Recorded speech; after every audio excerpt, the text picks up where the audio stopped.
And we're back. Hello, everybody. My name is Scotty Ernst, and we are coming to you live from Tulsa, Oklahoma for the 2021 Super Chips RC Drag Race presented here on LiveRC.com by Team Associated. Good to have you folks follow along from around the world. It has been a fantastic first round.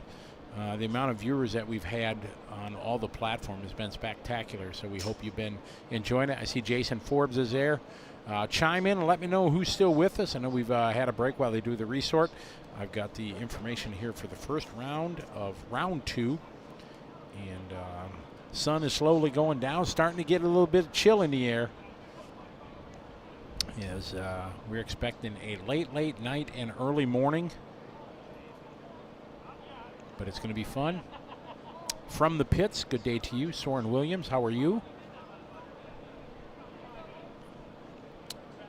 Jason Sullivan, how are you? Otherwise, pretty quiet here in the chat room. Fozzie's still there, still here. Good deal. John Haas, how are you?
And we're back here in the Team Associated Broadcast Center as intermission is coming to a close. And we got our next guest here. We got Mr. 5-7 Designs.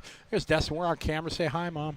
Hi, Mom. So this is Dustin. We've known each other for a long time in the dirt oval world, but he got involved in a drag race. And 2 Chili Bowls ago, he had his drag car sitting on his table. And we're at the Chili Bowl. It's the World Championship of Dirt Oval Race. And I went up to him and says, what's getting more attention, your new sprint car or the new drag car? And he told me his drag car is getting all the attention. It's pretty crazy. Yeah, oh yeah, absolutely. It definitely had way more looks and picking it up and checking it out way more than the dirt oval. I think it was just mainly it was just so different. Yeah, absolutely. And just at that event, I mean, everybody there knows me and knows the products that we do, so it was just seeing something completely different from us was cool. You've raced a lot. You've raced off-road. You've raced dirt oval. You've done it all. And we see the faces of Jared Tebow around here and other people that haven't. And it's what is your vibe? I mean, I know what they've told me, and me as a spectator, kind of. Why is this so cool to everybody? I think it's just everybody feels like they have a chance, and it's like you can be average and still go really far in these races, or you can be like just bad fast and just don't get a run in. Yeah. So yeah, we've seen some fast guys already fall, you know, and oh yeah. I mean, I one of my fastest guys, actually my fastest guy. He just, you know, car didn't go in the first round or in his first class, and then or class, I guess, his first car, mhm. and then you know he rebuilt the car and laid down a great run the next one. So yeah, if we both win this round and our second cars, then we got to face each other. Oh, no kidding. Yeah, so my second race in this round, I face one of my team guys, actually James Dibble, the guy that won this race last year. Oh, man. So it's like, well, all right, can I really lose the race? Well, no. I mean, if you lose, he wins, and it's still, you know, it's a positive. So yeah, absolutely. That's awesome. Yeah, you got maybe the most famous young lady rocking your colors and racing this weekend. Yeah, no, Jasmine does. She's great. I mean, whenever I first got into it, I kind of looked around, and you know, it's like with anything, you got to have the right people to spread your name and to help you out. So it's just a matter of, you know, when we got her, she was great, just solely based on the fact that she has a great RC presence, great social media presence. And she really does a lot with everything. So it's been really cool to have her. You know, I have 2 daughters of my own. My oldest was kind of into RC there for a little bit, but didn't, you know, it was just a matter of, didn't really take off, mainly because she's so involved in other sports, mainly soccer. Right. So anytime I can help out a female young racer, like, I'm all for it. That's even cooler, just because, you know, it hits close to home, I guess. Oh, absolutely. Sorry about the little interruption there. Live TV, you gotta love it here. But they just brought me the new heat listings, and she's done a fantastic job on social media and just, you know, showcasing the hobby that she loves, you know, here in drag racing. Oh yeah, and that was, you know, you help people out, and sometimes you don't really get anything in return. And I remember the first day that I sent her cars, and she posted a thing on her RC Divas page, and I had 4 guys immediately email me and order cars. Yeah. They're like, hey, I see Jasmine's running, and I want to run what she's running. It's like, power okay, of social media. Oh, yeah. It can do great things, and it can do horrible things all at the Well, same time. this we all know that for sure. Somebody was asking, yeah, Big Chief is here. If you follow the Street Outlaws show on Discovery, probably the main character, the main star of the show, Big Chief, based in Oklahoma City, and came up here. He's into drag racing himself. He's friends with Tim Smith, got his kids some Associated DR10s and getting into it. So he lives his life of real drag cars, and now he's getting into the hobby of it. So that's pretty cool. And, man, did you see the mob over there when what's going on? And then you see this guy here. Yeah, he's a couple of tents over for me, and I honestly, I didn't even know who Big Chief was. Like, I don't watch TV very often at all. So, like, I realized, okay, that's somebody that's people know. Sure. Because they're walking up to him with a Sharpie in their hand and bodies and shirts getting and signed, hats. right? And I'm like, okay. So I asked someone, I was like, who is that? And they're like, oh, that's Big Chief. I'm like, okay. And they're like, Street Outlaws. Okay, cool. Now I know who you're talking about. All right. So yeah, no, it's really cool to see people like him to come out. I mean, because, I guarantee you he's posted something on social media somewhere. Oh, yeah. And, you know, it's like for Dirt Oval at the Chili Bowl, whenever Tony Stewart comes over and hangs out for a little bit. Exactly. I mean, it's great whenever those guys come over and hang out. It's really cool, and I saw him when he was in the booth 2 down. He was looking over at your booth, and he says, "Hey, who's that guy over there? You know, he was wondering who you were." Yeah. Did he come over for an autograph yet? No. No, I think he will be. So you can expect it. So we're gonna go back trackside here as we get ready for round number 2. Continuing coverage here on LiveRC.com, presented by Team Associated J Concepts and Live Time, as we have the second round of the first side of the bracket ready to begin. And I think the cars are gridding up right now. So Eric's going to switch us over there to the track. And there they go. You see the long line of tech getting gridded up.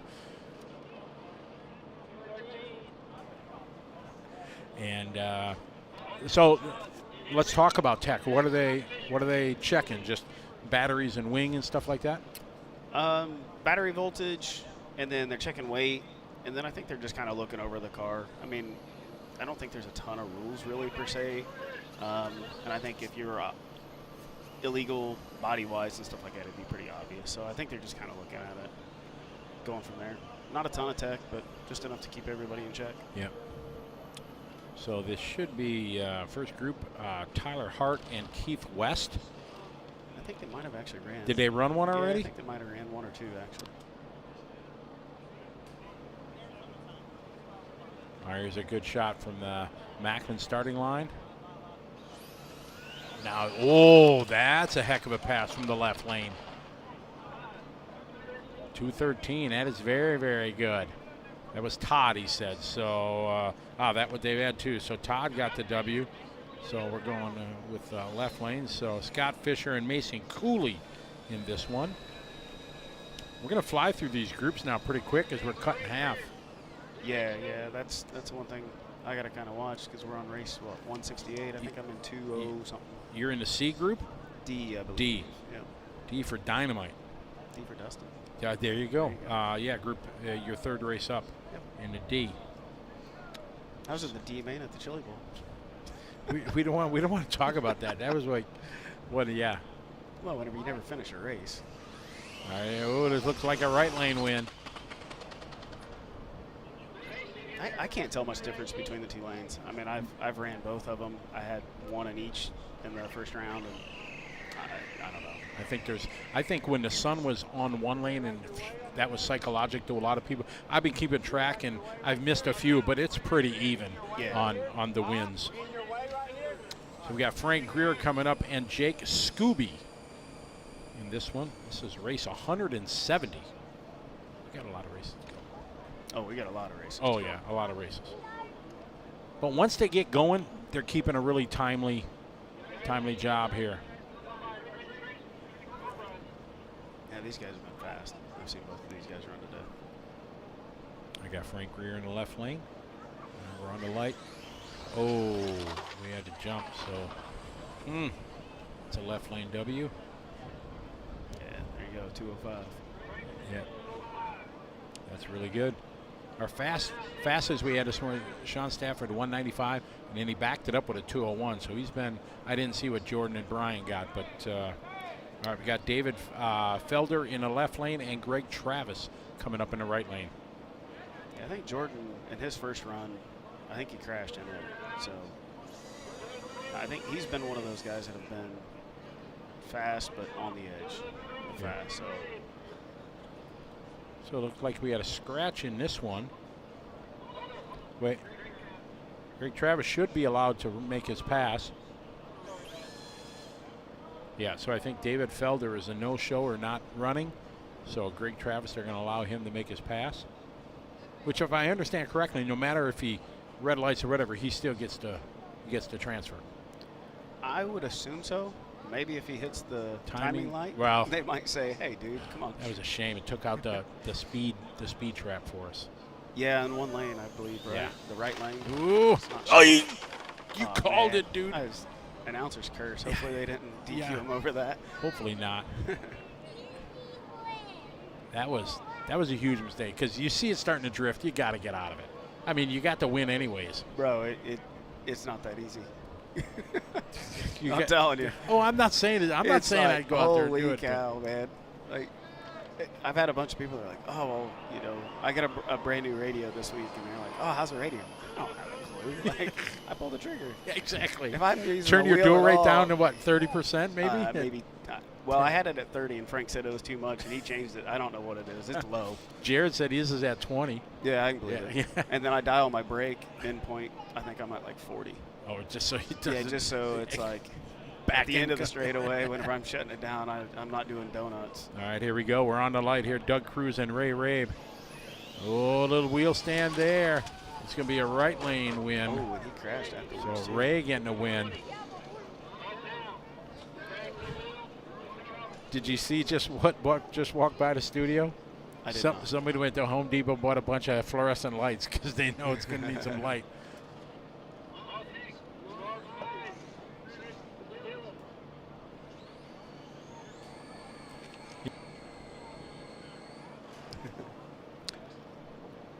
All right, so Ray take that one. We got Brad Goebel and Joey Troutman. So Brad should be in the left lane, your right side of the screen.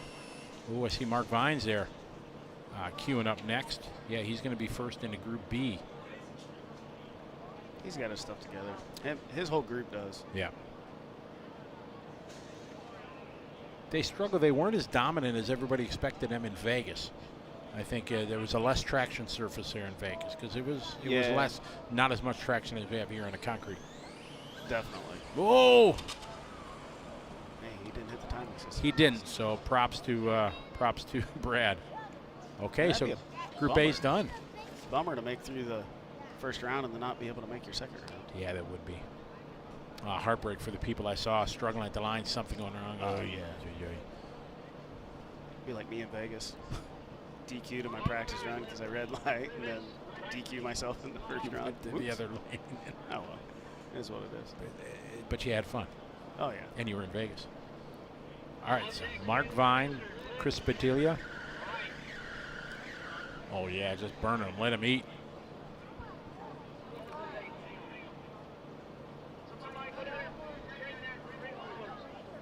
He knows he's on camera. Yeah, rock on. Everybody wants their 15 minutes of fame, right? Yeah, you'll have that. Man, our viewership has been through the roof. That's a good thing. It's been fantastic. That's I got, what do we got? We've had people from USA, Canada, Poland, Portugal, New Zealand, Netherlands, Wales, Malaysia, Australia, and Germany watching. Oh, wow. Yeah, Nice. it's pretty awesome. That is really cool. It is. They obviously never seen anything like this. Joe Cood, what's up, Joe? Pierre Ronafolk is online. Dad of world champion David Ronafolk. How are you doing, Pierre? So there. Ooh. Mark gets a good pass there. What did he turn? 2-0? I'm saying 205. Oh, 203. That's close. Yep. That's a good pass. So, and he had a 203 earlier. So he's bracket racing at a faster rate than I am. I'm consistent, but not that fast. All right, that was left lane. So that's a left lane win here. So Pierre, how are you? Hey, William Singh from Costa Rica. I got to add Sweden and Costa Rica to the list here.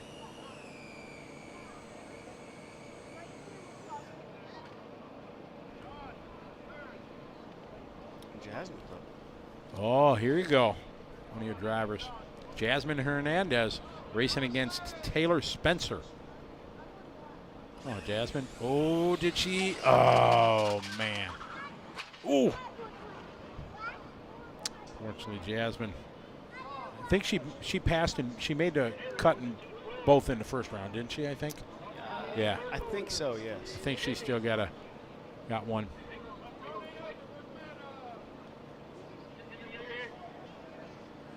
Joe Cood, yes. I talked to Tim Smith because Tim Smith is friend with Big Chief. I invited them to come into the Team Soda Broadcast Center here, and I'll sit down and have a chat with Big Chief. I don't know much about him, but hey, I can BS with anybody. You know, we talk about racing. It's, what it's like being a rock star and a TV star, and what brings him in RC. I'll shoot from the hip. Yeah, absolutely. It'll be entertaining. I can say that because I might look like a fool, but hey, he's a big dude. He is a big guy. Oh yeah. He's pumped. He's a big guy. You're a little guy here. He's done well. I think he won both his. This is Abe. This is Abe. Yeah. He's got one of my cars. Oh, Abe Cross. But did that guy red light? I think he did. Did he red light? Yep. Ooh. Who red lighted first? So it must have been Abe. Yep. Yeah, double red light and then double Abe red. crossed. So maybe it's a double first, foul. First is worst. That's Brad Shearer. He keeps poking his head around. He did, yeah. Tough luck for Abe.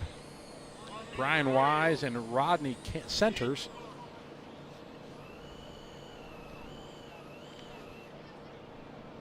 We're going to try Nitro Freak. I hope he'll stop in.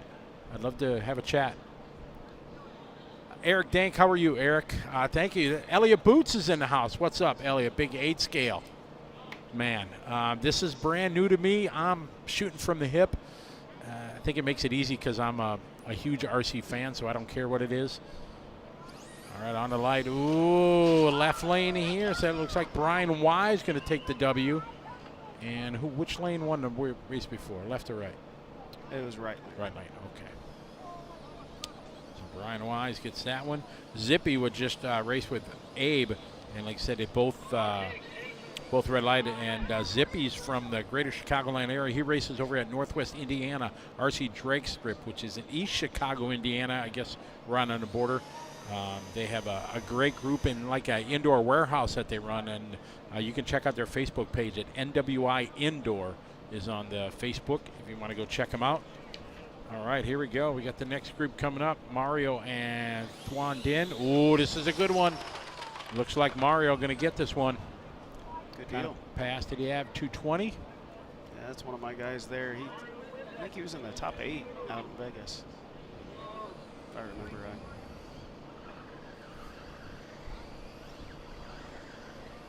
Dominic Bobo from Chicago is online. What's up, Bobo?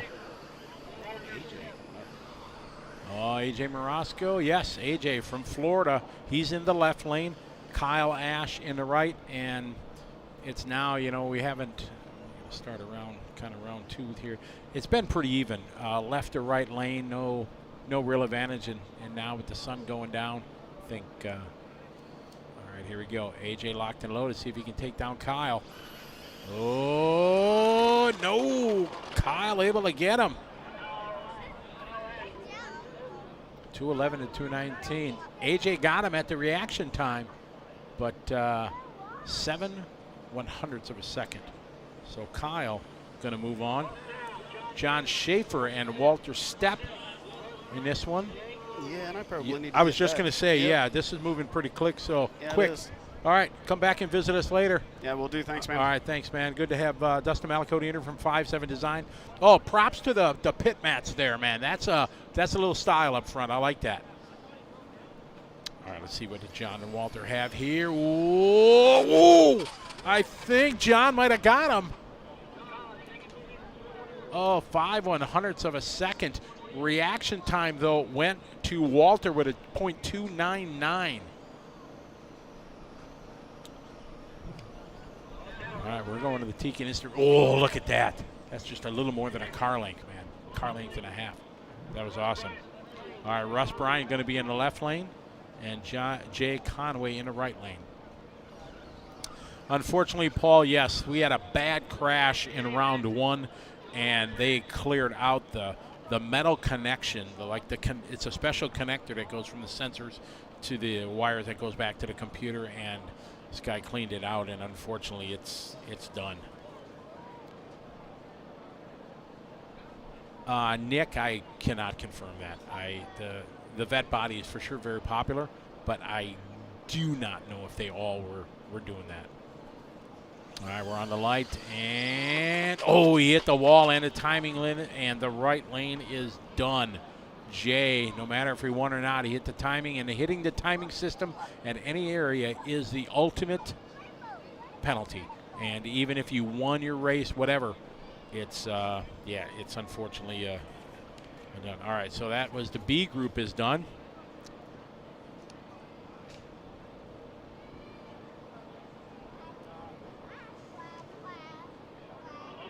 It's for sure, Nick, for sure the most popular. AJ's running that new Pontiac Firebird body, and that sold out here in moments. When J Concepts, whatever they brought, it sold out in just like that. So I think it's definitely going to be a contender against the that vet body.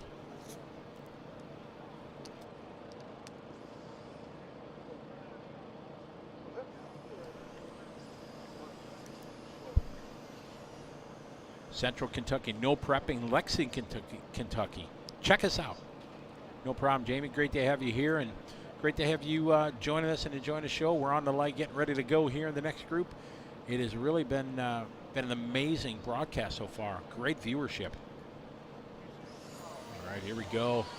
And, I think the right lane got him. Yeah, 219 to 233.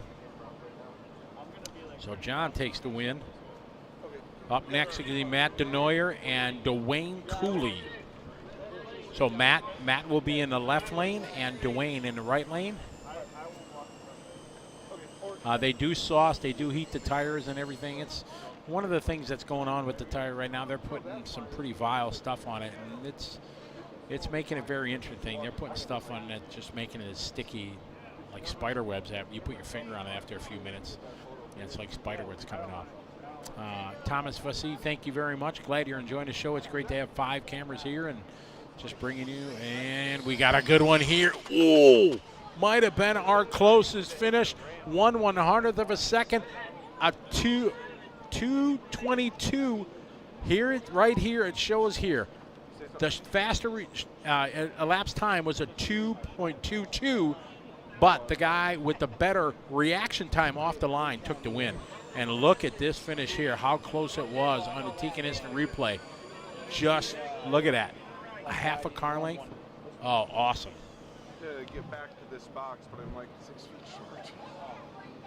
Oh, here's Teddy Page has run very quick.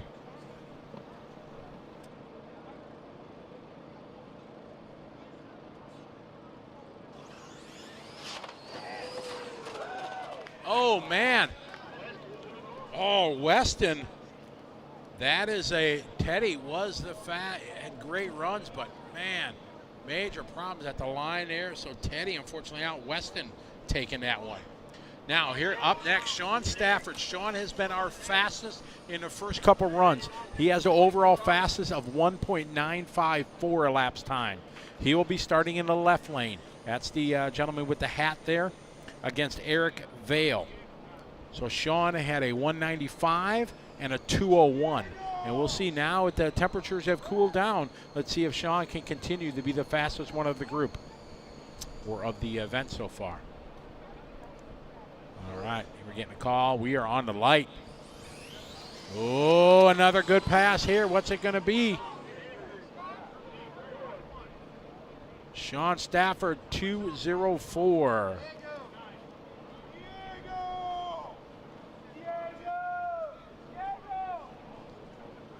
0.293 reaction time.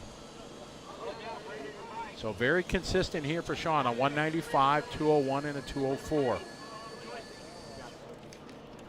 All right, in this one we got Brandon Alfoot and Mike Gonzalez.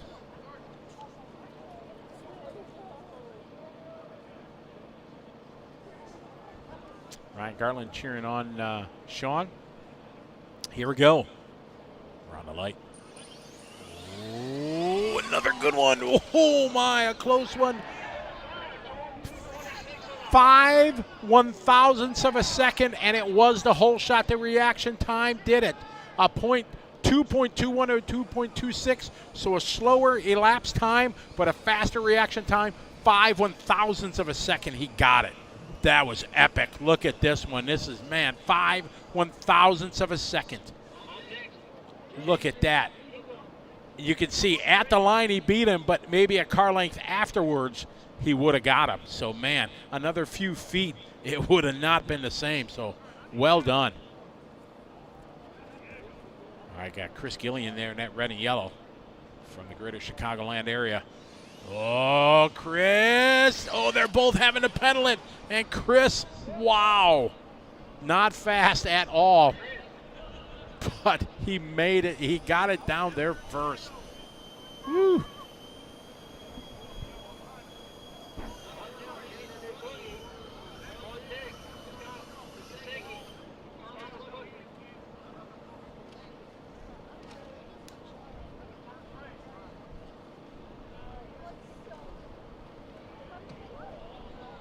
Okay, we got Jason Engel in the left lane and Boogie Rankin in the right lane. Here we go, we're on the light. Oh, man, Boogie shaking it loose there at the line.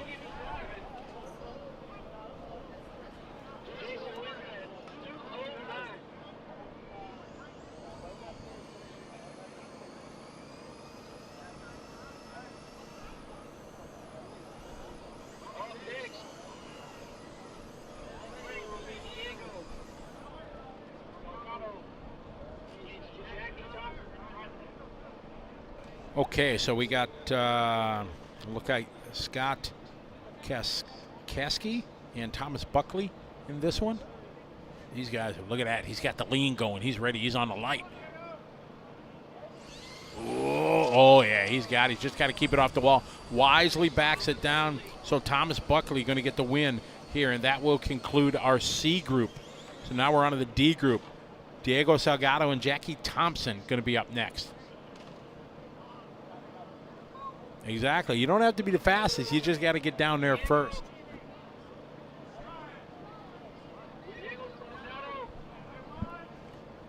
Sounds like Diego is stuck in tech right now. And it looks like they are really clicking these guys through.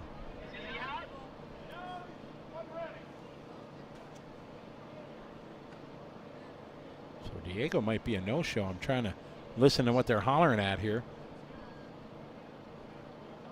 Nobody standing there in the left lane. There's Jackie.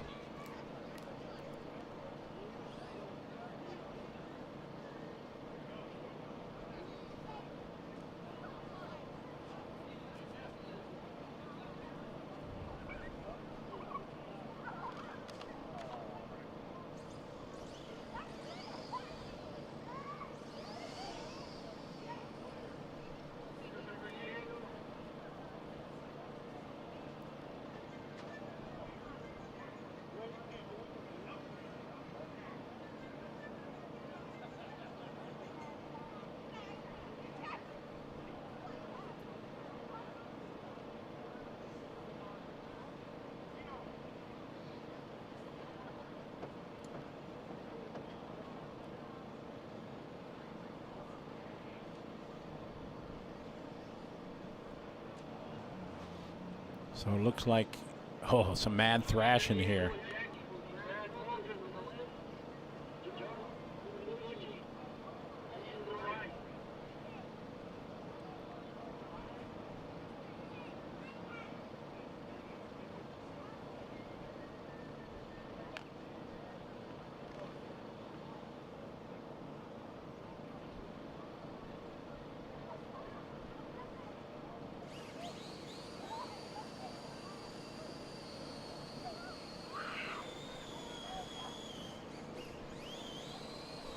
All right, so these guys, Diego's going to make it to the line here, thrashing. So we got Diego here in the left lane and Jackie in the right lane. And it's been dead even, right lane, left lane, you know, wins so far here in the second round. Oh, lost his battery. Lost a battery door on the bottom. You're so nervous, so thrashing, trying to get there here. All right. Absolutely, Fozzie. All right, here we go. We're on the light. Can Diego pull this one out? Looks like he's red light here trying to pull it back from staging. There you go. All right, we're red of the rock. Can Diego do it on the light? And, oh, man, Diego able to make it happen.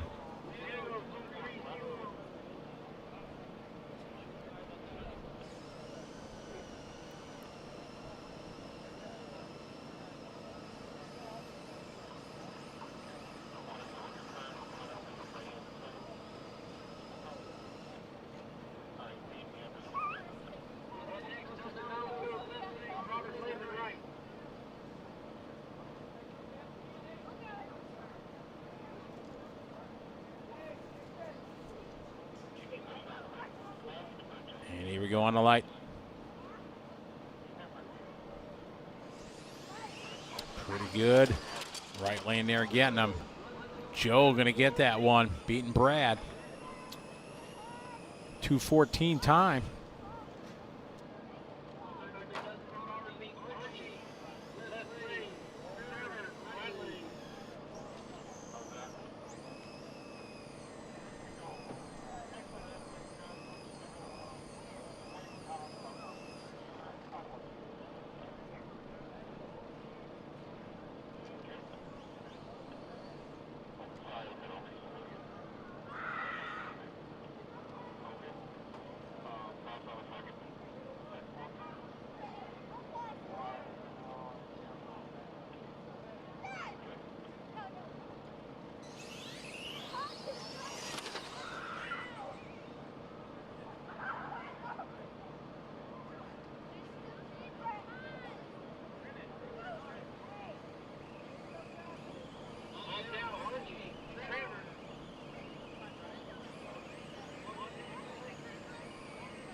All right, we got our next guest here. I have the man I call the godfather, the grandfather, the guy that maybe started this whole non-prep thing. We got Tim Smith in the studio here. Tim, welcome to the show. Thank you very much. This is pretty. Well, we'll get this race going here, and we got Dustin in this. No, this might be. Oh, let's see who. Archie going to make that one. So Archie from left lane. I missed Dustin's race, but pretty exciting to see this turnout. You've watched Vegas. Obviously, like I said, you've been here from the beginning doing this. You watch Vegas grow. Now to this. Yeah. It's got to be everything you dreamed about. It isn't more. I mean, this was, I guess, kind of a dream of ours. I mean, we did track prep racing for many years, and we lost our prep track. And as I said, I'm a big fan of like the Street Outlaw show and that kind of thing. And so the idea of, hey, can we figure out some way to do this? And a group of us, you know, we all had a bunch of old slashes, and we're like, hey, man, let's just take our slashes. All right, we're on the lights here. Get this one. This should be Blake and Ben. Ooh. Tough luck there for Blake. The track is tricky right now. The weather's changing a lot. It got real cool in the last hour, and I think we're starting to see a little bit of that from these cars. Guys are spinning hard out of the hole. They're either hooking really well and going fast, or they're spinning. So what are the adjustments you do on your cars when it's, you know, this conditions? Obviously, you can take some power out and things like that. But to the newbies that are watching, much like myself, I'm new. What is the simple things you can do? A lot of it is really prep, what you put on the tires. Now, watch this race. See what they do.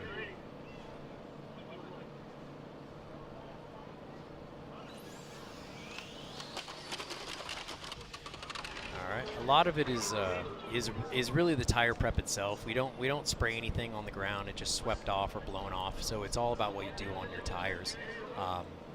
And so different guys use different stuff. Some is really sticky, like a VHT, like they would use, like Street Outlaw guys would use, a real pimp juice kind of thing. Other guys are using, like even myself, I use more of like the old Paragon style, you know, tire softeners.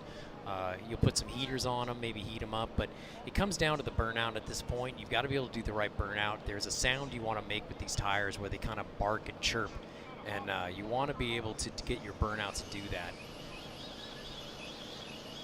And that's just the right amount of pressure that you put down to be able to do that? Yeah, sometimes you play around with the pressure up and down, or maybe slide the car back and forth, but in one of my early rounds today, I couldn't get the car to really, you know, bark or pull. And it showed as soon as I hit the throttle, it spun. There we go. We got Devin Toops and Aaron Rudd. Devin here in the near lane, left and right lane. Ooh, and it's going to be. Oh my! Again. Oh, got on his wheels. Oh, nice. Stuck to landing. Very well. Oh man, the timing like taking another hit. Like a gymnast. Did you see the one that went 10 foot in the air? No. Oh, we got it on replay. We're going to cue it up later. It was amazing. Here's the Tegan instant replay right now. You can see a little wheel stand, and then just getting it all. Whoa. Oh, one flip, two flips, three. Oh, and down. Oh, stuck the landing. Very nice. Very nice. Yeah. If you're going to lose, you go down in John flames, Schultz, right? It looks like, over in the right lane. It is, yes. John's been fast. Oh, no. I'll tell you, that is the thing about this drag racing. I mean, as you guys know, we have Jared Tebow here. I mean, he's a multi-time world champion, you know, guy. And the thing about this drag racing, though, is on any run, you just never know what's going to happen. If you're not really prepped right, or you're not, you know, things go wrong, you don't cut a good light, you know, it doesn't matter if it's me who've done this for 30-plus years or someone who started yesterday. They can still win. And that's kind of an exciting draw, I think, to this. I did. I had Jared in here, and that was it. You know, there can be a 10-year-old kid standing next to him in the other lane, and he's just as deadly as somebody else. Absolutely. Yeah. You know, there were a bunch of kids in Vegas that done well here, and we got some here doing it. We're on the light here, and this is a good one. Oh, very close. Looked like the right lane. Oh, that lady. What was she doing walking across? Holy cow. All right, 21 to 19. Dino took that one.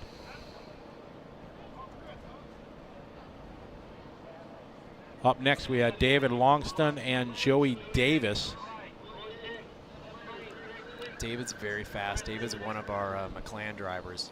And he has just laid down a string of 2-0s for the last 2 days.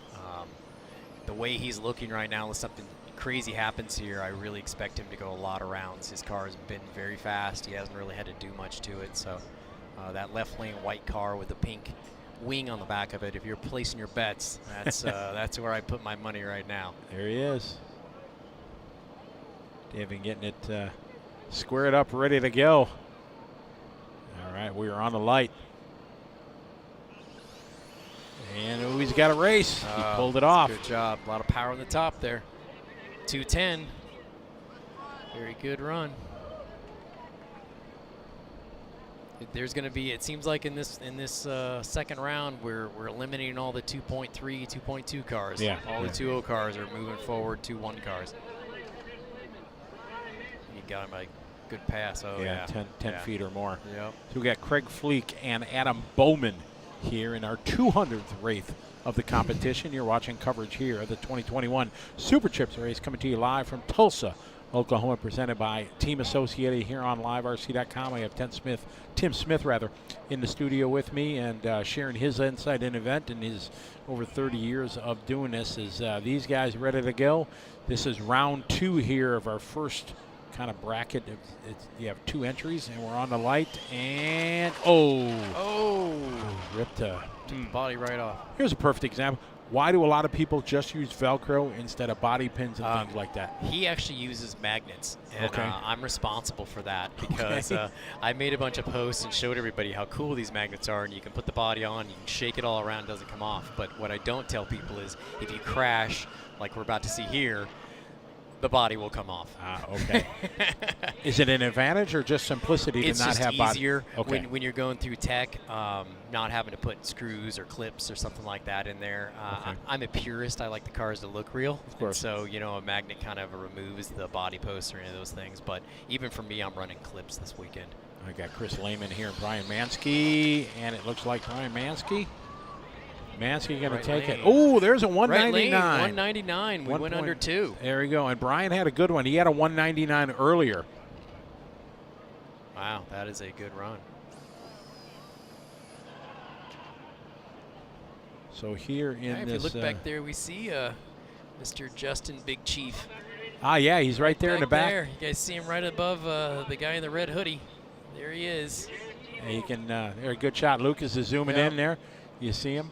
Really honored to have that guy out. He reached out to me some time ago because he'd gotten his son a couple of associated drag cars, and someone put him in touch with me and said, hey, talk to this guy, he can help you out. So he contacted me to help him with his son's cars, and give him some pointers, and we just continue to talk, and he's really into this kind of thing. And so I have a car for him here today that he's going to go home with. He's going to take home an undercover chassis, the car I actually ran in testing yesterday.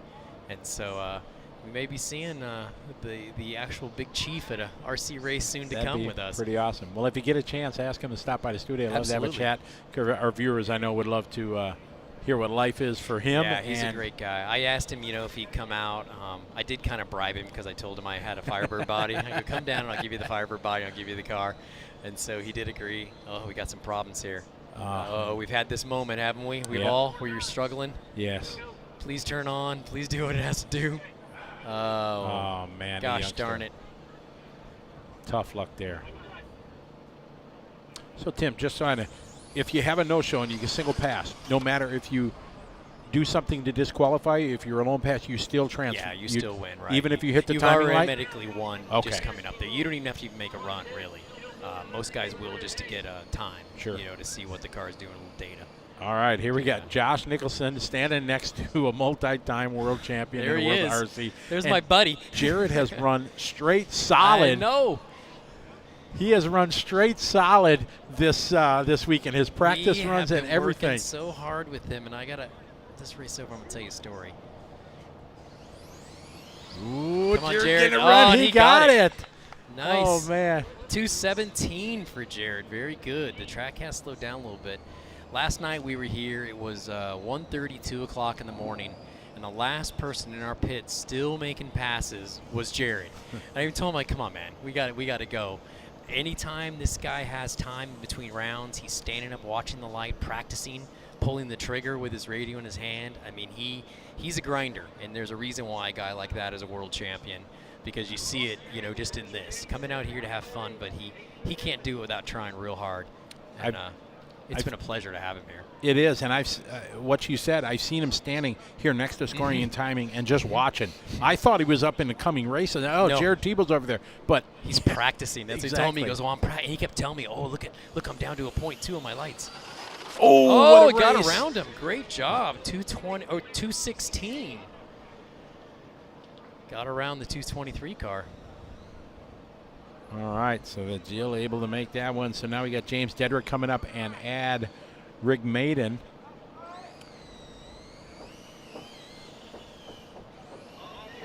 This race has really brought out the fastest guys in the nation. You're really seeing it here. Hey, it's coast to coast. We got California to Florida to New York to Minnesota down Texas, and it's absolutely coast to coast. And every group has a few of their guys that are very fast. And they're all representing so far. 2.0 is fast, 132 feet. All right, James Dedrick in the left lane. Oh! No, not going to do it. Looks like Ad going to get him. Good job.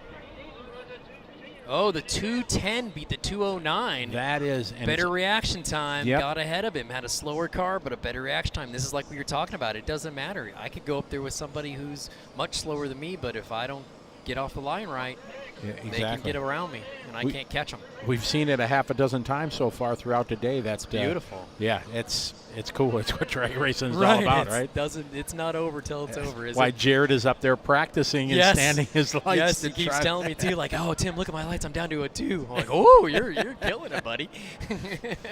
All right, so this should be Look Friends, and then Scott Davis, the last of group. I think we're in the C group here. Ooh, looks like we got a close one. Looks like left lane might have got him. Yep. He left did. Lane, 221 to a 217. Another one where he cut a better light, got out on him. The whole shot was the difference, and that's why he got to the finish line first. That's why when I look at the top cars right now, my car's been running 209, 207, that kind of range. And I look at these cars, and you know, it's the races are so close that even a guy running a 1.9, you cut a good light, there's no reason you can't get out on him and beat him. So you're not out of it, even if it feels like you're a little bit slower.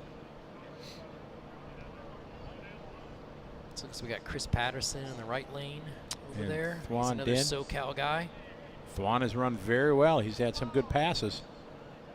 He's in the left lane. Oh, right lane Chris got him off the line. He did. Good job. Let's see, we might see the same thing again. Nope, 220 for the right lane. Good pass. 57 miles an hour. Unfortunately, that big crash we had earlier took out the miles per hour on the other side. Yeah, it did. I see that. We're not getting any more. No. I was excited because we had 72 first early in round 1, 72 and 72 miles an hour, and it'd have been great to see what these 1.9s would have been. Yeah, probably mid-70 mile an hour passes. All right, so now we got Earl Baxter here in the near lane and Mike Gonzalez in the far lane. Earl Baxter, a longtime dirt oval guy, and now doing some drag racing like so many people, like Dustin is, and you know, it's amazing what this does to you. It's just there's something about it that's a little bit addicting. I'm going to get one now that I've been to Vegas and here, and I'm going to organize a big race near Milwaukee. We're going to talk about that. Yeah, so we're going to make the biggest race ever. Oh, looked like Earl got him. Good run, really nice. 214. That's a good solid run at this point of the day. All right, up next we got Russ Bryant going to be in the near lane and Aiden Mansky in the far lane.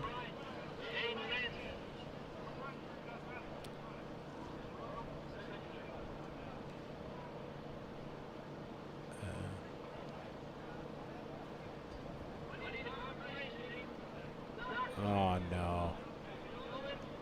Oh, good. Waiting for somebody? Yeah, he broke. He was up in 10 races ago, that youngster, and now he's up again in his second entry.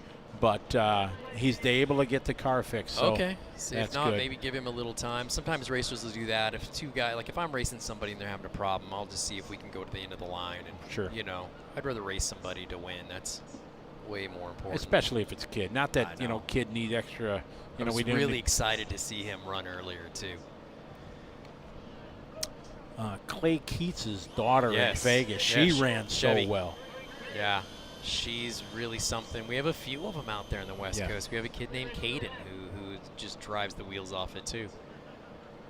One of the guys with us, his son, he's 14, but man, that kid can wheel a car. And at some level, it takes that. You know, these cars don't go straight every time. You have to be a little ahead of them, be ready to handle it, and be delicate enough that you don't, you know, flip it over like you see cars. You know, you get too much steering, you try too hard, and got a problem here. Yeah, that's Russ from Northwest Indiana. Maybe he's ready. Oh. No? Oh, yeah. He looks like he's going. He's from Northwest Indiana RC Drag Strip from East Chicago, Indiana. It's right on the border. They got a cool indoor kind of warehouse Yeah, group. I've seen that. That's amazing. Nice group. Really strong group of guys that are really in it for the fun, but also really working to try to get new people into it. Wintertime, no problem for them. Yeah, Chicago. I mean, how nice is that? All right, we're getting ready to roll here. Can Aiden beat Russ? Oh, he's out on him, gone. And that's Looks a like good his car pass. didn't work. That was a solid run, 230. Atta for boy, the young Aiden. man. That is something. Tough luck there for Russ. 56 miles an hour. Highway speeds. Yeah. We have Frank in the right lane. Frank has been very fast. If you listen to his car, you can actually hear his tires bark the whole run, and even when he gets into the brakes, you'll hear him kind of bark up. Frank's an Arizona guy, and I often make trips from California down to race with these guys because they're so fast. You really measure yourself against guys like this.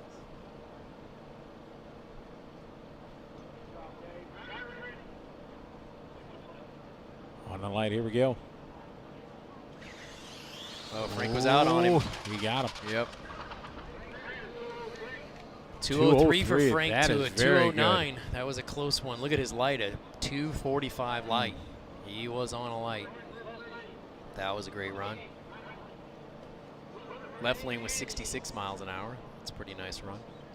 66 to 68 mile an hour is a pretty typical, solid, good run. You can go into the 70s, but you know, things have to go a little bit right for that. And Jordan Yancey, he had a 197 earlier today. Yeah. Probably at about maybe 4 o'clock today.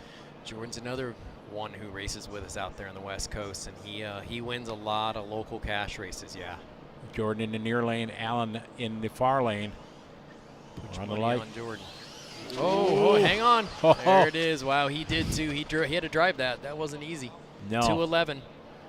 Little luck on his side as. All right. Oh, he ran 211 at 72 miles an hour, 72.3. Pretty awesome. Noel Serta and AJ Morosco. This is going to be a good one. Noel was really fast in his pass, and AJ from Florida, always quick, part of the J Concepts gang that came up here. He was the one that was kind of testing the prototype new body that they had, and he's rocking it this weekend. Yeah, he's very competitive out where they race in Florida. I see him pop up a lot. Man, that Don Garlett's track they got there, that RC That's DRO. unbelievable. Oh, that is epic. Yeah. I love watching the videos I of it. know. Let's see if AJ's got something for Noah. Oh, good shot I like there. that shot. Ooh, AJ got him. Oh. Yeah, that drag strip there, right at the museum of one of It's the most beautiful. famous guys in drag racing. I know. You know, it's fantastic. Yeah. And AJ was telling me if they save their stub, like their entry thing, they get like half price in the museum.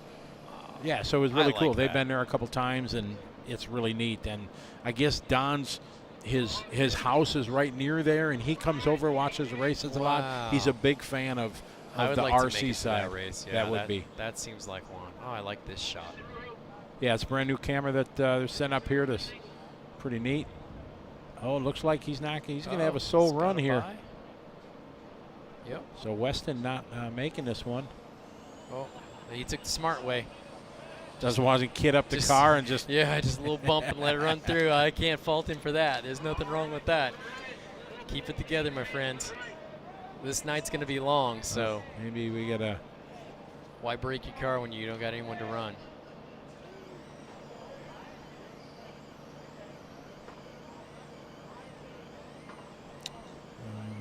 Maybe this is. So this has been quite an event with the 1320 group coming out, and I mean, Chief from Street Outlaws coming out, all the sponsors, all the people. I mean, 163 drivers. That's pretty big for drag racing. I was going to mention about the 1320 group being here. I mean, they have millions of followers. It's crazy. And I had no idea who they were. Did I when I'm coming here? And I had no idea. I see them walking around, and I did some research here to find out what they are. They have millions of followers. Yeah, they're a big deal. If we've ever wanted to There's get one of them right there. Yeah. If we ever wanted to get this in front of eyes, this is the guys. Them guys are going to do it. Right. Because there's going to be millions upon millions of people seeing this drag race. Yep. And somebody that drives of that or a Pontiac and like, oh, dude, I'm getting one of these. Right. You know, and yeah, that's the advantage. I know you and I, we've spoke with them. They're very excited. They've been blown away by what they've seen, and they have a facility, and so we're looking at basically putting something together. I mean, it would be probably the biggest, greatest RC drag race that's ever happened. It seems like every race we have, it gets that moniker because they just keep getting bigger and bigger. Exactly. So I think there's more we can give, more showmanship and more pizzazz and stuff like that. Well, and it kind of legitimizes it, in all of RC. I mean, we've all done this forever, and in all of RC, all we really want is that legitimacy, that it's something real. It's a real sport. It's a real thing. And so when you have companies like this, 1320 or Big Chief come out, and it does legitimize it. And the guys that are here, I think, enjoy having someone like him here because it just makes you feel like you're not doing some silly thing, and it is kind of important because people who you think are important see that importance in it, and it's just, I mean, this has been a great weekend for RC drag racing. I said it when I got here. I announced it when I walked in. I'm like, this is a great time to be an RC drag racer. It is the best. We have bodies, we have chassis, we have tires, we have people, we have races that are paying out huge money, and I mean, it's an awesome thing. I can't think of a better way to showcase the hobby that I've loved so much for so long. All right, we're here in the Team Associated Broadcast Studio. I'm here with Tim Smith, and we're just having a chat about what he loves so much and what I'm learning. I'm a new guy into this. Vegas was my first thing, and it was really cool. I've been in the industry a long time, and in most forms of racing, people know me, but in Vegas, nobody knew me. Nobody knew. And it was really cool. I was just sitting there in a chair, just hanging and learning about this, and I'm absolutely fascinated by it and what I've learned, and just talking to you and all the guys that have been doing this is a great thing. It's been something really silly, and I think I was even telling you that we have Jared Tebow in our pit space. That's a big deal. To me, it is. To me, it's a big deal. It is. But people just walk by; they don't know who he is. It's a different. We're all in our own little segment of the world. About 3 weeks ago, I was in Arizona to race, and I set my little table up, put my car out, and all set up. And I'm talking to the guys, and I sit down, and I look up, and Ryan Mayfield's on the table right in front of me, and he looks, and he's, hey Tim, what's up? I'm like, what is happening in this RC drag racing thing that I'm seeing all of you guys around in it all the time? So, I had Mark Pavidis reach out to me yesterday. And, oh, really? Mark Pavidis of all people. Exactly. And he's like, good luck, man. He loves it too. And, anything we can do to grow the sport and the hobby. Oh, man, he left on him too. He did. I think that was Timothy Carr. Or no, Ron Hay, I think. Wow. In the near lane here. And, anything we can do, and to have those guys that have been doing this, world champions, showing an interest in this. It's more of that legitimacy. Legitimacy. It's the same kind of thing. I was just going to reference what you said earlier, the legitimacy, and having those guys that is not just a fad or something. It's really something exciting. Here's guys that have run at the pinnacle of our hobby, and they want to go as fast as they can in 2 seconds or less. And then you got guys like Big Chief that are true stars and have a passion for drag racing full scale. Show some legitimacy to this, and so this is pretty cool. If he's interested in it, then maybe it's something I can do. Right, it means something. Right. Well, we got a good one here. Looks like. Was that Dave again? I think it was David. Yeah, he looked fast again. 2:08. That car is consistent. That's what I'm saying. And look at his reaction time, a .27. So he's cutting good lights. He's got a solid car that runs 2 O's, and he's going A to B. I'll tell you early, I mean, if I'm putting money down, I want to put it on me, but I mean, if I really want to win money, I would probably put it that way because he is close. I mean, he's got it all dialed in right now. All right, here we're watching right there here in screen. We got Abe Lips run a little Wonder Woman paint job here. It looks like a little clear one there. And we got Tim Teague in the far lane as these guys ready for their second round. Trying to get the light. his clear body. He might not be seeing the beam because the body's clear. Yeah, that's. The It looks beam's like going he's right got through it. He's got tape on it to try to. He'll have to get on the wheel maybe. Yeah. Oh, he might red light. This is a dangerous thing to do. There he is. Okay. Ooh. Okay. Oh, I think he got. I don't think he did it. Tim got it.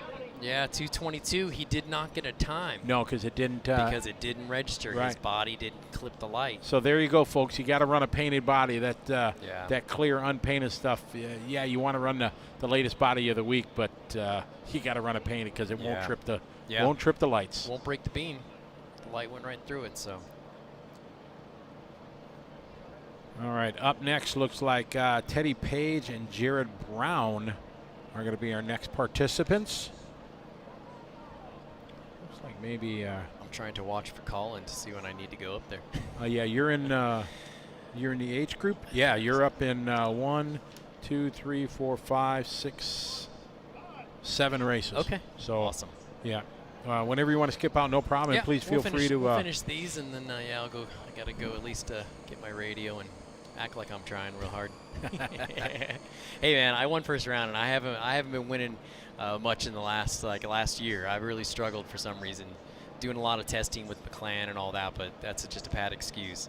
So it felt really good to have a solid run and win a round for sure. So I'm trying to improve on that. Maybe go a few rounds today would be really nice. But I mean, the success of this race really, to me, is the win. Like I love what I'm seeing here. It's great. It is. It absolutely is. All right, Teddy Page here in the near lane, and Jared Brown in the far lane. Teddy Page in the all yellow. He had trouble in his first round of this round. Everybody gets 2 entries, so there's like two rounds to each round, and Teddy looped it at the light. So let's see if he has better luck here from the left lane. He was in the right lane earlier.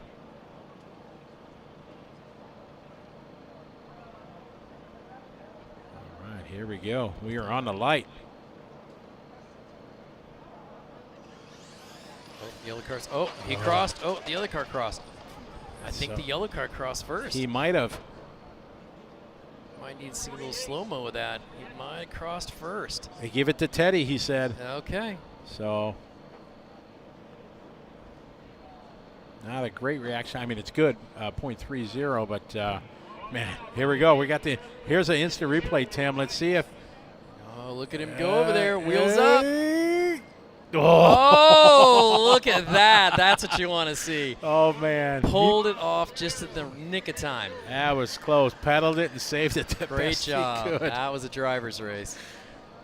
It's like we said, they don't always go straight. No. It'd be nice if they did, but they do not. Brian Mansky, and Brian has been very, very fast today. A couple sub-2s. All right. And then in his first run of round 2, he had a 2.03. He's in the near lane. Chris Vieira from DE Racing, he's in the far lane. So Chris has got a Got his hands stout full here. He does. Chris is a great guy. He is. He's just a character. Yep. All right, we're on the light. You better guess. Oh, Oh, he did try to guess and then got out of it. Yeah. And smartly, his opponent got out of it too and just finished. Oh, man. Tough luck for Those Chris. those hurt. I'll tell you. When there's no one to blame but yourself, those are rough.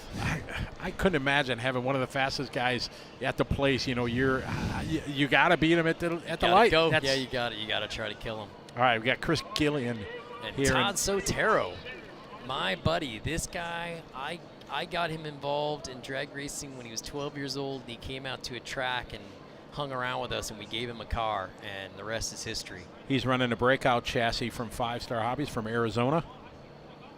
Chris Gillian from Oh, he's Chicago. gone. Go, Whoa, Todd. Chris, Go, Todd. Did Chris get him? I don't know. Oh, No. no, look at that. 209 to a Oh. 206. Todd got it all on the reaction time. Oh, Chris almost had him. That Chris is a was long time. great. Man, that was one of the best ones. 7,000s. Oh, look at this finish here. That's what's. Oh, he's coming around him. Look at that. Oh, man. The hood of the car. That is awesome. What a Inches. great race. That was Fantastic. yeah, very good. So Todd going to continue on. Chris, unfortunately, done here in this side of the brackets. I think he's still got a run to go in the first side. We got Ray Conway here in the near lane. Rodney Centers in the far lane.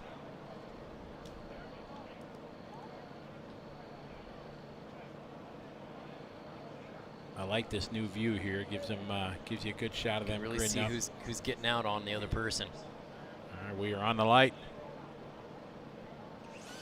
Oh, good, close. Oh yeah, left lane getting pulled that. away. Yeah, All right. Jay got that one. All right, I better get out of here. All right. Well, Nice to thanks give very me a much. look. A great chat. Absolutely, And thank yeah, you. come back and let us know how it went. And Yeah. Well, again, you'll hopefully, see it. yeah, Hopefully I win, and we'll stop in and have something good to talk about. that'd be great. Yeah, come in with Big Chief if you Okay. come in, and we'll get all three of us on the headset. All right. It'll be good. I'll get him. Thanks, All right, Scotty. best of luck, Appreciate man. it. Thanks Thank for you, your time. Thank you, everybody. I All love right, it. Thanks. All right, great to have Tim in here having a chat, putting his little insight. He's been involved in this for so long, and as he said, he's just so happy that all his passion and his hard work has grown to what it is here, and it's great to see. So now we got John Clayridge and Thomas Rockwell, and it looks like Thomas might get this one.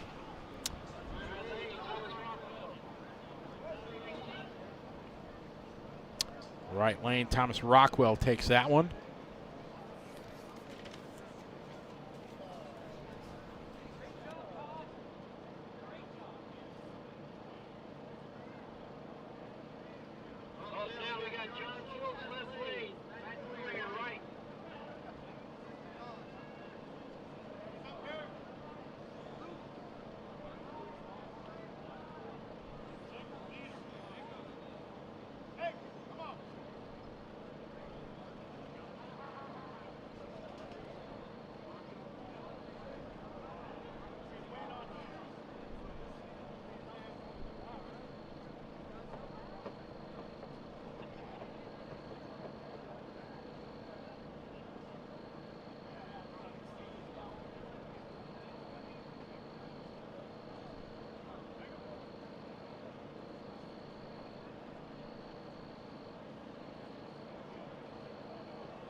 All right, there he got the pass. Looks like it went to the right lane with a good reaction time. It got him at the line with a 2.357.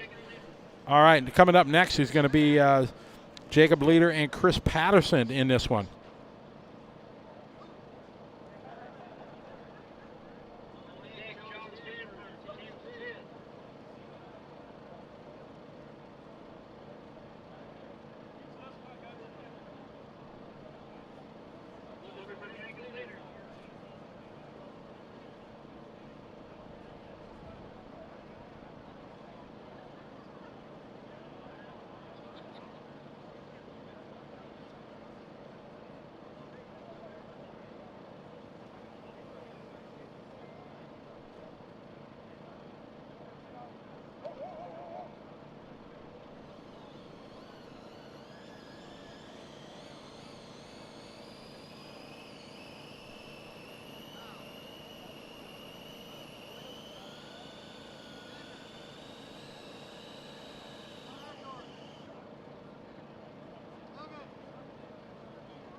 All right, got our next rep coming up. We got Jacob leading this one, or in the.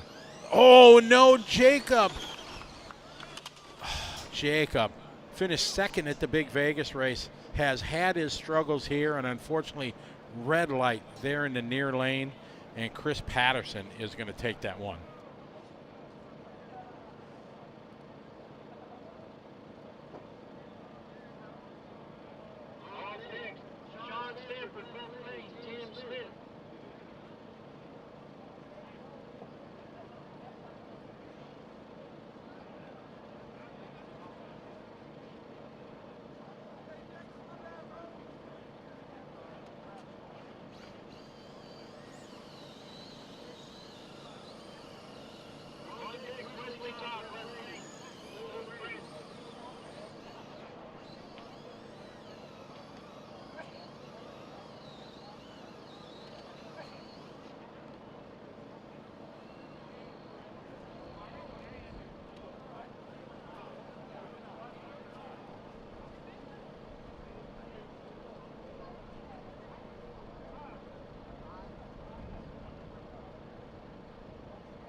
All right, we're ready to roll here. Sean Stafford and Tim Smith. We had Tim in the studio here in a minute ago. We're on the light, and oh, did he hold it? Did Sean? He did. Sean able to do it from the reaction time of 0.26 to a 0.38, and Tim had a faster elapsed time, but it was the hole shot that got him the W. Man, that was a close one.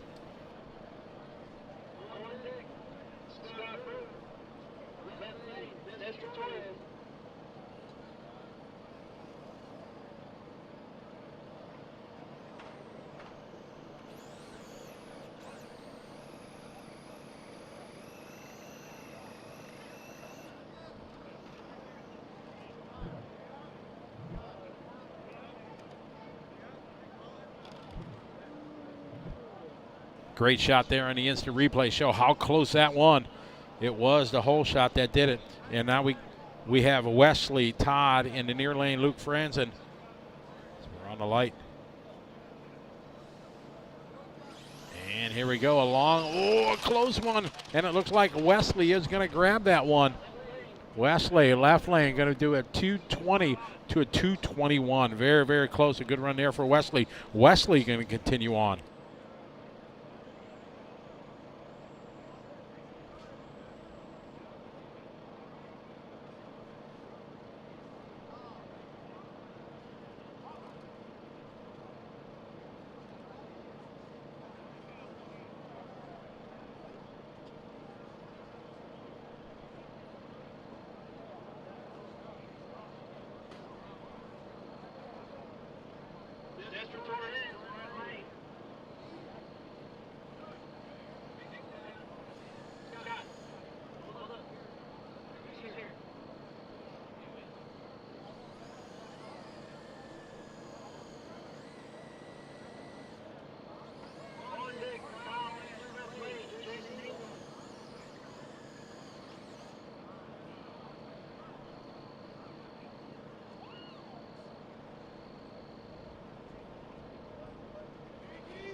All right, we're on the light here.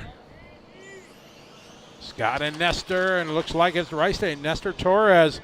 Nestor going to take it with a 2.25 to a 2.63. So Nestor going to continue on.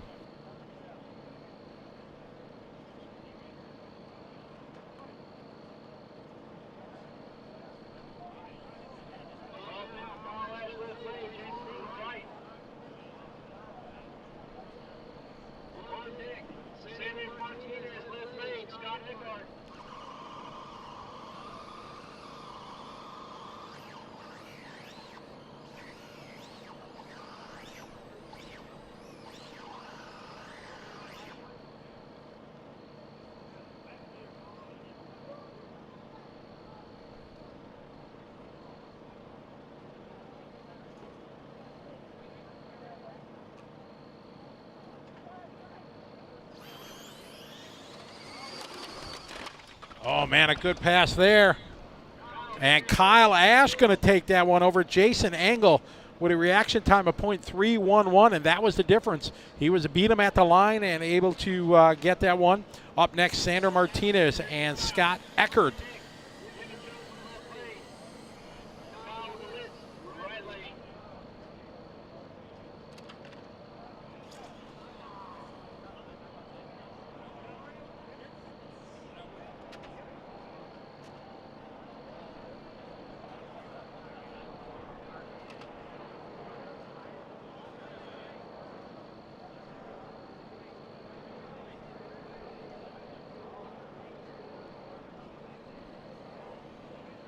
All right, we got the next group coming up. We got Sanders Martinez and Scott Eckert. And it looks like it's going to be just a left lane pass. Saunders going to take it. Is Scott not making a call on this one, so tough luck there. Up next, Young and Johnson and Kyle Galitz are going to be up next.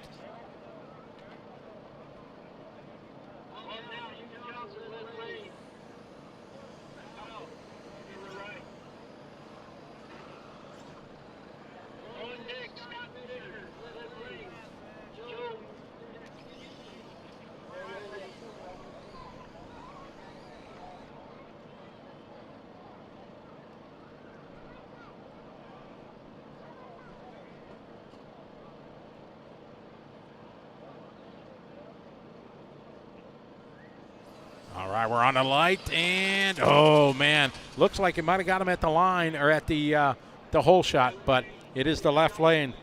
Ewan Johnson going to get that one over Kyle. All right, we got our I group coming up. Scott Fisher and Joseph Menicucci are up next. Sorry, my chat room here, it's I'm having to reload it because it's not keeping up. Okay, so I've missed a whole bunch of here chatting. Sorry about that.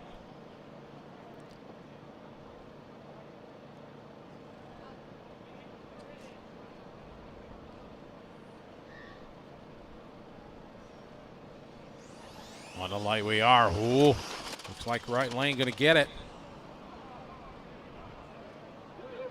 Joseph getting a 2:16. That's a very good run here. Joseph Menicucci taking that one here in race one of our I group.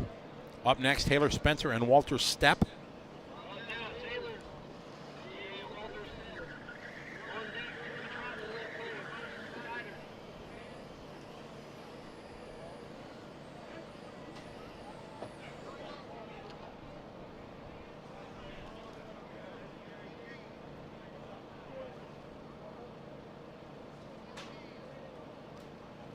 All right, we're on the light. All right, Taylor in the near lane here. Looks like Spencer going to take it. Taylor Spencer going to do it with a 2:10. A very good run there. Up next going to be Joey Troutman and Carson Snyder.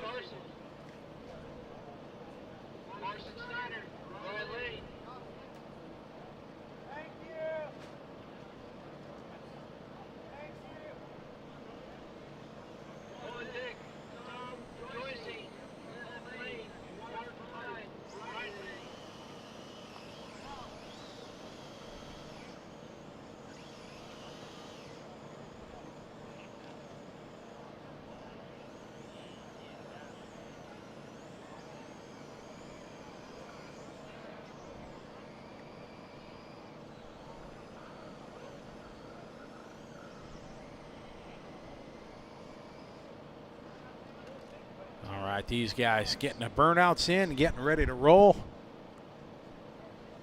We're coming to pretty closing 20 races here of round number 2. All right, Joey Troutman in the near lane, Carson Snyder. Joey. Oh,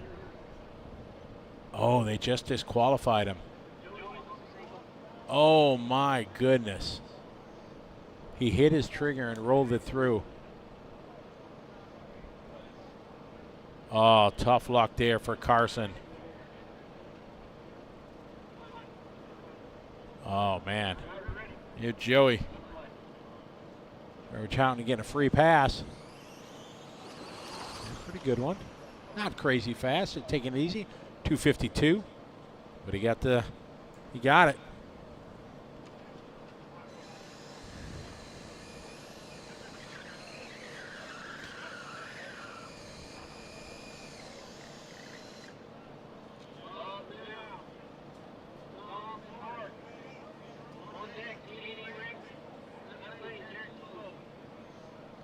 Big shout out to all my friends down in Burleson, Texas at RCRCNT watching it. We got here. This is going to be Tom and Mark. Mark in the right lane, one of the fastest, one of the favorites. Oh, look at this pass. Oh, that's making it happen. Did he break 2? There it is, 1.999 from Mark Vines. Man, that is a very good pass. Mark has had some fast runs so far. He had 203 earlier, backs it up with a 203, and now a 199. Mark, a very, very good run. All right, here's Jared Tebow. Jared has run very, very strong, off-road world champion, brand new to this form of RC, and he's been doing very, very well. We are on the light.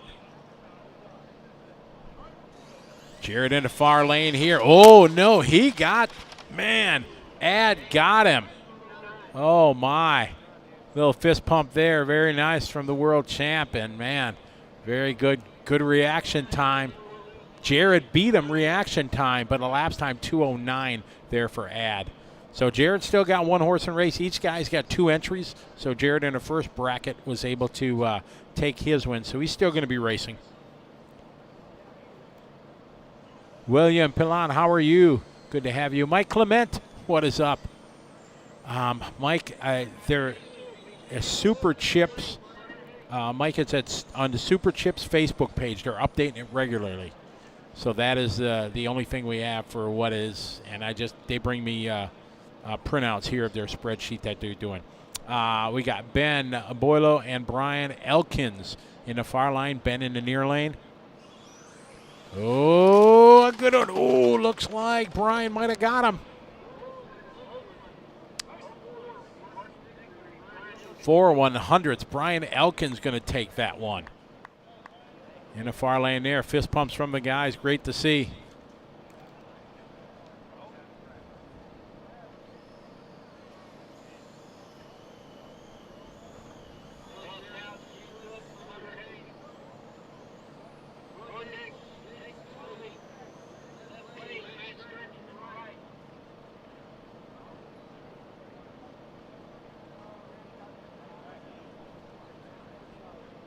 All right, another one of the youngsters. Hey, we got Jen Cook here. That's Zippy Sentner Carr and Hunter Hay. So they've both made it through here into this second round. See, is it going to be Jen or is it going to be Hunter? Jen in the near lane, Hunter in the far lane. Oh, looks like Hunter might have just nipped her. Hunter going to do it. Jen had a better reaction time, but the ET goes in the win to Hunter Hay. Up next, we got Jake Scooby, Matt Sturgeon.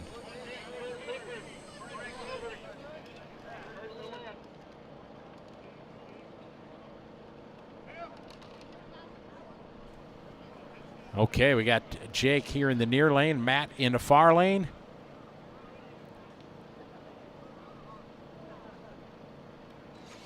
Oh, let's see. Oh, man, a solid run there from Matt Sturgeon. 2.063. That's very good.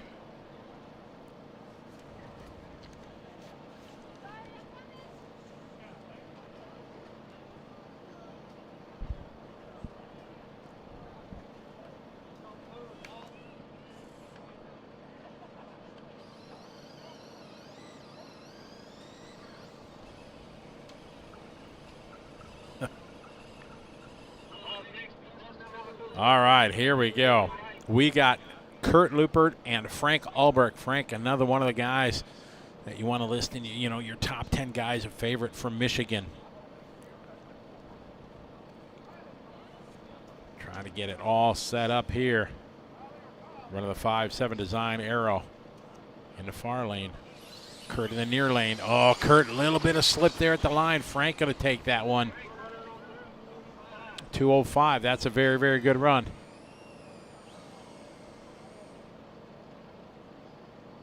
Oh, Paul Geisler. That's not fair to say that about Jared. If you heard him talking, this is brand new. He's just enjoying it.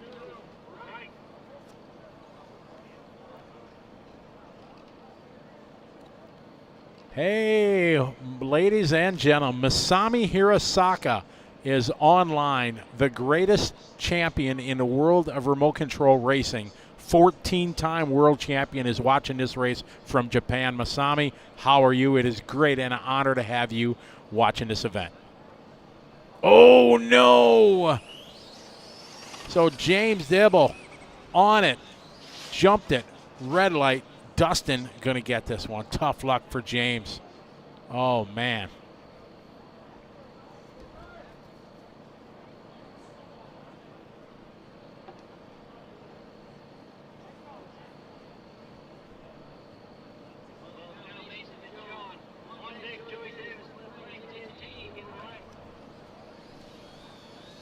Man, what a great thing having Masami Hirosaka checking this out from Japan. That's awesome.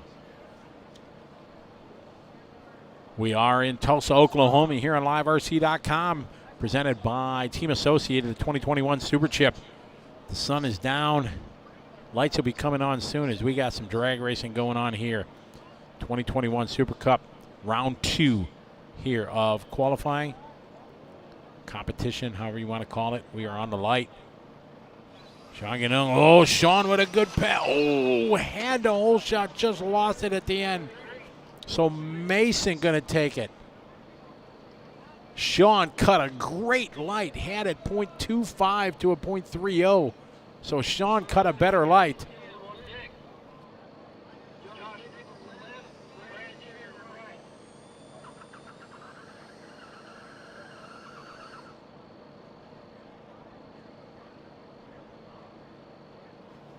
All right, got Joey Davis and Tim Teague in this one.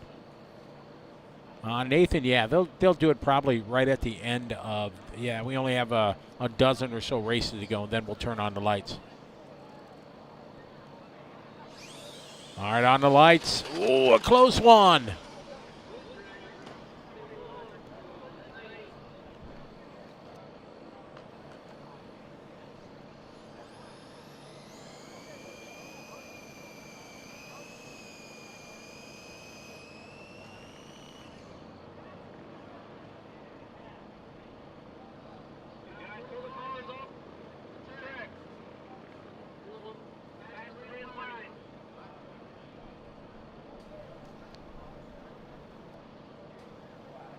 All right, here we go.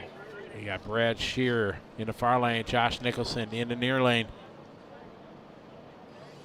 Oh, and Brad getting streaked out. He got the reaction time, I think, and it is going to be Josh Nicholson taking that one. Tough luck for Brad, one of the boys from back home at Trackside.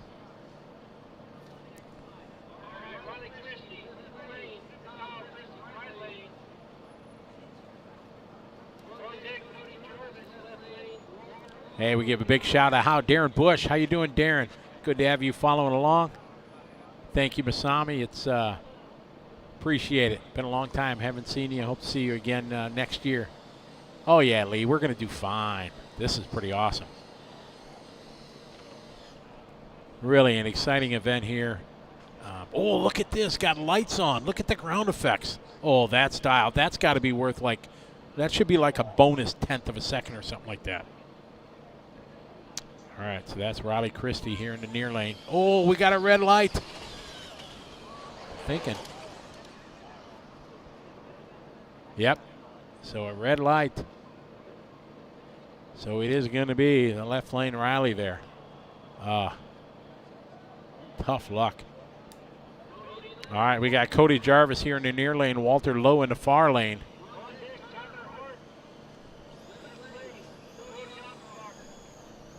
Andy Barrett, thank you kindly. Thank you for the stars. We appreciate it.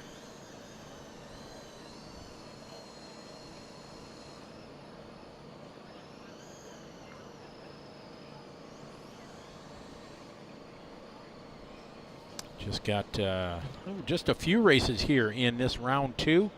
Then things really start clicking along as we get into the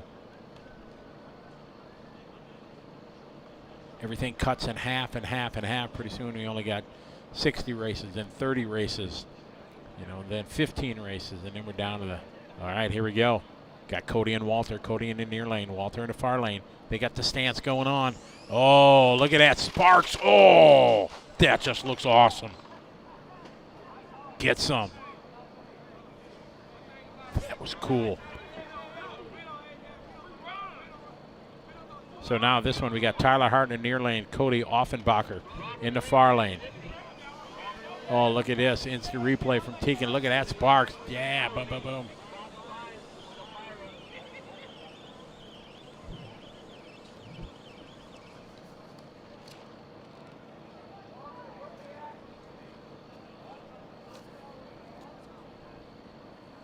Joe Bornhorst, what's up, Joe? P-Dub, how you doing, P-Dub? Great job there on the new body there, Paul. Outstanding. All right, we're ready to go. We are on the lights here. Tyler in the near lane, Cody in the far lane. Cody getting the whole shot. Oh, a good one there. At the time, 0.4 of a second. Man, a 0.28 reaction time and 2:18. Very good run there. All right, looks like we got two more to go. We got Robert Lehman and Zippy in this one. Joe, this is really cool. I'm having a blast. Plus, we got Masami Hirosaka online from Japan watching. Dude, that's incredible.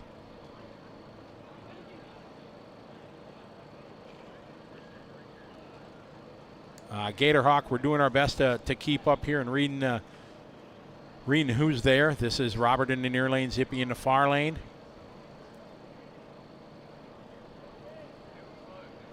We're on the light. And pretty dead even. Oh, Zippy dominating this one. A great run there from the far lane. Zippy doing a 2:06 elapsed time. 2.06, very, very good. So Zippy going to continue his run.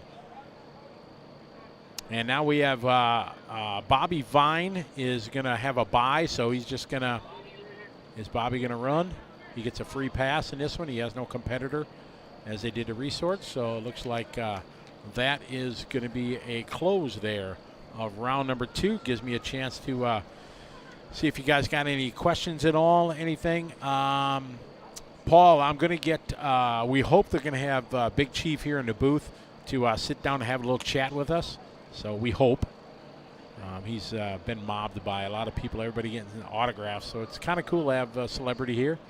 Big Chief from the Street Outlaw Show on Discovery Channel. Hey, Puerto Rico in the house. How you doing? Enjoy the show. How many countries, Andy, so far? I think we're at, what are we at? 2, 4, 6, 8, 10. We're at 12, 13 right now. So obviously not as big as like DNC, but you know, for all these, we got Canada, Poland, Portugal, New Zealand, Netherlands, Wales, Malaysia, Australia, excuse me, Germany, Sweden, Costa Rica, and maybe others. And Puerto Rico, it's a U.S. territory. But Larry Pryor, how you doing? Larry, hopefully, yeah, I got. I'm going to be in Texas racing my mains tomorrow. So hopefully we get out of here in time for me to catch my flight.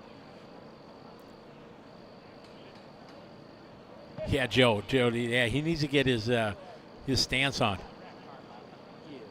Oh, that'd be awesome, Paul. I think AJ might have got it. I saw AJ standing over there when he was in Tim Smith's pit. So AJ might have got it signed. David Ford from New Zealand, how are you? Welcome. Bermuda, Jose, how are you? Man, Bermuda to the list for sure.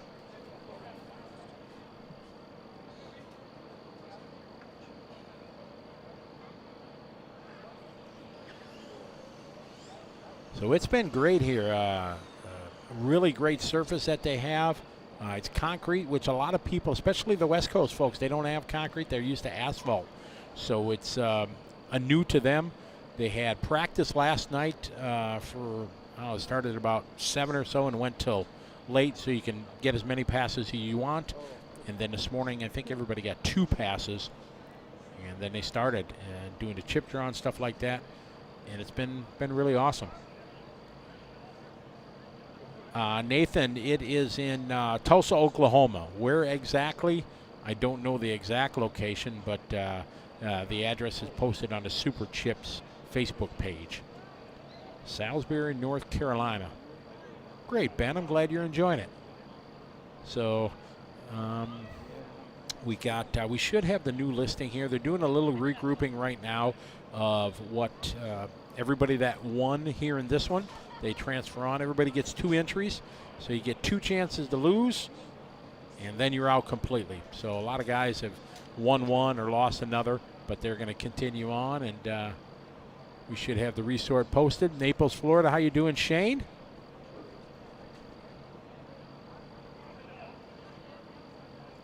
Nathan, yes. Home of the Chili Bowl and home of the RC Chili Bowl also.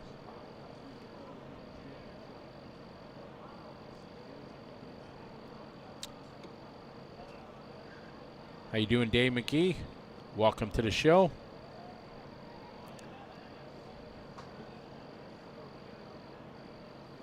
No.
All right, we're going to continue on here with the broadcast as they do the resort and things like that. I think they're going to be turning on the lights. Here's a great shot from just left of the starting line. You can see everybody lined up, the sponsors there. DE Racing, a big part of this. We want to thank, of course, all the companies that are helping us here on the Live RC side bring you this groundbreaking coverage of the biggest RC race in our world of racing. Here presented by Team Associated J Concepts, along with Lifetime, McLaren, and Tekin. And we are going to bring in an online guest here via the Skype. We're going to call in my normal tag team partner. We're going to bring in Mr. Tyler Hooks, ladies and gentlemen. Yeah. There he is. Hi, Tyler. How are you? I miss you. How are you? I'm doing well. How are you? You're sick. You got the strep. I do. Honestly, I felt fine the whole time. I just was supposed to go to a racing event myself this weekend, but I didn't want to get anybody sick, so opted to just stay home. It's good. You sure it's not the Rona, right? No, I took a strep test, and it was like a lot of strep. Yeah, when you said I got the strep, I got a lot of it. A lot of it, at least 3 streps. Well, you're sitting at home watching this. For me, it's been incredible. And, I mean, what's your take on it to watch this? And somebody like me that's really not in-depth into the drag racing scene. So, yeah, our whole, like, techno crew or whatever, we have, like, a group chat. And none of us have really followed it all that closely. But Jared's there this weekend, so everybody's been paying attention. And Jared's been letting us know when his races are, so we've all been checking in throughout the day. And it's pretty interesting. There's a lot of stuff that goes on that we don't necessarily play with as much as these guys do. I mean, ESC settings and stuff like that are important, but we never play with them, I don't feel like, to the degree that drag racing guys do. Absolutely. I think it's really interesting, all the stuff that they're doing. And then, you have these companies that are coming out with new softwares, specifically to be able to aid in this, it's really cool. It is. It's been fascinating to learn here. The two events I've been, spectating. Well, Vegas, I was just spectator, but here being part of it and having the guys come in the studio and chat and my roaming around talking to everybody. It's been fascinating to see this, and it's a totally different vibe to our viewers that are watching that go to your local dirt tracks or off-road tracks or oval, whatever you're doing. This is such a different vibe here. It's competitive, but you don't feel that fierce competition you normally do, when you're in a last chance qualifier or something like that. It's really neat. A lot of families, we see a lot of kids here, and we talked about it with Jared and with Tim that, you can have a guy like Jared Tebow standing there, multi-time world champion that, you couldn't even touch him on an 8-scale track or a 10-scale track, but you stand 10 feet away from him on a drag strap, you could straight up beat this guy. And that, I think, is the part of the mystique that makes this drag racing so interesting and so unique to everybody that gets into it. Yeah, while we were in Vegas a couple of weeks ago for the Silver State, we actually talked to Ryan Mayfield about this. He does the drag racing stuff back at home in Arizona as well, and he said it's really hard. So, he said he bought these scales, and he was scaling his car and getting everything ready, and he went out and tried to do a pass and did a donut. And he was like, then, somebody grabbed his car, whether it was, Mark Vine or some guy like that, and basically just started tweaking on stuff. And they were like, go out again. And it went perfectly straight. And he was like, I threw my scales away that day. I was like, oh, interesting. Yeah, it wasn't so much about balancing it out. It's just getting the right adjustments. And there's a lot of guys that are good at. You mentioned Mark Vines, and we had Tim Smith in here earlier, and those guys live this drag racing life, and they're just doing fantastic. But they're also sharing their love and their passion for it to help new people getting in. And I saw it at Vegas, and I saw it when they had the test day before in Vegas, and we've seen it here when I walk through the pits. Everybody is really helping everybody, and that's pretty awesome. Yeah, I think to a certain degree, all of these guys have their own way of doing things and maybe some secrets that they kind of keep to themselves. But I think for the most part, they help each other go point A to point B, and at least try to get down the track. So yeah, it's interesting. Guys like Tim Smith have been doing this for 30 years and have been doing all sorts of RC drag racing, whether it's 1-cell or 2-cell pro stock or even speed runs, and having world records on RC speed runs and stuff like that, and how that stuff applies to something like no prep, where you don't have so much grip, I guess, and so much to work with, and you kind of are just trying to make it go. It definitely is, and it makes it for just more of the excitement and interesting aspects of this. And Tyler, we're going to change gears here. I appreciate you calling in, but we got a special guest that we're going to bring into booth here. So thank you very much for your time to join us, and I'm sure we're going to have a chat again maybe a little bit later. Thanks very much for joining us. Eric, you want to – thanks very much. Eric, you want to take us trackside for a minute and we get set up in here? Thank you very much.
All right, welcome back in here to Team Associated Broadcast Center, and we are graced with somebody very famous when it comes to the world of street racing from the Street Outlaw Show on the Discovery Channel. Big Chief is known by Justin Scheer, and Justin, it's an honor to have you here, and I've watched you as you walk through the pits and everything. Everybody's shocked to see you here, but racing's it's in your blood, isn't it?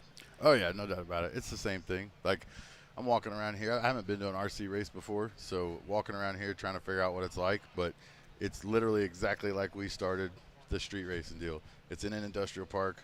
You line up both sides. Everybody's got their stuff.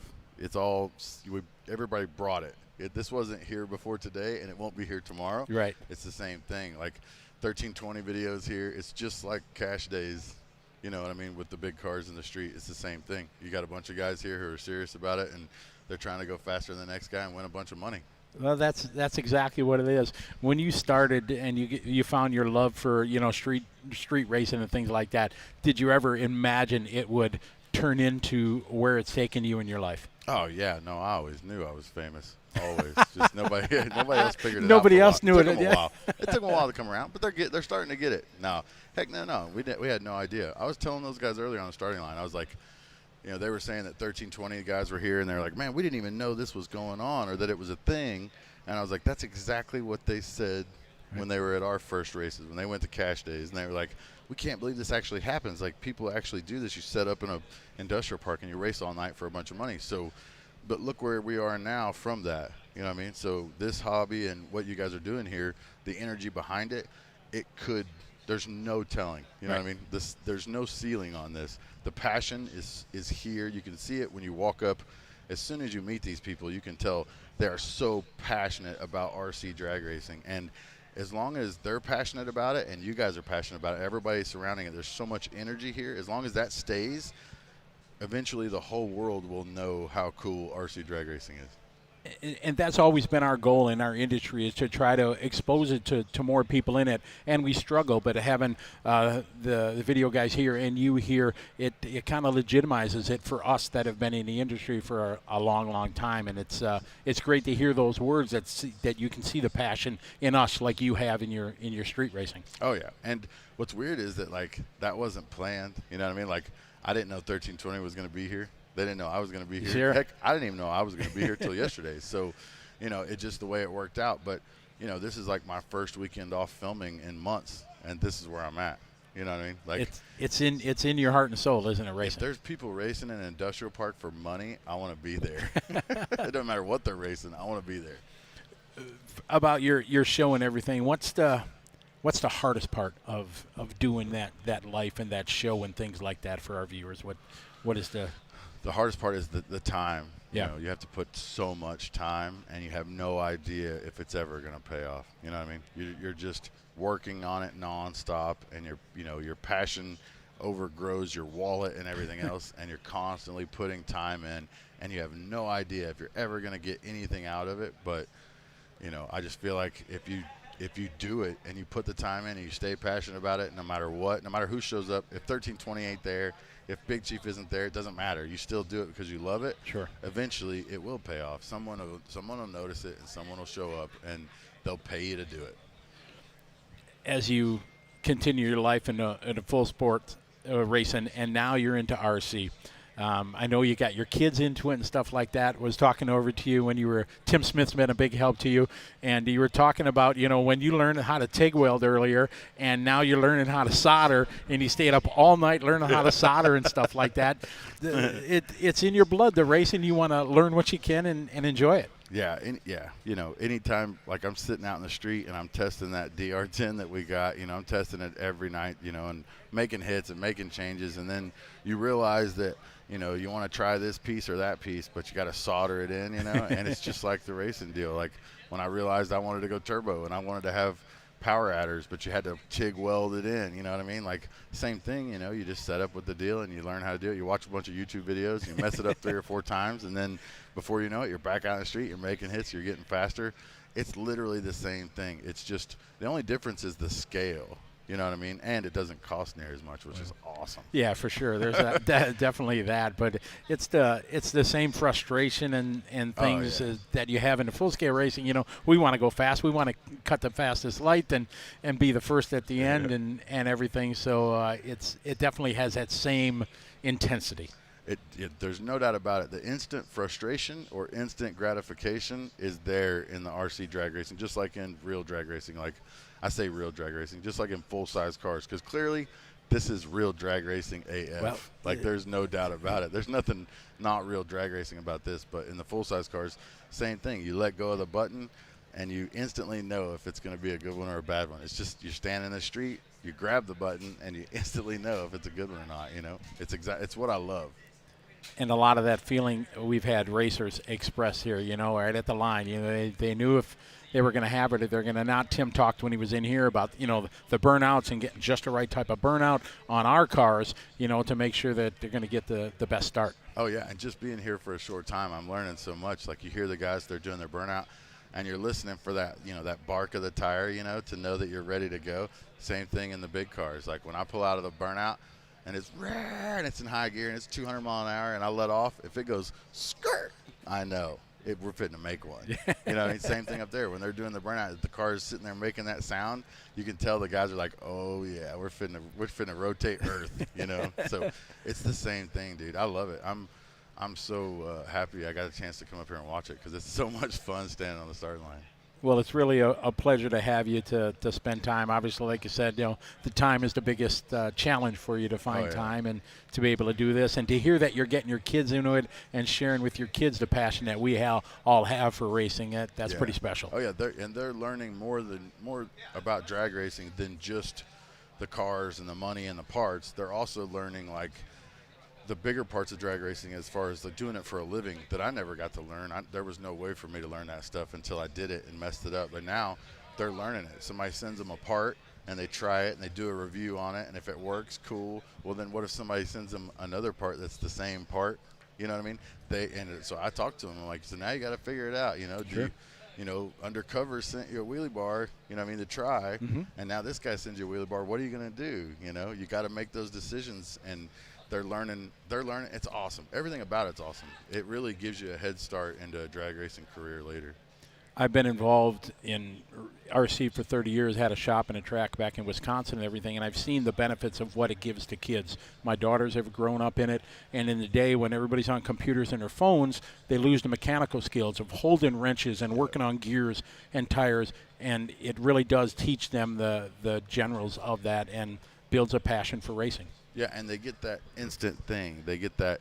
They work all night on it in the garage, or they work, 20, 30 minutes putting a new part on, and they go out there and they get to hit the button and they get to see it, and they get that feeling of it was worth it or it wasn't or it didn't work or you got to work harder. And having that little GNSS thing so you can see the ET, man, that's like, they get it quick, and then they're hooked. They don't want to stop. They want to make that number fall every time. So, no, it's awesome. I love it. I can't get enough of it right now. I've probably got – of course, I've been into RC cars forever. I probably got 80 or 90 RC cars in total, but I've already got 3 or 4 drag cars. I plan on buying 3 or 4 while I'm here. Like, that's just what I do. I don't know. We can't get enough of it. Oh, that's awesome, and it's good that your passion for real racing has translated this, and you. Oh, this is real racing. Well, you're right. It is. There's no question about it. Everybody keeps saying that, and I know it's not a dig or anything. It's just, it's hard to figure out the name that defines the two. From like the full scale cars to this, because I said it earlier and I caught myself and I felt like a jerk because I said, and we're real racing or real cars, dude, I'm standing up there. This is real racing. There's no question. This is real racing for real money. There's no doubt about it. So I got to come up with a different way to say that. Well, the more you're in it, you will, and yeah, exactly, it'll be the other side of your racing life. Yep, definitely. I'm probably never going to go anywhere without taking my RC car with me.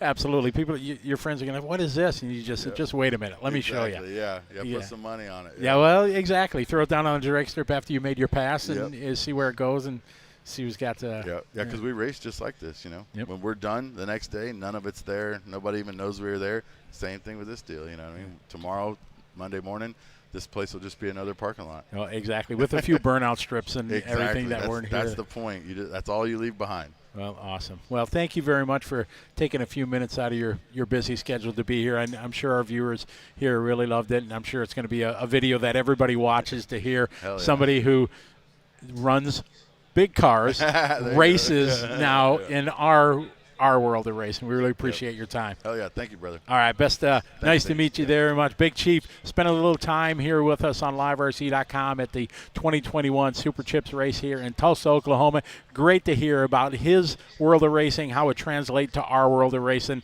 They're two different scales, but they're absolutely the same, carried by the same passion and love we have for racing. So thank you very much.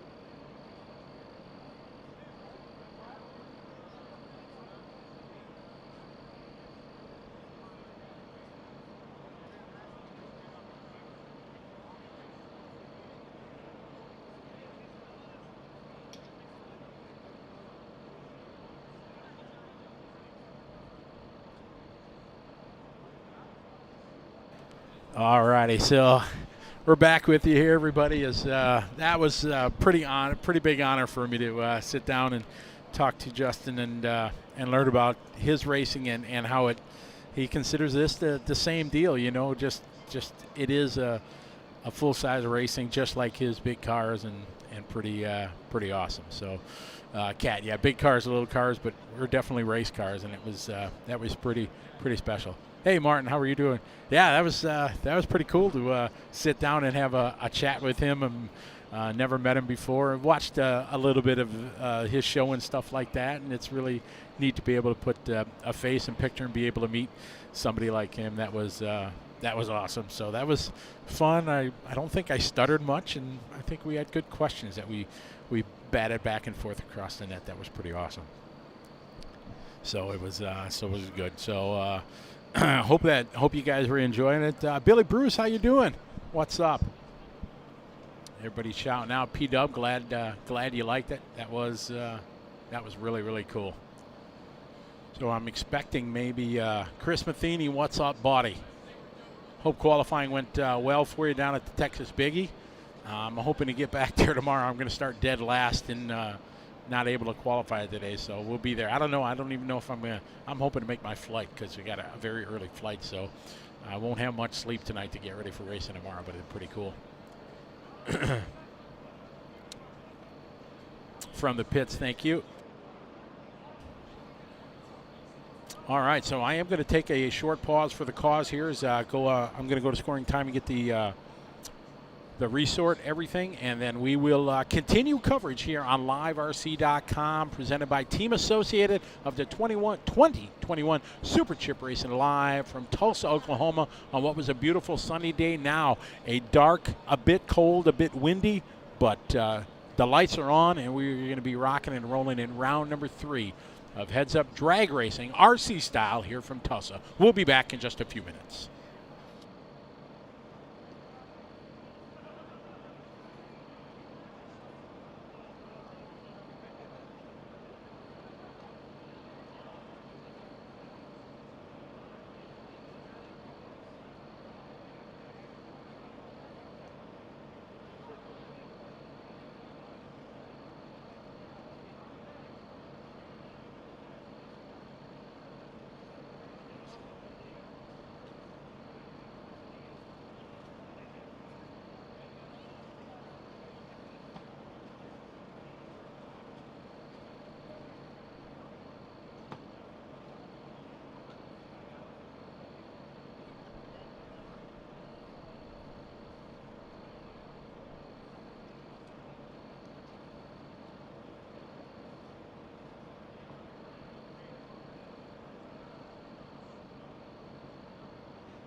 And we're back, everybody. Welcome. Continuing coverage here on LiveRC.com from Tulsa, Oklahoma here. Super Chips 2021 presented by Team Associated. We've had an exciting day today. A thrilling chance there to meet the Big Chief and have a little chat with Justin Shear from the Street Outlaws, and that was pretty cool. Didn't think I'd get a chance to meet a TV star while I was doing it, so that was pretty cool. All right, so now we are into our next group of participants. Let's see here. I got the heat sheets here. Looks like we got the A group right here, and yes.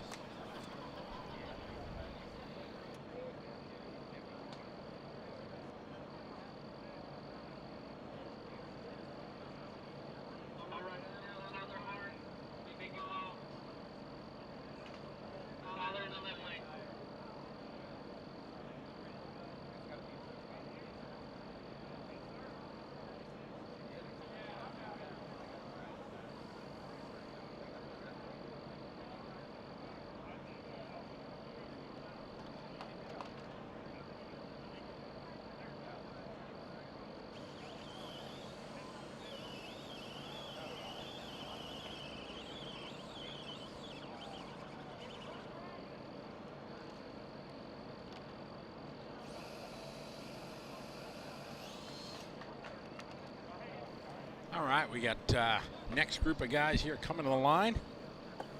As the lights are on, sign back into the chat room here, see what we got. All right, we're on the lights here. Under the lights here at the Super Chips.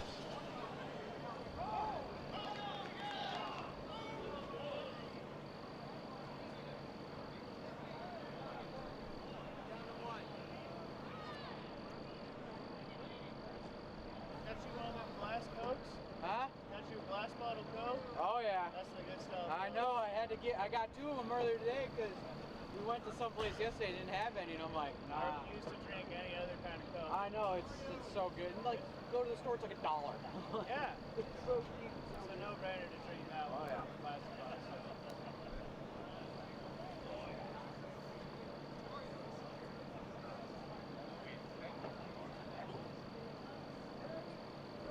So the next group coming up, we're waiting to hear exactly from the race director exactly who is coming up. We're into our 3rd round of races.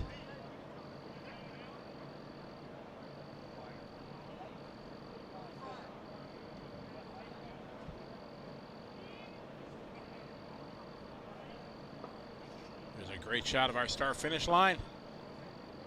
Got 6 cameras set up for everybody. Ryan Gartland, thank you very much on that. I never, I don't know much about him and everything like that, and I know of the show, and it was cool. So we got Frank Greer coming up here in the near lane, and then Luke Franzen in the far lane. But it was great, and it was I thought a pretty good interview. I didn't stumble. I didn't say I don't think I said and he was a very good interview. He was easy to interview because he gave a lot of great information that I could just, parlay into the next question. So it was pretty good.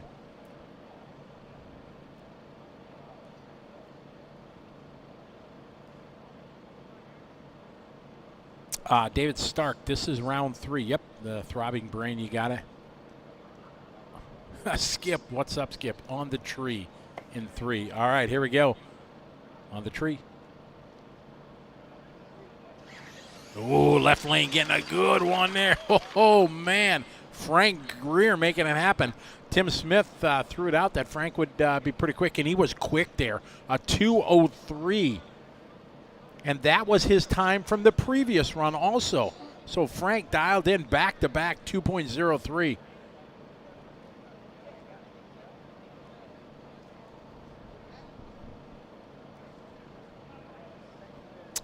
Justin Jared did very well. He lost in his like the B side of his group, but he still has 1 entry in.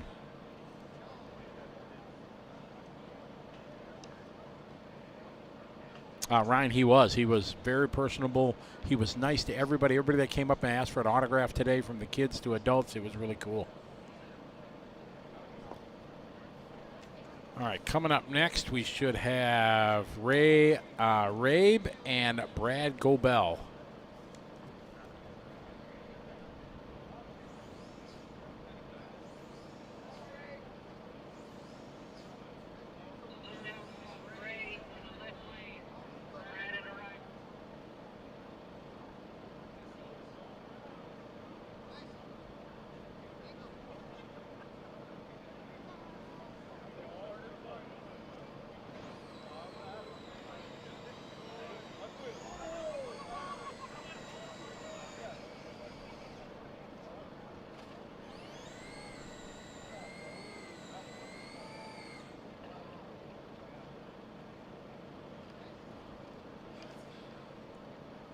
Okay, getting these guys ready to go. This is Ray in the near lane there, and Brad in the far lane.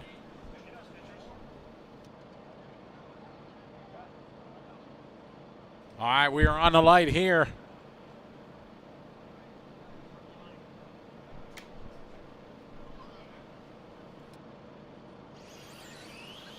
And here we go. All right, so that one looks like it went to the left lane. So Ray going to continue on, a little fist pump, a little tap on the back. So our Group A drivers are done.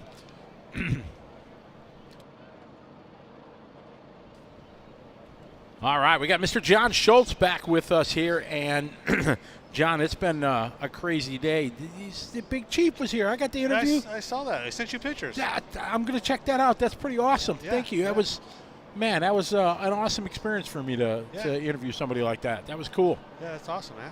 Yeah, it was good. He had some great things, and he made the point to say this is this is real drag racing. Oh yeah, absolutely. He made the point numerous times and said he caught himself, saying it was not. It's pretty awesome. Oh, those pretty awesome pictures, dude. Thank you very much for that. Absolutely. Yeah, that's I can't see with the studio lights. I can't see who's behind it. Like, you just picked in. I had who is that? So unfortunately, you got some time on your hands now. Yeah, I'm good now. Yeah. Okay. Yeah. All right. So who do we got? We got Mark Vine in this one. Taylor Spencer. So here we go. Let's Vine's see. fast. He's doing a good run right here. Watch He's this. in the near lane. Oh, yeah. has he There got it it? is. Boom. He does. Yeah. He had a good one. He broke. What did he do? 2.01. Ooh, man. 2.01. Frank Greer just did a 2:03. Wow. So people they're slowing down a little bit. They were a little faster earlier. Uh-huh. So. Mark had a 2:03 earlier. This one was a trick faster. Frank was back-to-back 2:03. A couple of other guys that were. Mark Vine did hit 199. That was in the last round. So this is kind of round 3 here. Okay. I got to give up on that. I got to start. I failed miserably on keeping track in round 2 of. I got like 100. I got 160 ticks here in the first round, but I got like 12. Yeah, but you can always go back and listen to your own, and recount. So you have a plane ride, right? Oh, yeah. Well, yeah. All right, we got Zippy coming up in Brian Y. Zippy from the greater Chicagoland area. He races down at Northwest Indiana RC Drag Strip in East Chicago. They got a kind of indoor warehouse there, so. I can't believe it how many people from so many different states are here. It's coast to coast. Oh, yeah, absolutely. I mean, California to Florida to New York to Minnesota to southern Texas. Louisiana. I was going to say that. Too, yeah. Here we go, Zippy. Oh, Zippy's going to do it. Nice run. That was a that's 207. And that is Zippy's fastest run of the day so far. Nice. That was a 207.9 to a 2.448. And Brian had a faster reaction time by 1/10 of a second. Boy, the crowd is thinning out here. I walked. Yes. Everybody's packing their stuff and heading home. I packed up the race stuff, but I left my table out, like the cars and stuff. So. In case somebody needs something, or everybody can come and take a look at your car. Up next, we got Mario here in the near lane, Kyle Ash in the far lane. We are on the tree. Ooh, good start. Ooh. Oh, he Right- might have got him. right lane? Right lane, he got him. Wow. But look at the reaction time. The left lane was faster. Yes. That was a 2:169 to a 2:138. Look at the finishing margin, John. .001. 1/1000th of a second. It can't be closer than that. Wow. That It was awesome. cannot be closer than that. 1/1000th of a second. We timed to the thousandths, and that was awesome. Man, 1/1000th. I mean, that's a good race. how That fast is the eye blink? Eye blink is slower than that, I think. Right? Can you get slow-mo on that? Yeah, Eric's trying to cue it up here. Well, it looks like we're ready for the next one here. All right, here we go. We got Another good race. Jason and Russ. And To a 2237 to a 2280 and looks like John Schieffer is going to take that one. by .053. 5/100ths of a second. That's insane. And we're flying through these brackets quick now because there are only, 1, 2, 3, 4, 5 groups per bracket. Let's do no more breaks and just blow through this. Let's get this done. Yeah, because yeah, we were thinking, 3 o'clock. I hope it's Yeah, what time is it? about 9:45 right now. Well, that's not bad. Well, yeah. Now we're in a Group C. We got in the near lane John Claridge and Matt Denoyer. All these races should be all tight all the way through. Yes, I think it's going to be very, very good. No more ducks. This event is the 2021 Super Chips, presented by the Team Associate here on Live RC. We're on a tree. Oh, he pedaled it. He still might have got it. Wow. He did. Wow. What a pedal job there, getting out of it and get back in it. His reaction time is what saved him. A 2326 to a 2329. So the faster elapsed time lost the race because of a Yeah. faster reaction time. Yeah. By .044. We're going to go to that .001 here on a Tekin Instant Replay, John, and show how close 1/1000th of a second is. Wow. That's still a car. No. Oh, Catch it. he's right there. He Wow. pulled it in there at the end. What a great race that was. All right, our next race coming up here. Oh, looks like right lane going to get him, and that's going to be Sean Stafford. Left And lane got a little loose, it looked like. Sean, again, look at his time throughout the day. A 1992. Yes, he's had it before for Sean Stafford. He has been solid the whole day. I've kept track because he was our fastest earlier. He's got the fastest 195.4. Then he had a 201, then a 204, Wow. and now a 199 again. That's awesome. I'd put that car on a shelf for the next race. I wouldn't touch it. He needs the next race, though. Oh, yeah, true. When he gets done racing There tonight, you yeah, go. yeah. I wouldn't touch that car. That's a good car. Nice and consistent. All right, so now we should have Mike Gonzalez in the near lane and Chris Gillian. Chris, I'm a fan for you because he's from Chicago. He comes up to trackside. He's raced a lot, and he's got a red and yellow body. So, all right, let's see if Chris can make it happen. Oh, he had a good Nice launch. race. He got it. Right lane. All right. That was a 2-3 with a 2-1. All right, but that 212 is not going to cut it. No, it's That not. is it's an awesome run. I couldn't do it, but 212 is. It got him through this round. That's all that matters, right? Yep. One round at a time. I would take that all day long, but it's not going to get you to the finals here. Ain't going to beat a 199 or a No. 203. All right, so it looks like this should be Jason Engel and Thomas Buckley. Jason in the near lane, Thomas in the far lane. As this is round 3 of eliminations. How many people were in round 3? 20? 2, 4, 6, 8. 8. So we're getting down to the final 4. Well, there's 16 right now. I misspoke. All right, that's so right. left lane. So Jason. So this is the Sweet 16 right now. Nice. Jason with a 212.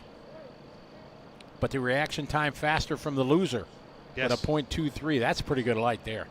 .23. There's some good racing here. There is. Man, my phone blew up, John, after that interview. Oh, I bet. People I ain't heard of that are watching the broadcast like, Scotty, how did that happen? Yeah, he's been floating around, and he's just been mobbed. Oh, P-Dub just sent me a picture of Big Chief signing their new body. That's pretty awesome. Nice. Yeah, that's really cool. Good job, P-Dub. Yeah, he was Bob the whole time he was here. So Yeah, it was. I hate bugging people like that. I know they were here trying to watch the race and stuff. So, but I hear he's a really nice guy. He was. He was very personable. I've talked to him earlier when he was here, and then the interview. That was pretty awesome. Chance to do an interview. All right, these guys doing their burnout.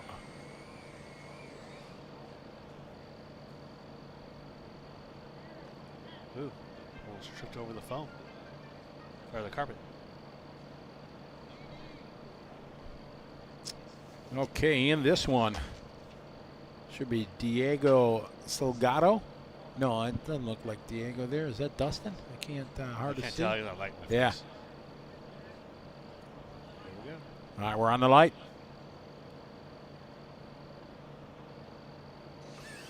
Ooh, left lane. Wow, he hit the wall. Right lane hit the wall. That was a pretty solid stop. I didn't see if he got loose or what happened. Don't know. Is mile an hour correct on that? Yes, the left lane is accurate. The right lane doesn't. 64 mile an hour.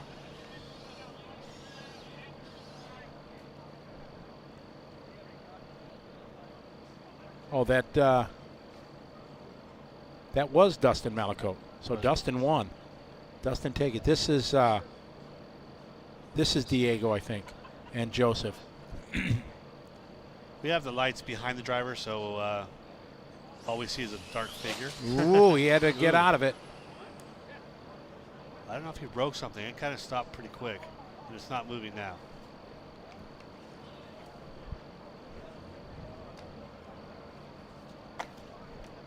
All right, John, I'm going to go talk to the race director. You have the con right now, okay? Sweet. You All got the con here for the next minute. Can I trust you with the helm of the ship? Well, I'll try to steer it into a dock or something. No, I'll be Is right there back. questions here I can watch or something?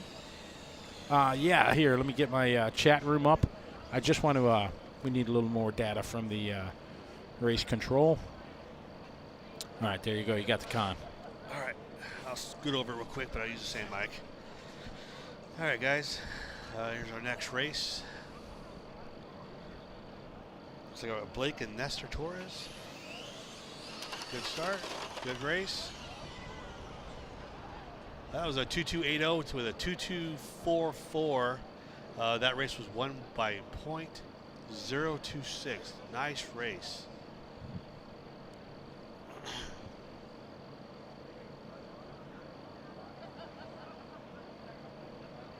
Yeah, drag racing the lights, there's nothing like it. Absolutely.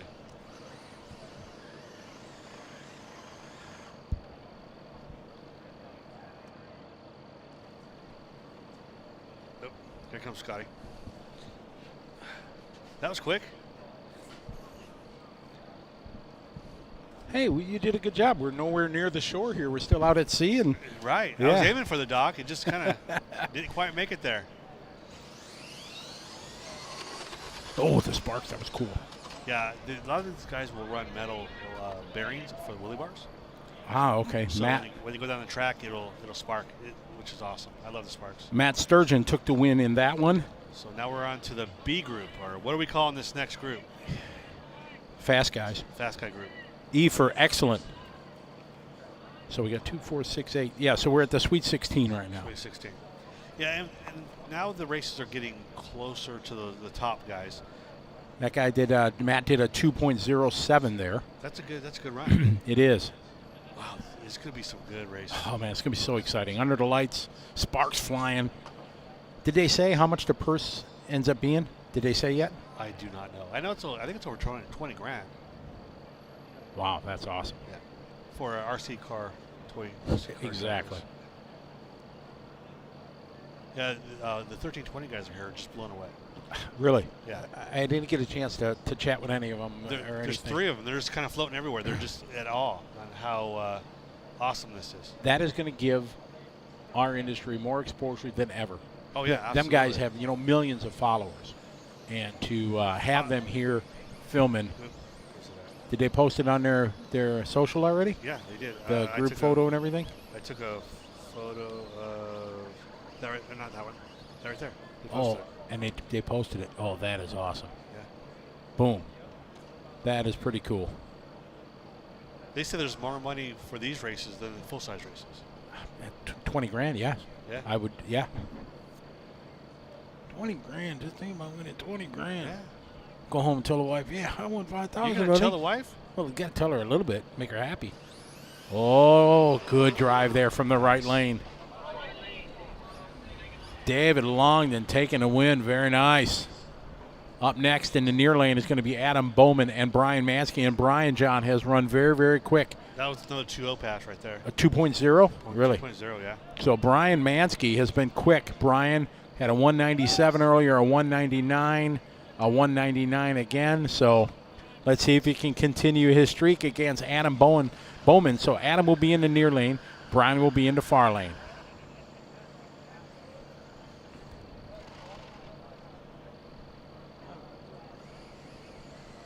That's awesome. That's a great picture of all the vendors in front. It's really, really cool. And people don't realize that that's like 3 or 4 deep. Yeah, exactly. It goes all the way back to the building. And around the building. Yeah, exactly. It's big motorhomes and stuff like that.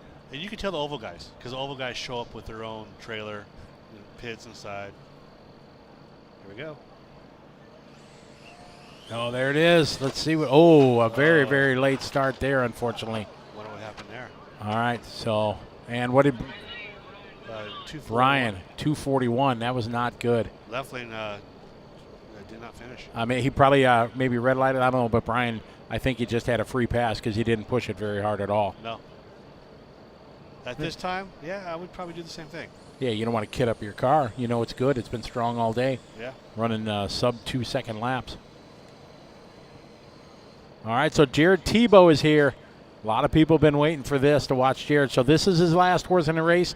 He lost in round 2 in his second entry, but now this is it. He's up against Thomas Rockwell. Thomas in the near lane, Jared Tebow in the far lane. This is going to be very exciting. He's been going rounds. He's been doing real well. He is. He's been consistent. Like 212 has been really strong for him. Let's see if Jared can do it. Oh, he got it. Did he get him? Whoa. Oh, he got him at the end. 7 1/1000ths. Jared had him on the hole shot, a .295, Wow. almost a tenth of a second faster in the reaction time. But on the back end, he got him. Wow. He did come around. And that was against who? Thomas Rockwell. Thomas Rockwell. Wow. Yeah, at the halfway mark, Jared was a lead. You can't be upset about losing the 2-1-1 and 2-1. No. I mean, that race, that was awesome. Okay, we got Jill Miller and Ad Rigmaiden in this one. Jill will be in the near lane. AD will be in the far lane.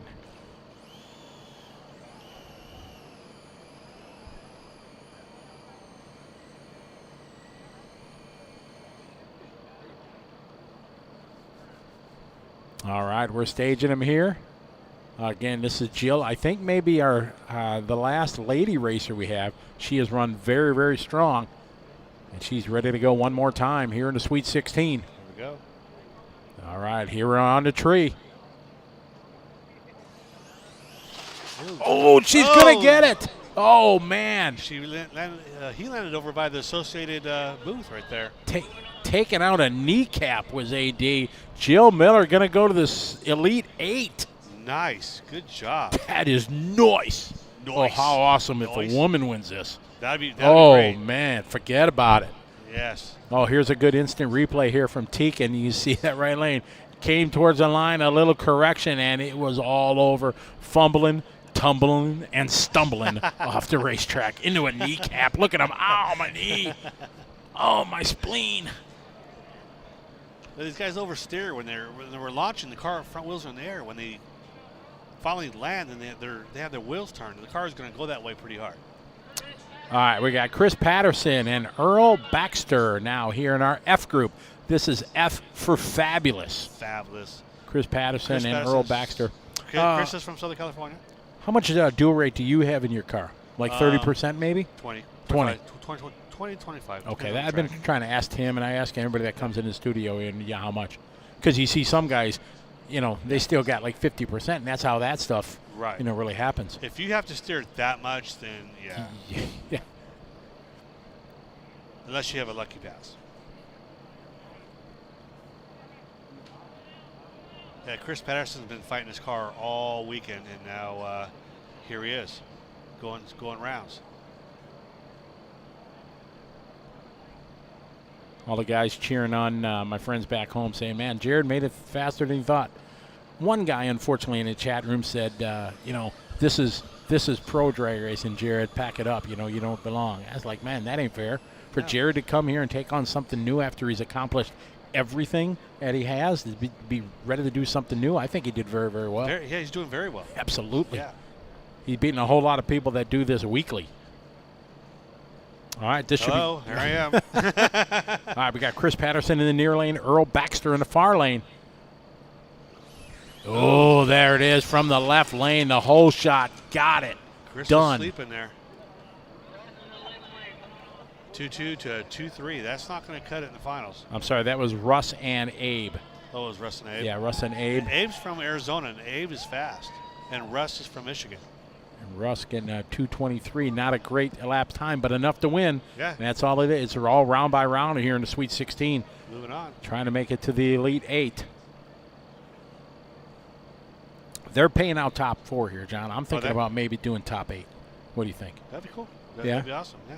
I mean, I think if the overall payout for first place is not as massive, I don't care if I have the biggest payout. I just want to have the best event. Yeah, absolutely. You know, so people are going to be happy whether they win X amount of dollars or X amount of dollars. Right. And, you know, they never talk about the money. They always talk about, hey, I got this plaque, or I got. Right. Not saying the money's not important. Don't get me wrong. But Oh, no, I win $10,000. But they'll be hearing about it. Yeah. Well, I got to keep it on download because we want tax man. plans. Yeah. It was Monopoly money. Yeah, exactly. It was Bitcoin. Did you buy any of that doggy coin? No. I bought some doggy coin. It went way up and then way down. I still got it because it's like a long-term thing, you know. I started playing those penny slot thing or whatever they call it a long time ago, and I just, yeah. Oh, but I bought that. I know it's Dogecoin. I'm trying to be funny. My producer's talking in my ear I that hear it's him. Dogecoin. Yeah, but I know it's Dogecoin. But okay, it was Lucas, but doggy coin sounds better. Doggy but coin. but I like bought, doggy coin. I buy bought doggy coin. I bought it when it was like 0.05, so it was like nothing. All right, here we go. All right, we're on the light here. This is Earl in the far lane. Oh. Had to chase that thing back, and he lost the win. What was that? So 2-4 to 2-1-4-8. Earl continue at 2:14. Not bad at all. We saw a lot of 2:12s here in this round, but to be able to move to the next one, we're assuming it's going to be half the sub 2:10. Yeah, I believe so. Have you been watching any of the reaction time? Anybody like doing perfect reaction One times? guy earlier in maybe round 1, it came across as a .000. Right. And he pulled back after he left because I think he thought he started too late, and when he ran through the light and it gave him a 000. It's the only one, but I didn't see anyone with a .1. Right.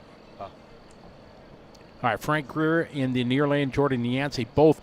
Jordan has run he had a sub 2 second lap. Jordan's a SoCal guy, and Frank Greer. Frank is from Arizona. They're both very fast. Frank in round 3, he had a 2.03. Jordan's number 1 in California. He's a fast kid, and Frank Greer, he's fast. These are both very fast guys. This will be a race to watch right here.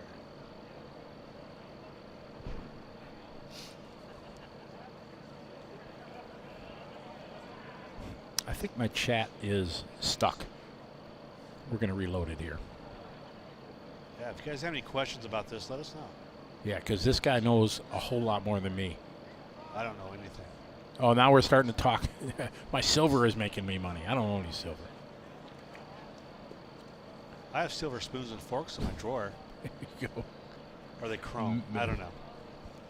Melt them down and you got a $1.08. What's your John? Okay, perfect example. They have one staging light here. Some trees have 2. Do you have a preference as a racer? I just like the green light go. That's what I like. Simple, it's easy. Oh, but staging. Sometimes there's a pre-stage and a stage. Do you have a preference on that? I like the one light. One light, yeah. Just easier. Simpler. It seems like they always fight with trying to get them both lit up. Okay. All right, here. This is going to be a good race. You hear the traction. You can hear the tires squealing. Yeah. Tim was talking about that certain sound of chirp you want to show you have a good burnout. All right, Frank Greer, Jordan Yancey. Who's taking this one there, John? Oh gosh, I don't even know. They're both good friends. I would have to stay with my California boy, Okay. Jordan. They're going But the I light. think Frank's going to take it. That's who I think is going to take this one. Oh, Right nice lane. race. Jordan got it. Jordan, nice job. 6 thousandths of a second. Wow, that was a 2024 to a 2016. 201. Wow, what a! Can you imagine coming here and losing with a low Yeah. 2-0 race or time? That's just insane. Man, that was it. Got the whole shot and ET. Now I don't think I think they only have one. Both those guys only had one car in still, right? I think so, yes. Yeah. So that means. Oh, AJ's still in the hunt here. Mr. Florida. Yes. Mr. J Concepts, man. What a nice kid. He is. Yeah. He really is. We've been talking quite a bit today, and we're both on the same J Concept team now. So he's full of information. Great kid. I give AJ props on him because when he was up and coming and he was a young, talented off-road racer, Right. he had a little bit of the youth. You know, I don't want to say arrogance. That's a bit of a Right. too strong. Right. But in the last 2 years here, he's got involved working at J Concept. The maturity in AJ has just been 180 degrees. It's been fantastic That's and awesome. respectful and just wonderful. So really great. So AJ in the near lane, Biggie Paul in the far lane. And who's it going to be? I didn't even see. Oh, my. Right Biggie lane. Paul in the right lane got him. AJ got the reaction time, but in the end, a 2.107 100ths of a second for Biggie Paul. Wow. Tough luck for AJ. Yeah. High five there from AJ. I would take that though. I would take that. I'd take that loss. Yeah. I mean, that was a good Oh, pass. here's a good shot here. I Look at think he that had wheel it- stand from AJ, and he had to get out of it a little bit, or he just wiggled it a little bit enough. That might. That's what caused him the race right there. Got the front air wheels in the air and had to correct it. We're into our G group. G for great. Great. Or how about gorgeous? It'd be, Gorgeous racers. it would be. I think the great's better. I like how you said great. Is that Teddy Page? This does not look like Timothy Carr and David Longston. You went from F to G. That's correct. You're not Yeah, but rerunning the race, are they? No, but I think maybe these guys aren't at the line. I don't know. All right, we're gonna find out who this is. Sorry, guys, I don't know exactly. All right, we're on the tree.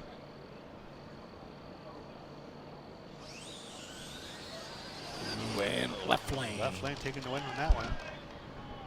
Wow, that's a 2.2. That was a 2.23. That was Tim Teague and Teddy Page. So I was correct. And Teddy, they skipped the first race.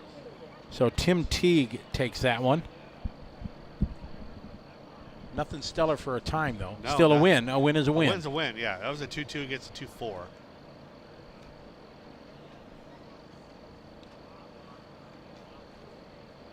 Do you remember what your best run was ever on a timed I ran a 1.99.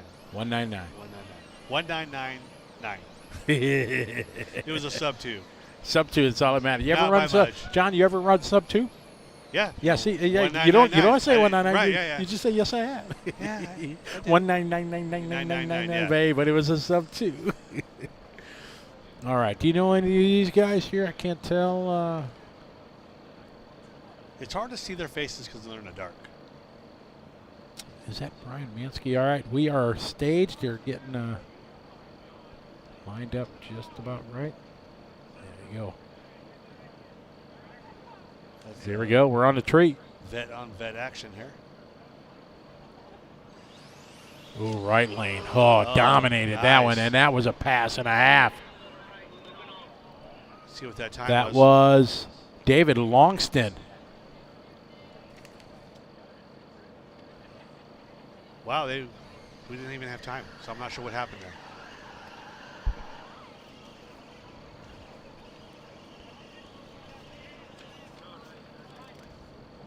Right lane, but it doesn't matter. Not going to win that way. And the wall's not traction. This isn't short course racing. Thomas Rockwell taking that one. Morning. This is strictly outlaw class. 2-cell rubber tire, any motor, he got out and got a little loose, and then he tagged the wall. Mr. Cucino there. We are in the Sweet 16 of all the brackets, so we're getting down and dirty here, getting closer. Man, you're happy to make it this far, but man, if you can make it through this round into the Elite Eight, yeah, they're moving.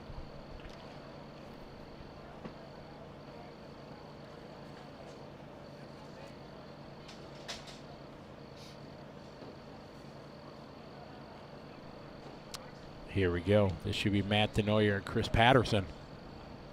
Matt in the near lane, Patterson in the far lane. And Patterson, he had it.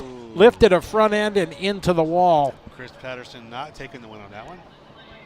Matt Denoyer going to take that one in the left lane. He had him at the halfway mark, lost a front end and just into the wall. They're both 2-3 passes.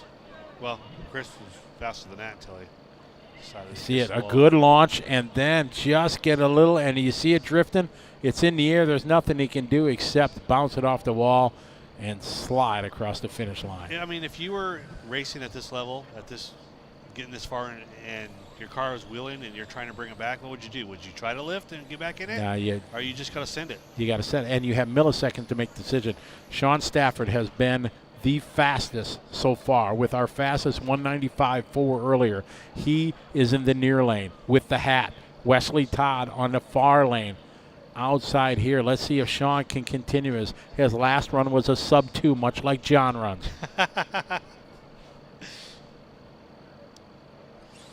And let's see if another dominating run for Sean Stafford. A to B, see what he ran. Stanford doing it. 197. Man, there we go. The fastest of the night, 1976. He is right now been the man to beat consistently since earlier this afternoon, doing the fastest runs. I think they're from New Mexico, I believe. Maybe our throbbing brain of viewers here will know. If you know where Sean Stanford is from, let us know. Yeah, I believe he's from New Mexico, but I could be wrong. All right, in the near lane, we have Nestor Torres. On the far lane, Kyle Ash. All right, we're on the tree.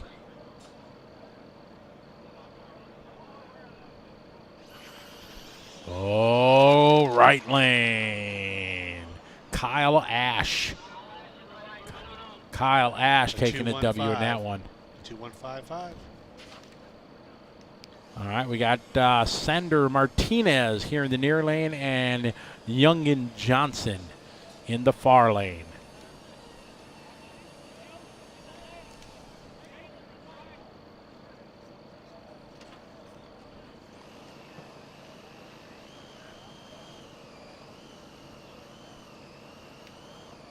Albuquerque. Boom, you called it. Oh, there you go. You were right. Yeah. Thank you, Nathan. See, the throbbing brain knows all. They make us look good. Right, exactly. Well, you should have said, they're from Albuquerque, but not said where you found the information from.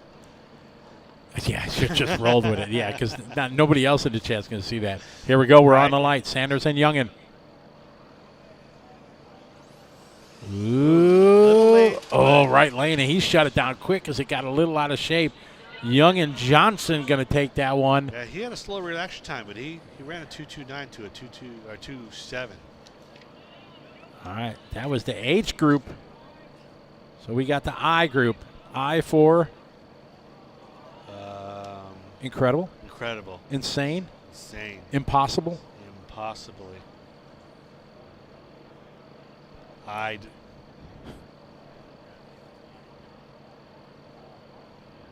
Who? Who's Sean? The boss man. Yeah. Did I do something wrong? All right, we have Joseph Minicucci in the near lane and Taylor Spencer.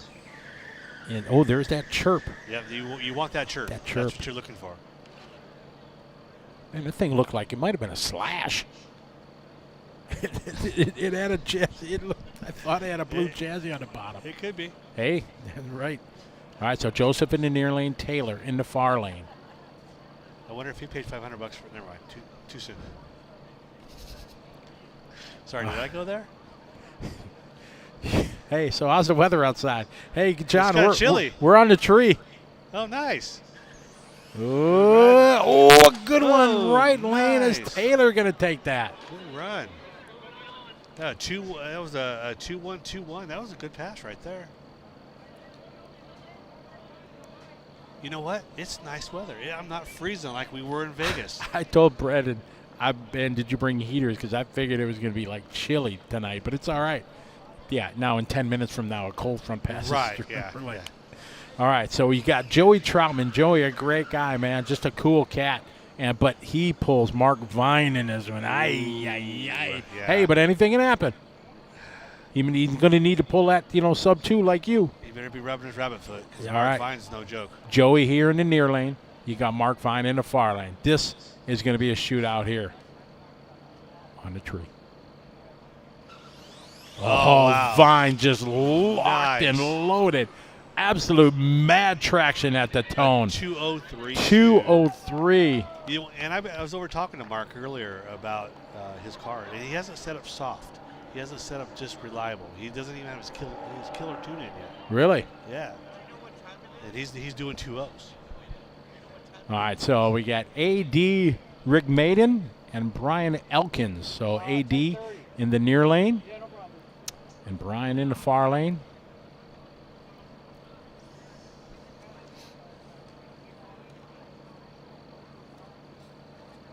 Andrew Scott said, hey, there's not many of these guys from this neck of the woods, man. Everybody traveling. This one is, look at, man, smoke coming out of the bottom of that one. We got John Force in the house. Holy cow. That's the first, smoke burnout. That's telling me he's using like a liquid wrench. Oh, really? Yeah, liquid wrench, WD-40, that kind of stuff. Oh, Won't make the okay. tire smoke. Really? So, Not necessarily the best, but, hey, if it works for him. Hey, yeah. And Brian, he makes tire warmers. One of the best ones out there in the market. We're for on us. the light.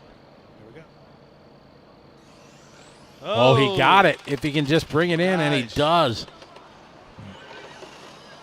And Brian's from Florida. Really good guy. Smoking work that time. Smoking worked. John Force burnout in the house. That's it. Says he ran 21 mile an hour. I don't think that was correct. But he did run a 2:17.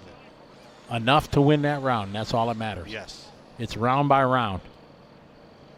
Hunter Hay in the near lane. Matt Sturgeon in the far lane. Hunter Hay, I think, our last youngster in the field.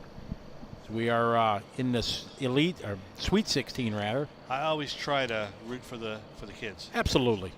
because You they have usually to. beat me anyway. So their reactions. People said, "Should we have a kids class?" I'm like, "No, their No. reaction." You said that to me when I asked you Yeah. that in Vegas. No. You said no. These They kids are fast. They beat his heads up. We're on the tree. Hunter in the right, Matt in the left, or something like that. Nice. Oh, I love the Sparks. Matt takes that one. A 2-2 with a 2:063. So Matt fast. making it to the Elite 8. Tough luck for Hunter, but still a little fist pump there for the youngster. That was nice. Do you feel that breeze that just came in? I did. See, it's You called it. Here, look at this. Teammates, boss, and a supported racer here. Dustin Malicote here in the far lane. In the near lane, Frank. So Dustin, the manufacturer, the boss man of 5-7 Designs, and Frank Ulbrich, his top team driver. So Dustin said, if this happens, it's going to be a win anyways, because Frank's going to get it to the Elite Right, 8. yeah. But for sure, Dustin wants to beat them. Oh yeah, you want to beat the man. Yeah, but do Yeah. you want to take down your top driver? And do you have what it takes to make it to the all the way?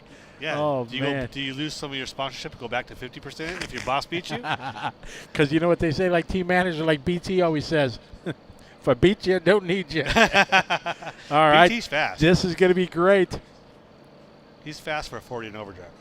Oh, Dustin's got him. Nice. Oh, Frank got him at the end. Oh, wow. I think Dustin. Oh, Dustin. A 2:056 with a 2:177. Reaction time was pretty close. 0.25 to 0.27. Very, very close. So Frank makes 75 mile an hour pass right there. Ooh, 75. That one is still accurate in the left lane. 75. Well, right lane ran 2 miles an hour, and I don't think that was correct. Yeah, you fixed a broken. You cleaned the shrapnel off the track when Oh my that guy gosh, it was everywhere. pasted it.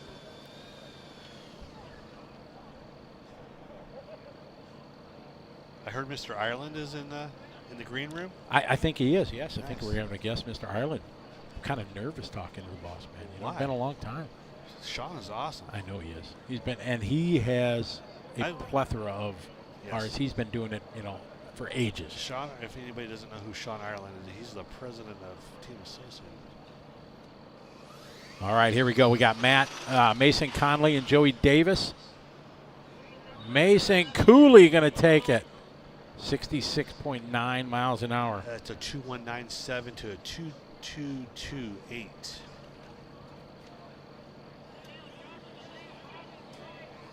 All right, so we have Josh Nicholson in the near lane and Riley Christie in the far lane. I love the underglow. Fast and Furious. We've seen a couple cars with it. That's pretty cool. A lot of places will race that are dark, so we put lights on them so we can see them when they go across the finish line. All right, we're on the light. And, it's all about the right lane there. Nice. Riley Christie taking that one. Looked like he was floating with those underlights. Nobody's got headlights or taillights, though. I see that. I usually run headlights and taillights. That would look pretty trick, I think. On my 13.5 car, I run headlights.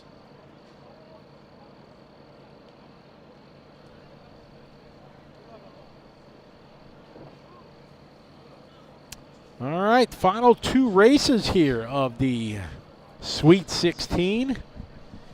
Who do we have? We have in the near lane Cody Jarvis. It's the Cody and Cody show. I think Cody's going to win this one. I'm just going on a limb. I got $100 on Cody. Okay, sounds good. Okay. So we got Cody Jarvis in the near lane. You see him grinning up. And then we got Cody Offenbacher in the far lane. Oh, that's Bisquick. Offenbacher. That's the Bisquick guy. Oh, yeah. Yeah. Can't you smell the pancakes? Yes. He's fast. Oh, wow. Hit the wall. I did not see that. Cody Jarvis with not a stellar run, 221, but enough to get the W. All right, so we got Zippy and Bobby Vine. Here's a great Tekin instant replay. See him. Oh, wow. Man. Sparks coming off. That was kind of cool. Bobby is Mark Vine's brother. Brother. I was going to say, is it son or brother? I didn't know relation. Okay. All right, there's Zippy rocking that TLR shirt there. He's in the blue and white. He's from the greater Chicagoland area. The battery inside Bobby's car is about the size of a car battery. It's a massive battery? It's huge. It's a brick. New technology or something? I don't even know. It's big and square. We're on the tree. See if Zippy can take down Vine. No, we're not going to be able to do it. The Vine brothers they're on a mission. So is there no stipulation on the style and type? It can be lithium ion. It can be just wet. It can't 8.44 volts. 8.44 volts. That's all it can be. I'll be darned. So interesting. And we're taking full advantage of that. Yeah, I know Vine is trying everything. Somebody said in a driver's meeting, if your capacitor reads more than 8.44, it's not a capacitor, it's a battery. Do you know where that rule came from?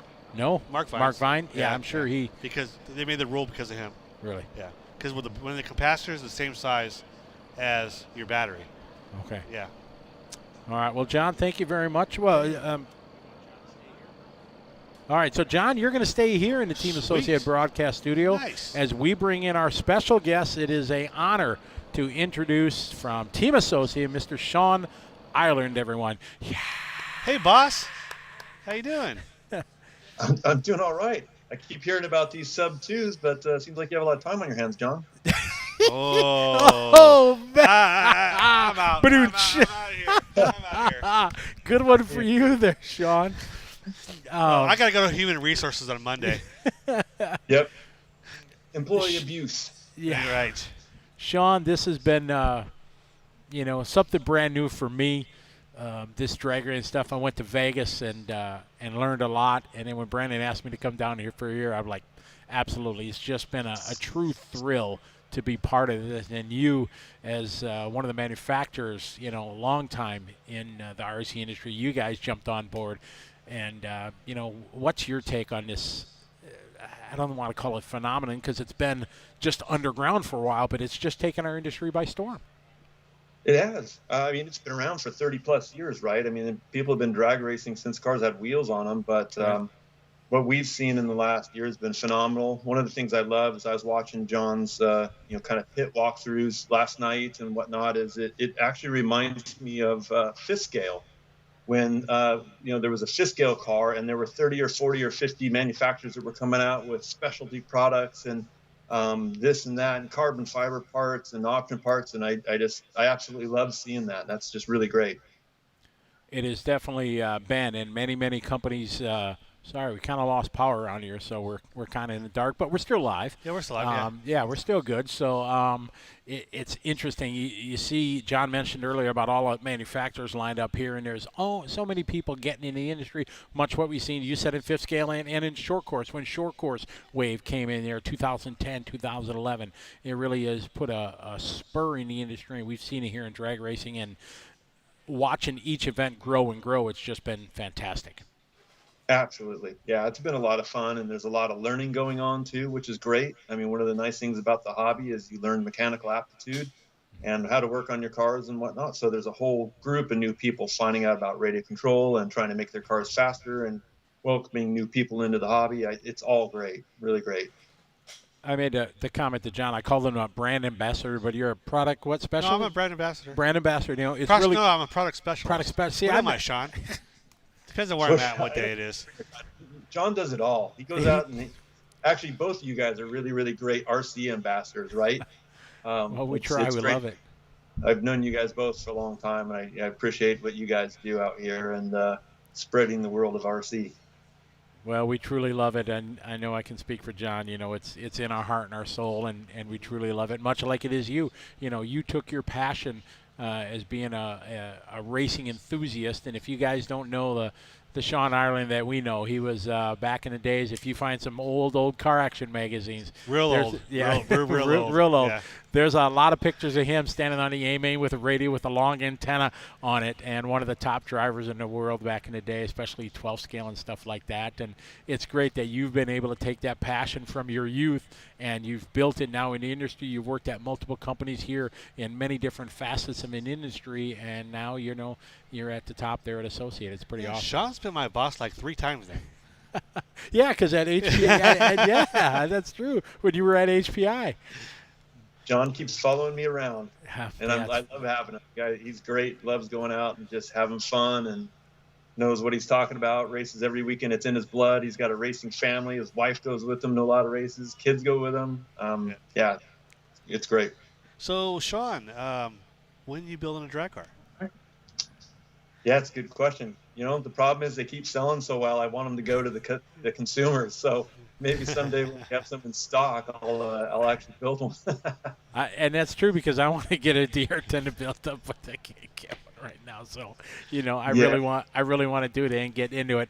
And you guys are leaving? Okay. Well, thank you very much. The Hernandez family is coming and going. So have a safe trip home. Thank you. Hope you guys had fun. And keep up the RC Diva stuff, working hard and everything like that. So, you're getting look at that. So,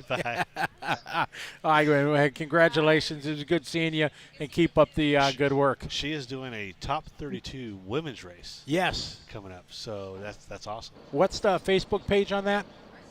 Just RC Divas. Yeah. RC Divas. So you can check that out. And do we lose Sean? Yeah, pretty good. Where does Sean go? Where's I don't Sean know. go? We're live TV here, so there he is. He's back. So.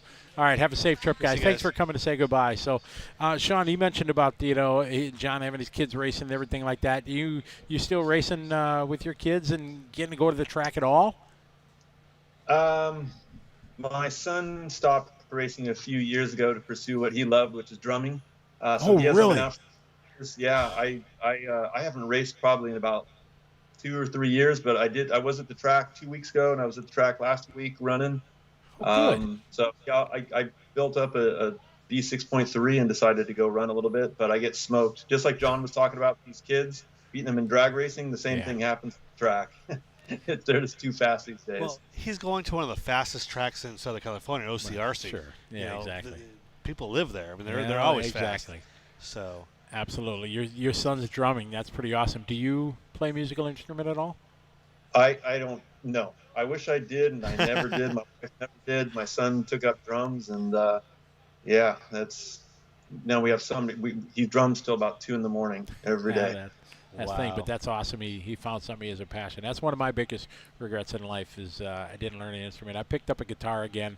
I knew a few chords back in the day, but I picked up a guitar again during this pandemic to try to learn a lot. But I'm struggling with it. I can't get the C chord, man. My wrist just doesn't go there anymore. arthritis or whatever it's called. Yeah, exactly.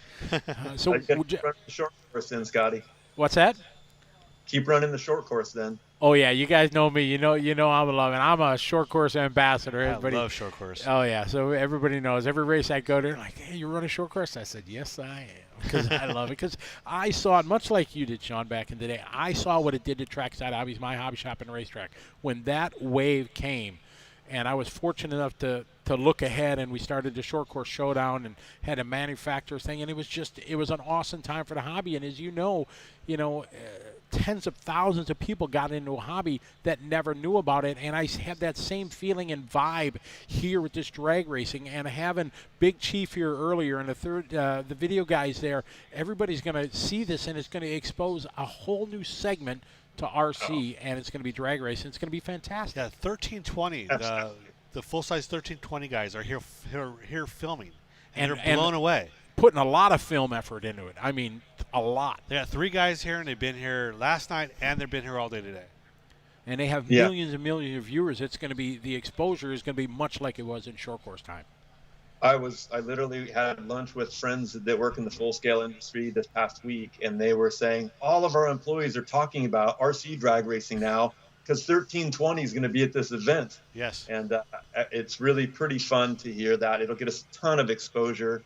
And again, good, clean hobby. You can go out. Heck, you can win 20 grand maybe, right? Well, that's what they're saying. They're kind of upset because they're building these full-size cars and maybe going out and winning $1,000. Yeah. And you can get an RC car that fits in your backpack and come out here and win 20. So it's like they're like, we're stupid. It's pretty cool. Sean, you've been around for ages, and you've seen all facets of this hobby. And money races have tried to happen, and they make it tough because you and I are longtime friends, Sean. But if I'm coming off of turn 4 right behind you for 20 grand, we're buddies and all, but I'm sorry, you're going to the wall. But in drag racing, it's cut and dry. I cannot affect you. If I blow the light, I red light, I lose. I hit the wall, I lose. I cross the center line, I lose. I'm last to the line, I lose. I can't. Money works in drag racing. It does. It works really well in drag racing, and it's down to reaction time and car setup and everything. And I've been watching this for the last hour, and I saw fist bumps, pats on the back, by the guy that got defeated. That's really great. It's something that we need in the hobby, and I hope we see more of that. And sure, going home with some money, and I think it was Clay Keats that said, "I'm going to go buy some kitchen cabinets for my wife." I mean, that'll get you out of more races, won't it? Oh, yeah, absolutely. You come home with that kind of win. Next time you need to take a weekend off, hey, I want to go to Arizona or New York or whatever for a race. Like, yeah, go ahead, honey. We'll see you. Good luck. Hope you come home with the bacon. It definitely works, and I think it has really helped. I don't think it's the ultimate enticement to go to the race. I think the vibe at these races is something we don't see at the 8-scale buggy races or the dirt oval races or the off-road races at all. It's something totally different. You mentioned the fist pumps and everything. We've had zero people have a confrontation, a complaint. A guy bumped his throttle, red lighted. He just bumped it. He got disqualified. He was disgusted with himself, but never once turned and yelled at the race director for making that call. No, it's just a totally different vibe here at the drag racing world. It's pretty outstanding. Well, the racing is 100% on yourself. It's all you. You control it. Correct. So if you make a mistake, you'll have nobody to blame but yourself. That's very, very true, and it definitely works. I really like what's happened in RC in the last several years. The same thing with crawling. You go to a crawling event, everybody's just out there hanging out, having fun, and they're serious. But there isn't yelling, and there's a lot of camaraderie and talking about setup and trying to outdo one another with looks. And I see this with the drag racing. As John's walking through the pits, I'm thinking, my God, these are some great paint schemes. And we've seen them in racing. Brad Shearer or somebody like that can really paint some nice cars. But there's some really nice paint jobs in the pits out there. It's great to see. It really is, and it really accents in the passion that they have for it. They want a cool paint job. You mentioned the lights on the car. At night it makes it easier, but it just looks awesome, and just all part of the vibe that they have at drag racing. It's just something that I'm enthused with big time. I'm going to start getting involved and try to organize some races myself back in Wisconsin later this year, and it's just it's something really cool. Totally agree. And I think more and more people are going to get into it than if they keep the rule structure. That's what I'm a little bit worried about is the rules getting a little bit too carried away and things like that. And I'm still naive to this, and I'm learning all I can. And John's been a great help. We've communicated here through the weeks so I can try to learn. But I think as an organizer, I think we need to make some rules that we can entice people with to big events to have the ready to runs be a viable class at some of these events. Keep the outlaw guys in the outlaw class, but let a father and son or father and daughter come and run a DR10 or the Losi car or the Traxxas and have it ready to run so you can compete. Yeah, you're not going to win 20 grand, but maybe you can win a couple $100 or $500 and make that as important and get people into this segment is something I think is needed. Yeah, that's a great point. We need to keep it affordable. Obviously, with drag racing, when we're running 2-turn motors and whatnot, things can get pretty expensive pretty fast. Right. Eating the best batteries and motors, and you going through speed controls and capacitors. So I'm really hopeful that what we've seen really in the rest of racing, right, in 2-wheel drive and 4-wheel drive is, the 13.5 classes, the 17.5 classes are really the big classes now. The cars are pretty much dead reliable. And then obviously with more I guess, manufacturers coming into this and getting serious like Traxxas and Losi. It's good. It's going to keep growing it for us. Hopefully we can get a good rules program around a entry level. I've seen a lot of kids there. I heard him saying he always champions the kids. It's what we need. We need the kids out here. I see a lot of wives sitting out there too. Get them with the transmitter in the hand so the whole family has fun. That would be awesome. And whether you're doing a 2.7 or a 1.97, it's still fun when it's competitive car in the other lane. Absolutely, it really is, and that is something that is key and needs to keep going. And I think it can be. And I think the RC industry, as you know, Sean, went through a crazy time here during this pandemic. Tracks were closed and people couldn't have organized racing, and I think this all fit into this perfect storm for this whole drag thing. You put something together, get your short course and just race your buddy and then just go out in a cul-de-sac and do it, and I think it's all helped make this as popular as it is right now. Yeah, it's really great to see. It's actually, it's great to see this on Live RC too, right? Who would have thought, let's say a year ago that we'd be sitting here on Live RC watching drag racing, but it's really cool to hopefully Jared Tebow's there. I mean, it's somebody that we see week in, week out, fighting for the win and a great ambassador to the hobby, and he's out there giving a hand at this. So I think it's really just excellent to see. In general, AJ Marasco, I just saw him run. A guy, kid from Florida who is always quite quick, and it's neat to see the top professionals out there running with the guys that do this all the time.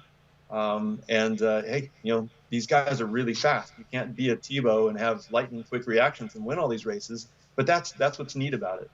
There's a lot of development in these cars and all these different option parts and experiences and reading the track and the temperature, all critical to going fast.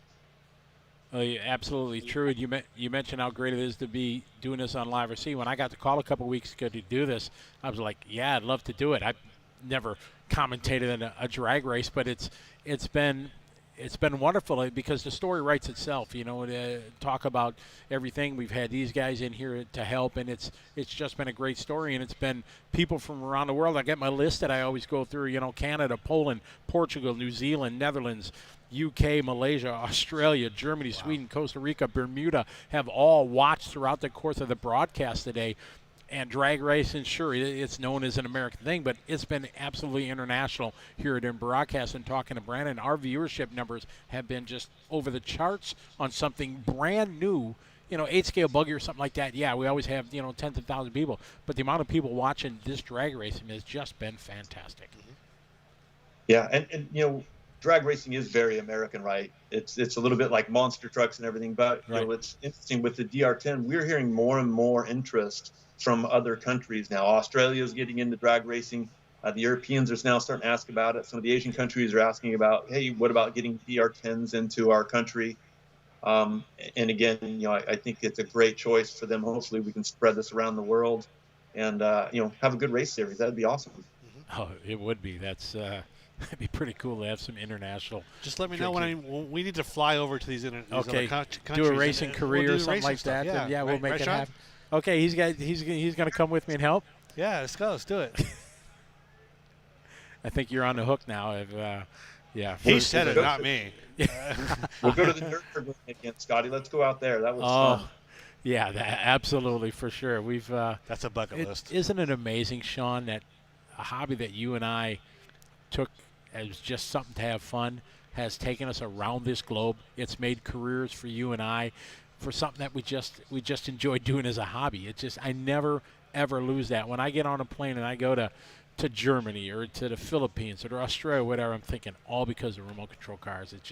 It's still to this day is just amazing. It is, yeah. People don't understand what we got, and that's why it's neat, particularly to have like 1320 out here, 1320 video doing all this stuff, because people will hear about it for the first time, and they'll learn what our hobby is. I tell people what I do, and they never heard, what's the hobby? You have professional drivers? You yourself have traveled around the world racing? It's unbelievable to these people, but yeah, that's our hobby, and that's what we do, and we do it because we love it. And, yeah, it's a lot of fun. Teaches a lot of good things, and I always kind of joke around that we're really competitive, and some people are competitive in business or play tennis or whatever, but racing is ultra competitive, and it's a lot of fun. The racing's fun, but sitting in the pits and giving somebody a hard time and then giving it right back is it's priceless. I mean, it's the memories I'll remember for a lifetime, and it's people from Holland or Switzerland or Japan. Met really, really great friends, and some of them still in the business, some of them have left, but it's really priceless knowing all these people. Everybody in the industry, Scotty. Everyone in every country. Well, that was funny because Scotty showed up in Vegas and nobody knew him. Sean, it was crazy. John was there, and Jim from Teak, and Dustin from 579. So there was a handful of guys, but hundreds of people there, and nobody knew me. It was a very unique feeling, but it was awesome. I brought a lawn chair, and I was just sitting there watching and learning everything, and nobody knew me. It was really cool. It looked like you were freezing, though. Oh, we talked about it. It was Vegas. Vegas supposed to be hot, the dry and everything. Man, it was crazy cold. Yeah, it's nice now. Yeah. This is awesome here. It's not so bad now, so it's it's pretty exciting and it's just great. It's nice you can go somewhere and not be known, because everywhere John Schultz goes, somebody spots him and knows him. Oh, he's kind of a big deal. He had an autograph signing. I missed it earlier. I was going to get. So don't forget before you leave. One guy, and he thought I was somebody else. Everybody thought they were going to. They saw him, but they were going to see the big chief or something. In the booth, next to him. So, where do you think this is going to continue, this drag racing chain? We talked about having a good rule set and everything like that, but do you think it's still going to stay in a positive vibe that we're at? I do. I think it'll stay in the positive vibe. I think what's going to happen is there's a lot of small manufacturers that will pop up that'll just create really cool stuff. They'll start setting trends. I think in general, the bigger manufacturers, so Associated, Low C, Traxxas, we move a little bit more slowly. We have to sync molds, and we have to plan, and a year and a quarter in advance. So I think we're going to see a lot of support manufacturers come out and making really nice stuff for all three of us. I would guess that you're right, that the rules will start tightening up a little bit.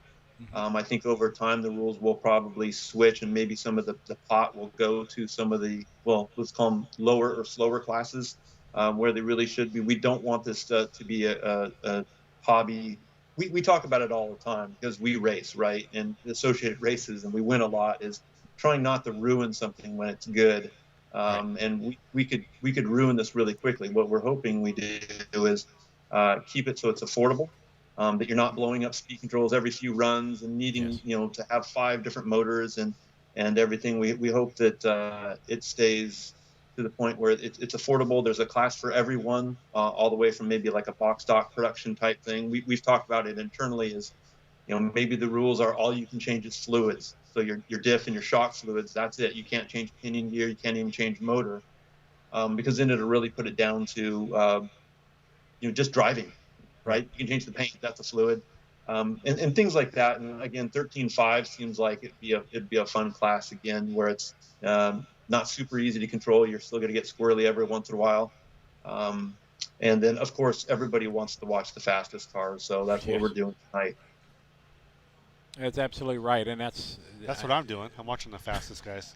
Yeah, you're one of the fast guys. Sometime you're sub 2. We talked about that earlier. Yeah. So we're talking about the past. Did you set your ecto down on the line? Is that what you did? It went straight. Yeah, it was great. Okay.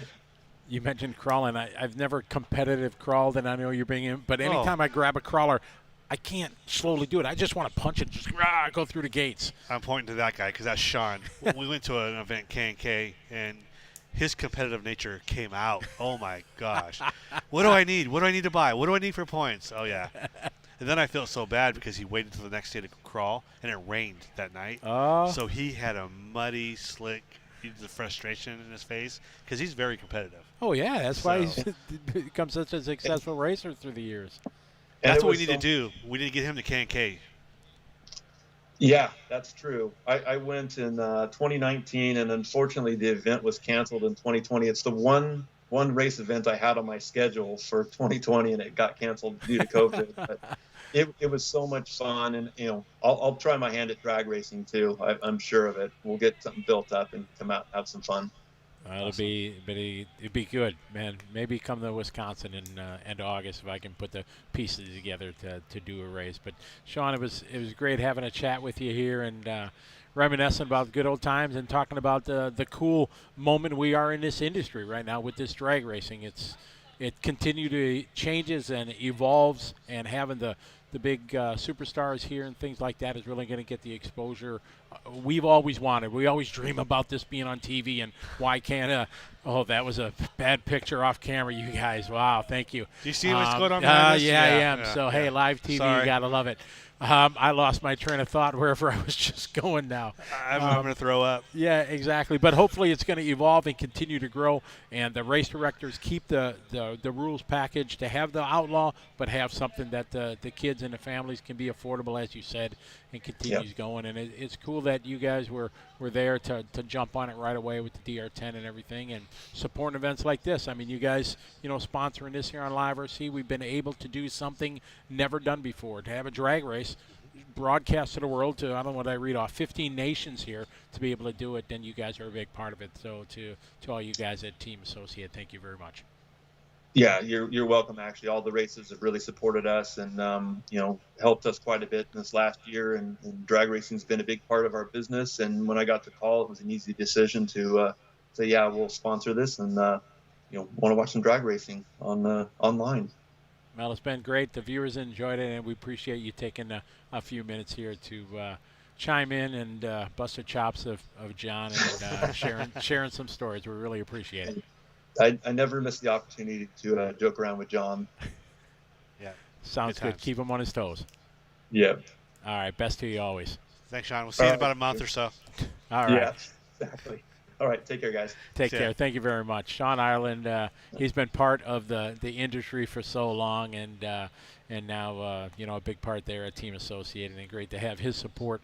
And not only this, but they're all about racing, and they've been part, and, they saw this drag racing thing coming on strong, and we made it happen. Yeah, it is. Yeah, they definitely made it happen. Awesome. Sean's an awesome guy. Yeah, he is. So we're going to take a short pause. I'm going to go get the new heat sheets because they're probably going to start, because we're into the what are they now? The Elite 8, I think, is what the official name is, right? Sweet 16, Elite 8, then the Final 4, and I don't know if we can use those terms, if those are trademarked. I have no idea. Fabulous 4. Fabulous 4.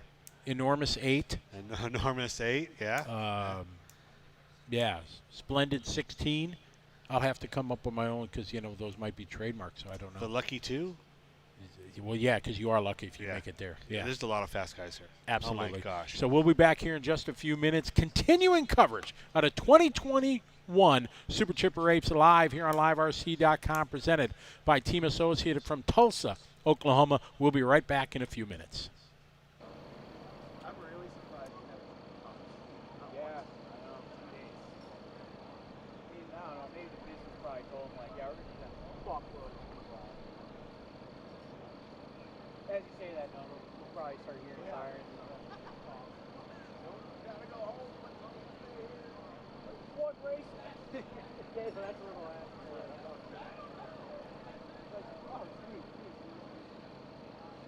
Oh, God, that would happen. All right, tear all your shit down. Oh, illegal street racing. So we're not even on the street.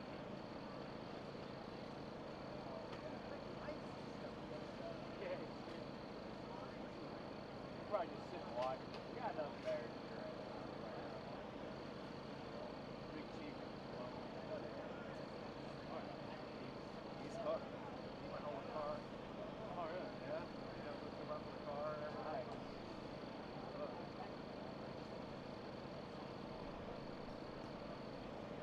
That was dope. My grandpa watches that show all the time, and I'm like, wait a minute, I've heard of that show. Oh, no way. Send him a picture and stuff.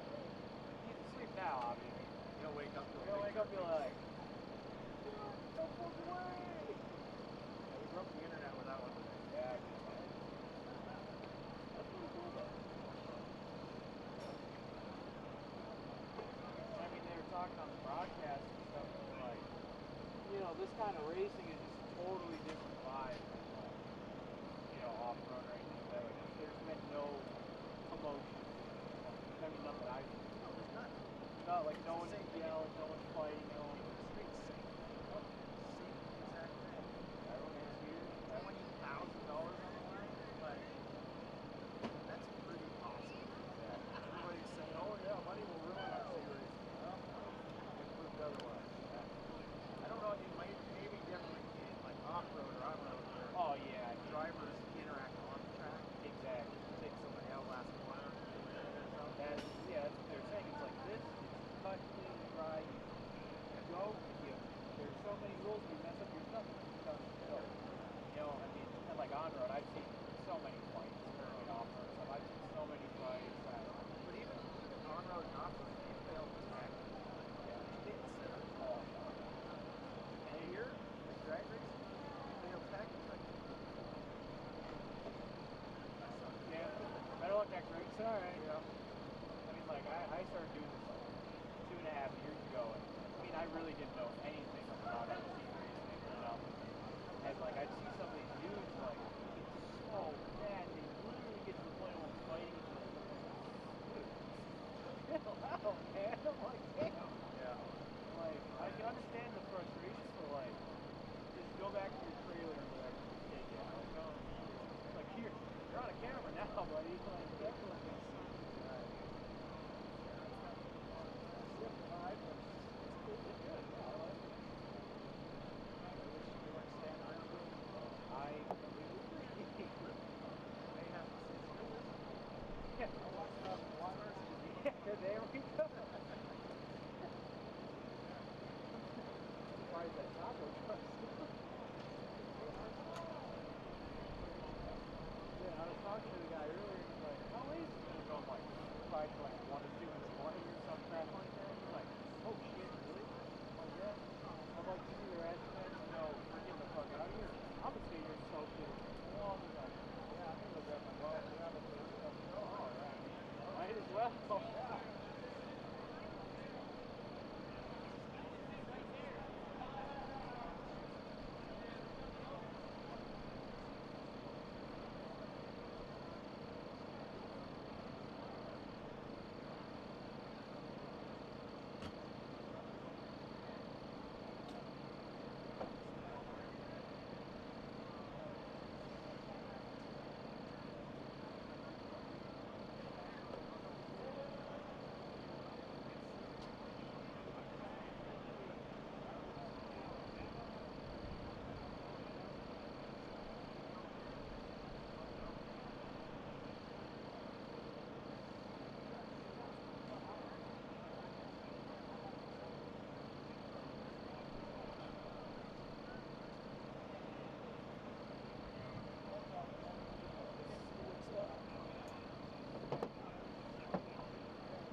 Hello, everyone. I'm back here on LiveRC.com, continuing coverage here. The 2021 Super Chip from Tulsa, Oklahoma, presented by Team Associated, along with J Concepts, Live Time, Macklin, and Teakin.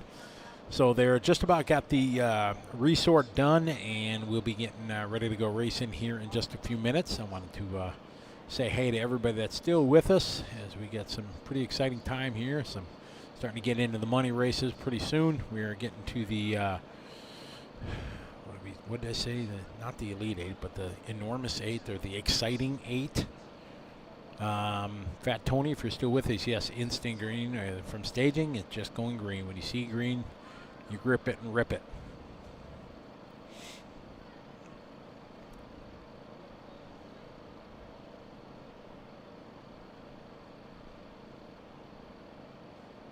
Lots of chat still going on. Good to see. All right, we got the next group being handed to me here, and now we should fly pretty fast through the rest of the groups.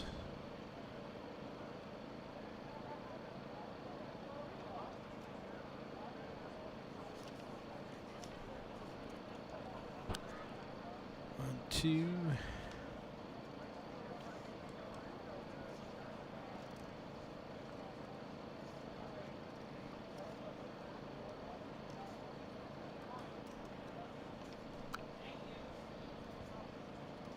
We got 20 races in this next group is what we have with all the groups, so it's going to be good.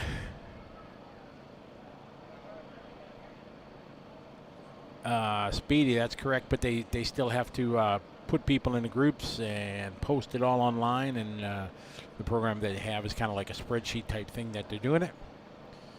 Tony Angelis, that is going to happen. Big Sack, yeah, Mike. Well, I'm on a plane at 6 a.m. back down to Dallas to run my 8 scale, and I'm kind of wondering if I'm going to have any sleep before then. I don't know if I'm going to be on my A game tomorrow, trying to bump up from the, D or C main, wherever I'm last qualifier right now, because I didn't get to qualify today.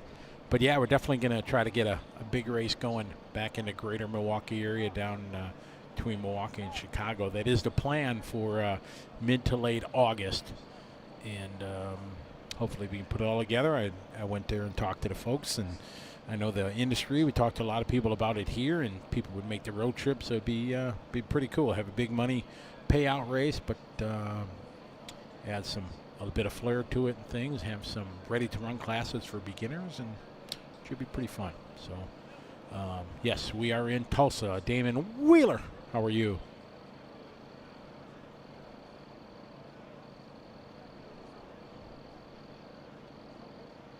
So I received the heats here, so we should be seeing people coming up very soon. Yes, Tony, it's going to happen. Oh, it's really cool. So yeah, we're hoping. I hope in the next couple weeks I'll have things posted where we can do it. I'm just working with them at the drag strip on the best weekend to be able to do it, and it's going to be a multi-day event, kind of like probably load in a registration Friday and then a little bit of practice, and then racing Saturday and Sunday. It should be pretty good. Alex Sturgeon, what's up from the Hobbyplex? How are you? Vince, how you doing, Vince? Earl, I think Earl's still in this one, isn't he? Where is he? Or did he make it through the next? Yeah, he is. He's in Group F. He's racing Russ Bryant in the next one. Oh man, our boy Zippy from Northwest NWI. He drew Mark Vine for the next one. That's always tough. Just Chris Gilliand drew Jason Engel. Sean Stanford, who's been one of the fastest, gonna be running John Claridge. Nestor Torres running Matt Sturgeon. Dustin Malachiote still in this one, running Diego Salgado. David Logston racing Brian Mansky. Thomas Rockwill to Jill Miller. Earl Baxter going to be racing Russ Bryant. Jordan Yancey going to race Biggie Paul. David Longston going to be racing Tim Teague. Todd Soltero racing Thomas Rockwell. Matt Denoyer going to run Sean Stamford. Kyle Ash going to run Young and Johnson. Taylor Spencer going to go up against Mark Vine. Brian Elkins, Matt Sturgeon, Frank Albrecht. Still in this one, going to race Mason Cooley. And Riley Christie going to go Cody Jarvis. Thank you, Kevin D. I appreciate it. Damon Wheeler, no, everything is, well, we'll probably be racing into tomorrow technically. But no, this is all going to be done this evening. Thank you, Kevin D. Jeff Ernst, Boomer, thank you. My brother giving me props. What? Come on.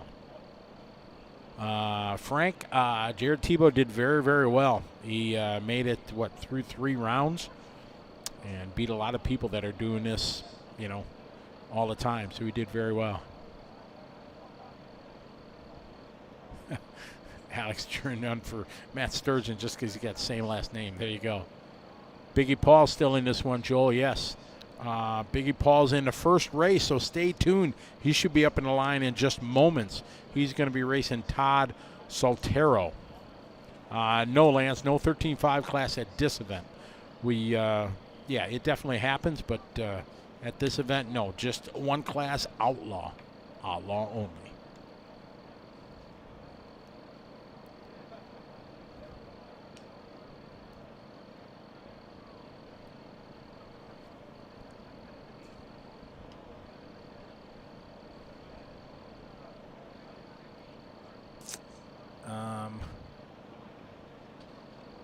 Mains is just it's an elimination. Heads up elimination is what we're doing. All right, we got some changes here. Okay, yep. All right, got it. Thank you.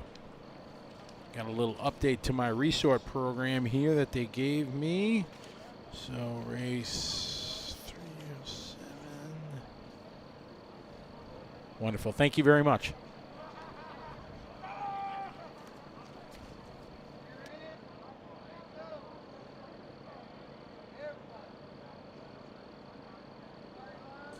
All right, got a little update to our roster here. Andrew, I'm glad you're enjoying it. It's been truly a lot of fun, something new for us here on LiveRC.com, but it's been educational and informative, and I just see the race green pop up, so we're about to go green here any minute. And Biggie Paul's in that first race, so Biggie Paul fans, hang tight.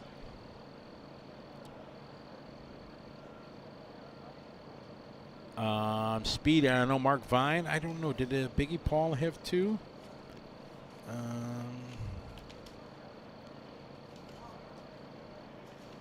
Yeah, Biggie Paul's in here twice.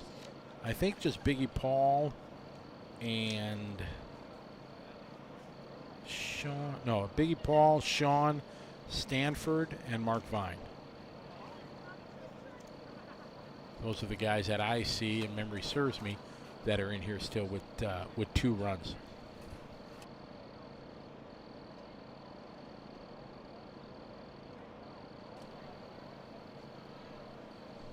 All right, welcome back. John Schultz here in the Team Associated booth with us, and resort's done. We got 3 guys that I count John here that still have 2 cars in this one. Biggie Paul is in this one. Wow. Mark Vine and Stanford. Wow. Or Sean Stanford. They all have 2 cars. Yeah, they all still have 2 cars in it, which is pretty amazing. Every one of those guys are fast. Yeah, absolutely. Everyone. So now we talked about, the ETs of the 220s. That ain't going to get it done right now. No. Unless you have a little bit of luck, somebody spins the tires or shakes it loose at the line. It is getting colder. Mm-hmm. But this is concrete. I'm not sure how that all works. Some people say it'll tighten up when it gets cold. I don't know that. But yeah, it's gonna take a really solid low 2.0, I think, to even be competitive with this, especially with all the 1.9s. Yeah, there's a been Sean Stanford has been the fastest kind of consistently throughout the day. If we look at, he set the overall fastest ET from earlier today. It was probably at about 3:45 or so. He did a 1.954, and then his next one was a 2:01. Next one was a 2:04. Then he had a 1:99 and a 1:97.6. His final run here just about 30 minutes ago. So he's, if you look at digits and the times, he's been the one to beat. Yeah, then we have like Frank Greer from Arizona here. He's running 2:03. Mark Vine's on here a lot. 2:03, 2:03, 1:99. You mentioned something that Mark, he's only at his 85-90% right now. He has not lit the wick. Yeah, he says that his car is running conservative. So he has 2 cars still in. So if you had 2 cars still in, what would you do? You would send one with a Hail Mary pass and see what it could take. Yeah, you get a safe win in the next round. Right. If you win your first round here, because everybody has 2 entries, folks, and there's 3 drivers that have 2 entries still in the game. Right. So as you said, how do you play it? You use one to get safely in, and then your second run, you light it and see what it can push in this cold conditions. But if you were going up against, any of these 1-9 guys, I mean, and you're running 2 1s, would you still run a 2-1, or would you try to turn it up and make a 1-9? I don't know. I ain't into this. I ain't in this world yet. The racer in me says, "Oh man, I want to. Yeah, we're going to show what I got. Right. I want to beat you and let the world know. Yeah, I'm a contender." Yeah, there's no playing it safe here. I mean, the guys that have 2 cars in, they can play a little bit, but at the same time, I mean, Sean Sanford, he's fast. He is very consistently fast, not just fast. He's backing it up. Yeah, every single run. William Phillips made over that. Mark Fine has had 65%. He's saying that Mark is showing the world how it's done. Okay, going into these races, Mark obviously one of the favorites. But if we rewind to Vegas, he was out in round 4, right? Maybe round 3 or something like that. I mean, yeah, he made it through, but he wasn't the one that everybody thought, oh my God, he's going to dominate. Yes, he's been running very strong here, but anything can happen. Just because you're well known as one of the fastest guys in this, you can beat by a 10-year-old. Yeah, you could. It can happen. And do we still have the lady in, the girl? No, I think she's all. out. I think all the ladies. I think Jill. Jill, yeah, I think she is. No, Jill Miller is still in it. Jill she is did. still in, so yes, she's going against Thomas Rockwell. So it'd be very interesting to see how it goes. It'd be awesome if she can. What we need to do is write down their times this next round and compare them against for the next round. See what they got. Sure, we can do that. See how they stack up. But Todd, Frank, Mark, they're all from Arizona. They're all fast. Oh, we're getting ready to roll here. We're getting. We got Biggie Paul here in the near lane, and we got Todd Soltero. Oh, this is going to be a good race. This is going to be Biggie Paul's got 2 horses still in the race. Both his cars are still in this one. And neither one of these guys are slouches. And Todd is a very consistent driver. He will put it down time after time. So. All right, both cars are staged. This will be a good race. All right, we're on the tree. Not yet. Nope.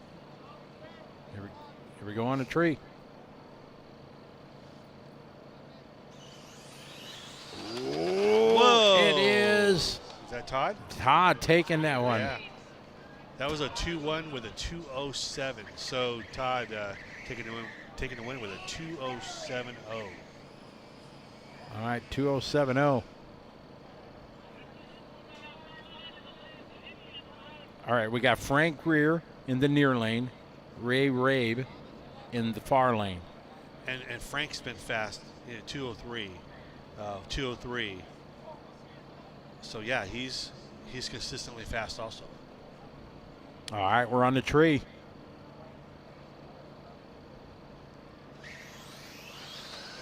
Oh, left Frank lane. taking the win with a 2:025.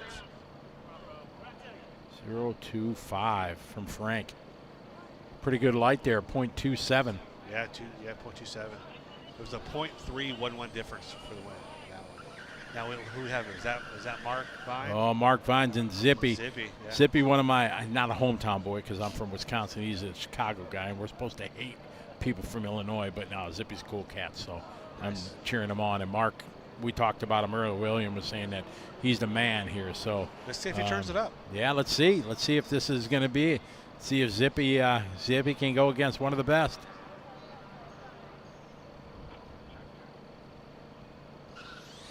Zippy gets a good launch. Whoa! Zippy had him, I think, midway. That was a 2022 to 2090. Oh my! 72 mile an hour for left lane. Zippy gave him a good run. Zippy, his best run, 2.09. But Vine making it happen. So, I mean, Vine's running the same. Actually, it was a little slower. No, he's a little faster. A little faster. Yeah, 100th of a second faster. So in this one, we have Kyle Ash in the near lane, John Schieffer in the far lane.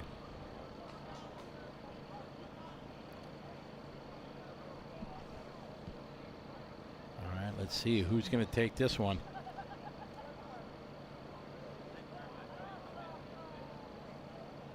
The nerves right now got to be just insane. On the tree. And it is a left lane here. That was a 2.14 to a 2.216. Kyle Ash, 2.146. Not a stellar time, but enough to win. All right, we got John Clayridge and Sean Stanford. And as I said earlier, Stanford has been the fastest, most consistent racer throughout the course of the day today. John will be in the left lane. Sean will be in the right. And they ain't there yet.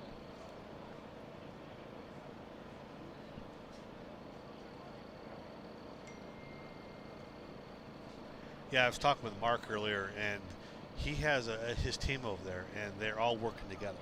So they're all bouncing the same tune-up, the same setup off each other. That's the way to do it, I think. It's a smart way to go. Yeah, and I miss my son, because me and my son would do the same thing when we come to races. But since Jonathan is grown up to be an adult, college, job, life, yeah. The kids can't stay small forever. So.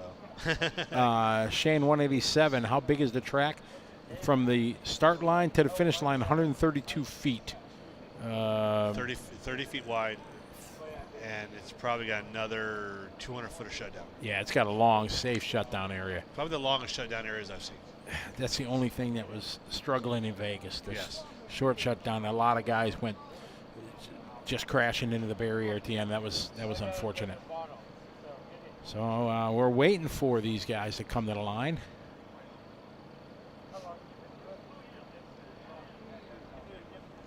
Now, do you put a time limit on these guys, or do you let them come now that they've gone so far? They had plenty of time. That was a 40-minute break, yes, maybe at least. Yeah. So no question. They should have said, okay, it's going to start at this time. You guys be ready. And call the grid, give them 3 minutes or whatever. The whole 2-car thing, you had enough time to prep. Yeah. If you're running the same car for both at this point, that's on you. Right. So there can be no mercy. You can't. The only delay here is Sean Stanford, and he is the right lane driver. Just waiting for John Clayridge. I believe he's running a Wonder Bread painted body. Is that what it is? Shake and bake. Shake and bake. Yeah. That's Alex Sturgeon from the Hobby Book. That's his signature, shake and bake. Yeah, he starts a race like shake and bake. I went there and raced with my family at the Hobby Plex. Close-ups now. Oh, look at it! Oh yeah, we got we're pulling out all stops here. Sorry for the finals. I think that is the boss man, Brandon Rohde, out on camera. Here we go. Oh, there it is, a little shake and bake, right, Alex? Jeff Brown, yeah, from SXT. He's got some sauce for me. Oh, yeah. Yeah, I'm going to get a DR10 and get things rolling. So just like Sean Iron back home, we were talking. All right, we're on the light. Here we go. It's going to be John or Sean. Oh, right lane all day long. money, money, money. 1977. Oh, ring the bell. 1977. 1.977. His last run, 1.976. The run before that, 1.99. Oh, the run before that, 204. Run before that, a 201. Run before that, a 195. So he has been the consistent fast so far throughout the day. Another stellar run in the right lane that time. There's no doubt that he is not a consistent driver. I mean, he's proven it right here. All right, we got Chris Gillian and Jason Engel. I got to cheer on for our Midwest guy. There's Chris, the red and yellow. Best looking colors to paint in a car. Anybody you know me know that I paint, red and yellow. Or I don't paint. My daughter Sarah Anna paints Zilla. She paints my cars. Yeah, I don't paint bodies either. If I painted, they're one color. But Jared did his own. Did he really? He did his own. He was up till 2 in the morning, something like that. He said. Jeez. All right, we are ready to go. Chris Gillian, you follow him there in the near lane. Jason Engel in the far line. We are on the tree. Oh, good launch from Chris. Gillian got it done. Ho-ho. 2:078. 2.078 Gillian. And that was a left lane. So we've seen left lane wins and right lanes right now. I've been saying since the beginning, I think both lanes are great. It's all mental. If somebody says this lane's better than that lane. But I think in Vegas, there was a preferred lane. Yeah. During the day, it was a left lane. In the evening, it right. Oh, there's Dustin. Malico from 5.7 to 9. I'm loving this up close and personal stuff. Oh, yeah, this is good. Look at this, getting all up in there. Brandon Rohde on the camera. Bossman says, I can do this. Not as good as Lucas, our ace cameraman, but the boss man doing a good job. Wow, it looked like he was running beadlocks. For this caliber of car, beadlocks are probably not the direction you want to go. Really? They blow apart at 65 miles an hour. Oh. Common. It's common. All right, so there's Dustin in the far lane. Diego Salgado in the near lane. So you were telling me this is going to be a good one. Let's see Dustin trying to. How did somebody get you into this? So the guy, one of my bosses. There we go. All right, we are set. My mom is actually We're on the tree. Kids they were in like high school. Okay. And he jokingly said, well, I don't know if he Oh, Dustin had it and he lost it. What happened there? Man. His car, something must have happened because it turned. It was straight as an arrow at the start. Yeah. Tough luck there. Trying to get our time here on our scoring. We got the instant replay here from Teakin. See a perfect launch. 2:21. And it just got a little air under it. What was the time? 2.21. 2.21. What he might have done, he might have put a little bit more power in it because you can see the front end come up. Mm-hmm. So it probably wheelied and kicked it over. I got Nestor Torres in the near lane, Matt Sturgeon in the far lane on the tree. Oh, a quick light, and it is sparks coming off. 2:067 for the right lane. 2.067. That was a right lane. All right, we got David Lockton in the left lane. We got Brian Mansky in the right. Brian, another driver who's ran very, very strong, sub 2 second laps, much like John does.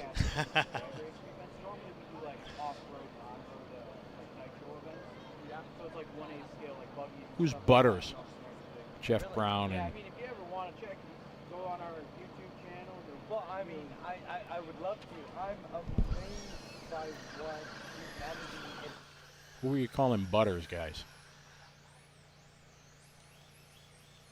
Jason Engel? I mean, that's the tire sauce he uses, margarine. So something's going on over there. Yeah, okay. You got a big beard now. Didn't recognize him at first. All right, here we go. We got David Longden in the near lane, Brian Mansky in the right lane. Brian, if we look at the stats throughout the day, Brian has been the one to beat. Can he make it happen here on the tree? Oh, it is. Oh, right lane. I think right lane took it. With a 2:098 to a 2:059. 2:059. Almost identical reaction time by a thousandth of a second, 0.256 to a 2.257. Slower reaction time took the win. the margin was .038 difference. We get slow-mo on that one. That was pretty close. Yeah, that was a good race right there. So we have Thomas Rockwell in the left lane and Jill Miller in the right Jill. lane. Yeah, I mean, that's not Let's do work, Jill. All right, see if our lone lady racer can still make it happen. Can you imagine if she won the whole thing and be like, "Yeah, we all got beat by a girl." Oh yeah, they definitely don't want to get beat by a girl. Joe Bornhorst in the house. What's up, Joe? No, we are in the Elite 8, I guess you'd say. We're now at the Elite 8. Huh? We're at the Elite 8 right now. Yes. All right. So we got, oh, look at them yellow shoes. She's rocking it. Oh, that'd be awesome if she can do it. She's got Thomas Rockwell right now in her way. Thomas in the near lane right there getting the stage. Jill Miller in the far right lane. There we go. All right, here we go. We are on the tree. And she's going to do it, I think. Nice. To see? Right, she did it. Yeah, with a 2-1-2-3 wow. to a 2-1-7-7. Oh, man. .009. Oh, and look at the reaction time. Her reaction time much slower than Thomas's was, but she pulled it out there at the end. 9 1,000ths. Which is uncommon because usually women have really good reaction times. Well, there's a good shot there. Look at that in the Tegan instant replay. Nice. Wow, that is. We need to talk to Brandon about getting high def slow mo camera at the end. So we I can think see that'll be detail. the next thing here. You have to do that. All right, so we got Earl Baxter here in the left lane. Russ Bryant in the right. Russ Bryant from Michigan. Here's Earl getting his burnout on. Asian Nitro Challenge, so it's Australia, Japan, and Hong Kong, I believe. And then there's just all kinds of circuits all over Europe and everything. All right, we're on the tree. Earl against Russ. You will be. And, oh, I think right lane. Left lane. Whoa. Well, left lane. Man. Is somebody red light? No. Because it's No. a 2-1. We'll go to the instant replay, but that sure, you had the same reaction to me. It looks are deceiving there. It's Earl. What was Earl's time? 2:16? 2:166. We're going to go to the Tegan instant replay.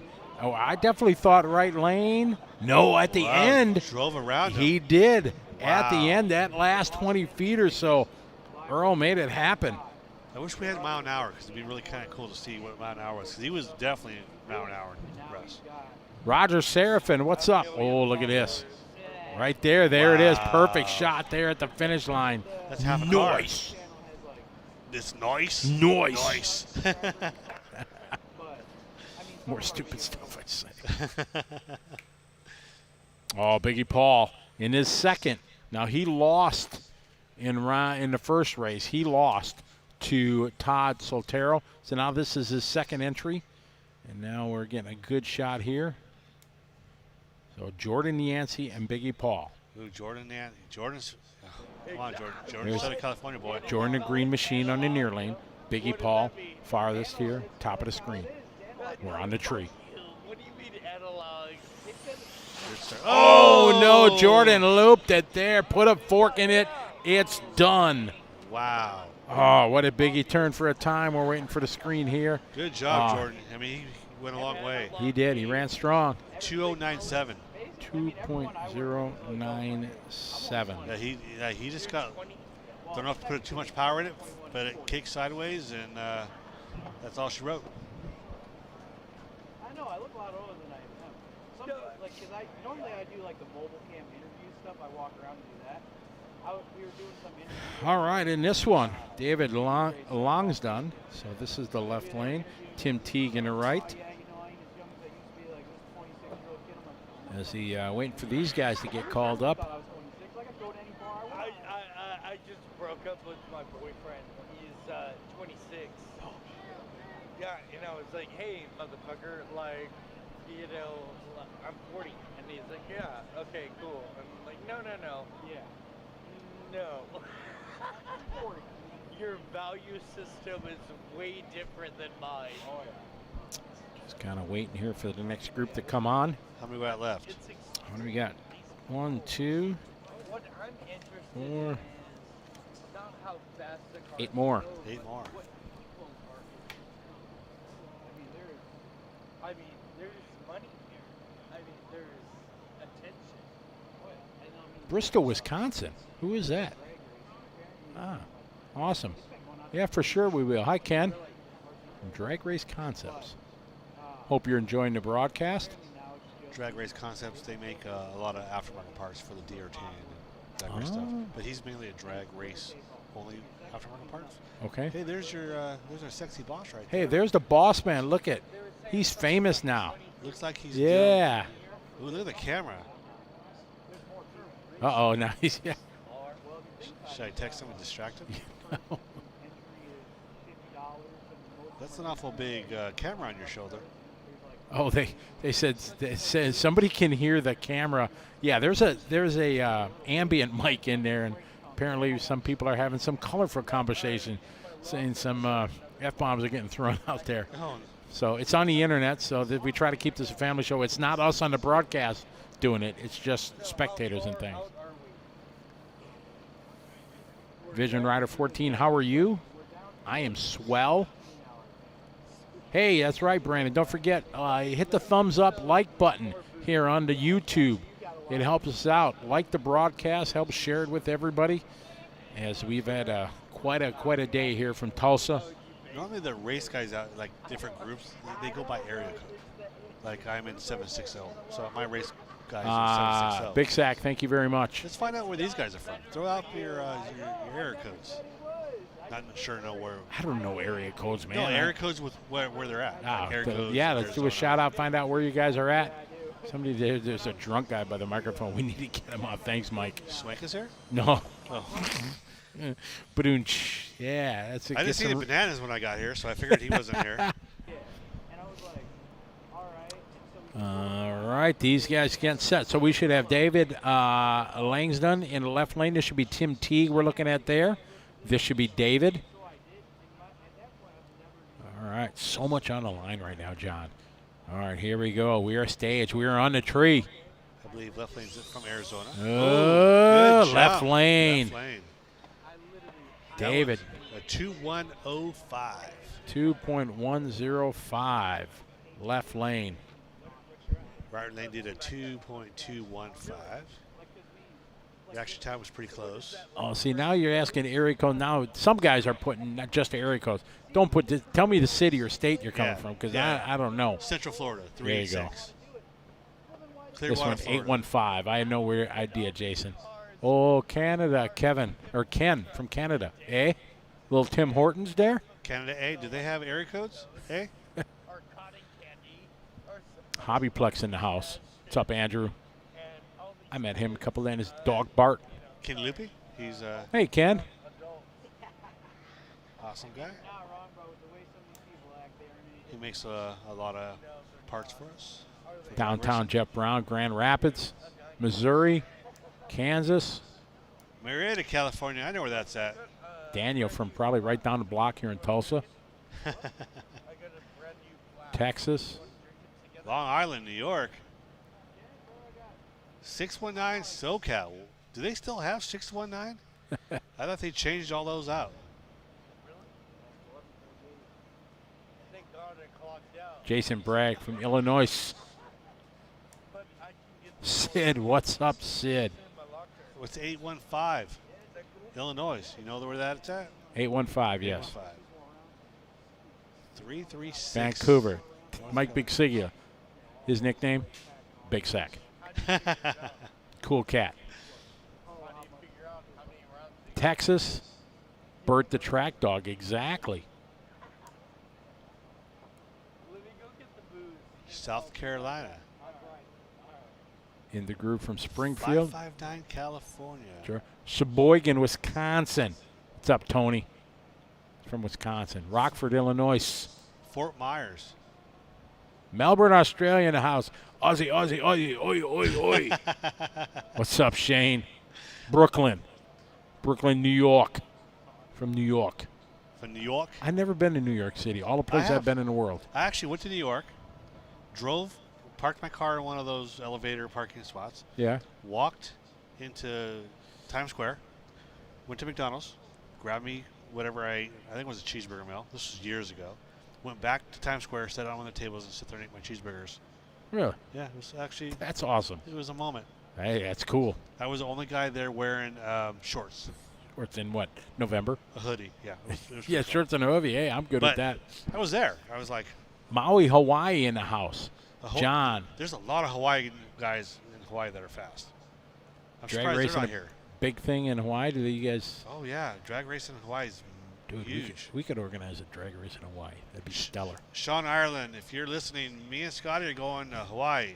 It'd be Scotty and I. Scotty and I. Yes, because my dad corrected me my entire youth I when don't- my brother Boomer and I would get it wrong, and my dad would always say Scotty and I or Boomer and I. I don't care how I say it. We're going to Hawaii. Sean, Ireland, hello. Yeah, you can come along too, Sean. You know what I mean? Yeah, exactly. We might need his supervision. With myself and John together, oh yeah, we'll need a supervisor. Rhode Island, Wyoming, North Dakota. 909. Ashley. Ashley Oh, Zagadil. okay. San Dimas. What's up, Ashley? Who do we got here? We got Todd in the left lane, Soltero, Ooh. and Thomas Rockwell in the right. Oh, it's going to get happening here. We're on the tree. Oh, Todd with the jump and right through there with a 2:07.4. 2.074. 2:147. He had him reaction time and ET. Oh yeah, Ashley is on here. Her and her husband Tyler, they do RC Drag Talk, and they put on races. And you guys want to follow any kind of racing in Arizona, Utah, mainly Southern California? Go follow RC Drag Talk.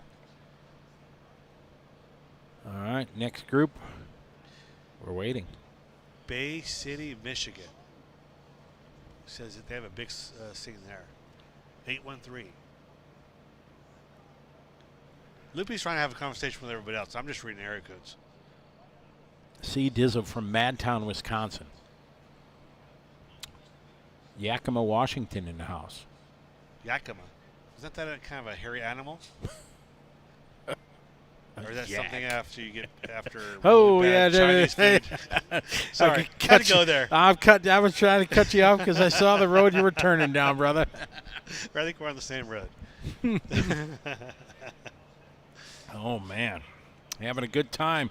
Almost midnight here, but we still got a whole lot of racing to do. It's only 10 o'clock at my house. It's true. Yeah. Yeah. But it's probably almost 5 midnight o'clock at your house. somewhere. Yeah, right. Yeah. New Orleans, Louisiana. I've never been to New Orleans. I drove through there. New Orleans. New Orleans. It's not pronounced New Orleans. It's New Orleans. I was driving. It was raining. I didn't want to stop. Long Island, New York. North Carolina. Glad you're enjoying the coverage. Thank you. We got Florida. I love North Carolina. I love like the beach, like Kill Devil Hills, Poplar Branch. It's awesome over there. Jubal Dyke, how are you? Yeah, these guys, they need to like be ready to go. They need to like crack the whip. Bam. I think we should line them all the way across and Motocross start. and just first Final motocross four, wins. just let 'em eat. Oh, Final 8. Let's make it. Let's do it. Do you hesitate at the light? Do you hesitate a moment? Let everybody else Oh, fold up and you no. drive right through them? It's your last race of the night. You're gonna send it. The one with the most parts left on their car wins. Right. What's the fastest time tonight? This was from about maybe 3:45 or 4 o'clock this afternoon from Sean. 1.954 by Sean. All right, we're on the tree. Oh, he had to check up, but I Right think lane. he still had it. Left Oh, got left him. lane. That was a 2.348. It gets a 2.352. It was slow, so Matt, take it. What was it? 2.348. We don't want to be calling them slow. No, well, 'cause they- compared to the other one. So that's the first loss for Sean all day today. Why? Yeah. I wonder what happened because that was. It looked, I don't know. I thought he was going to have it. Now we got Kyle Ash coming up in the left lane and Youngin Johnson. Kyle's fast. He's from Arizona. Demo Derby, last car standing. Then I'm taking a big battery of Mark Vine's car. Oh, yeah. That thing's got some weight.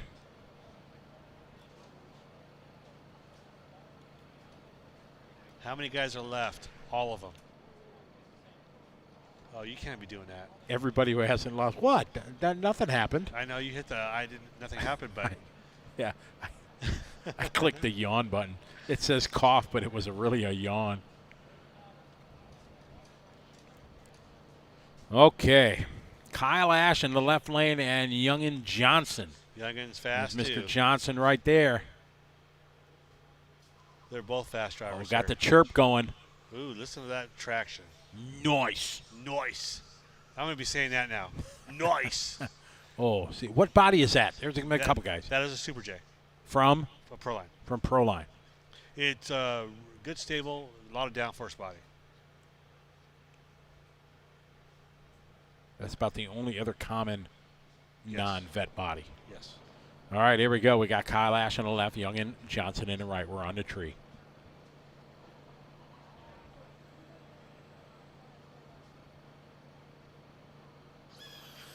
Ooh, good. Oh, he got tree. him. Left lane. Kyle with a 2-1, 2-4. Kyle got him. Nice run. And now Taylor Spencer and Mark Vine. Ooh. Oh, excuse me. I need to hit that cough button. See, I started it. Yes, you did. All right, so this is Mark's second run.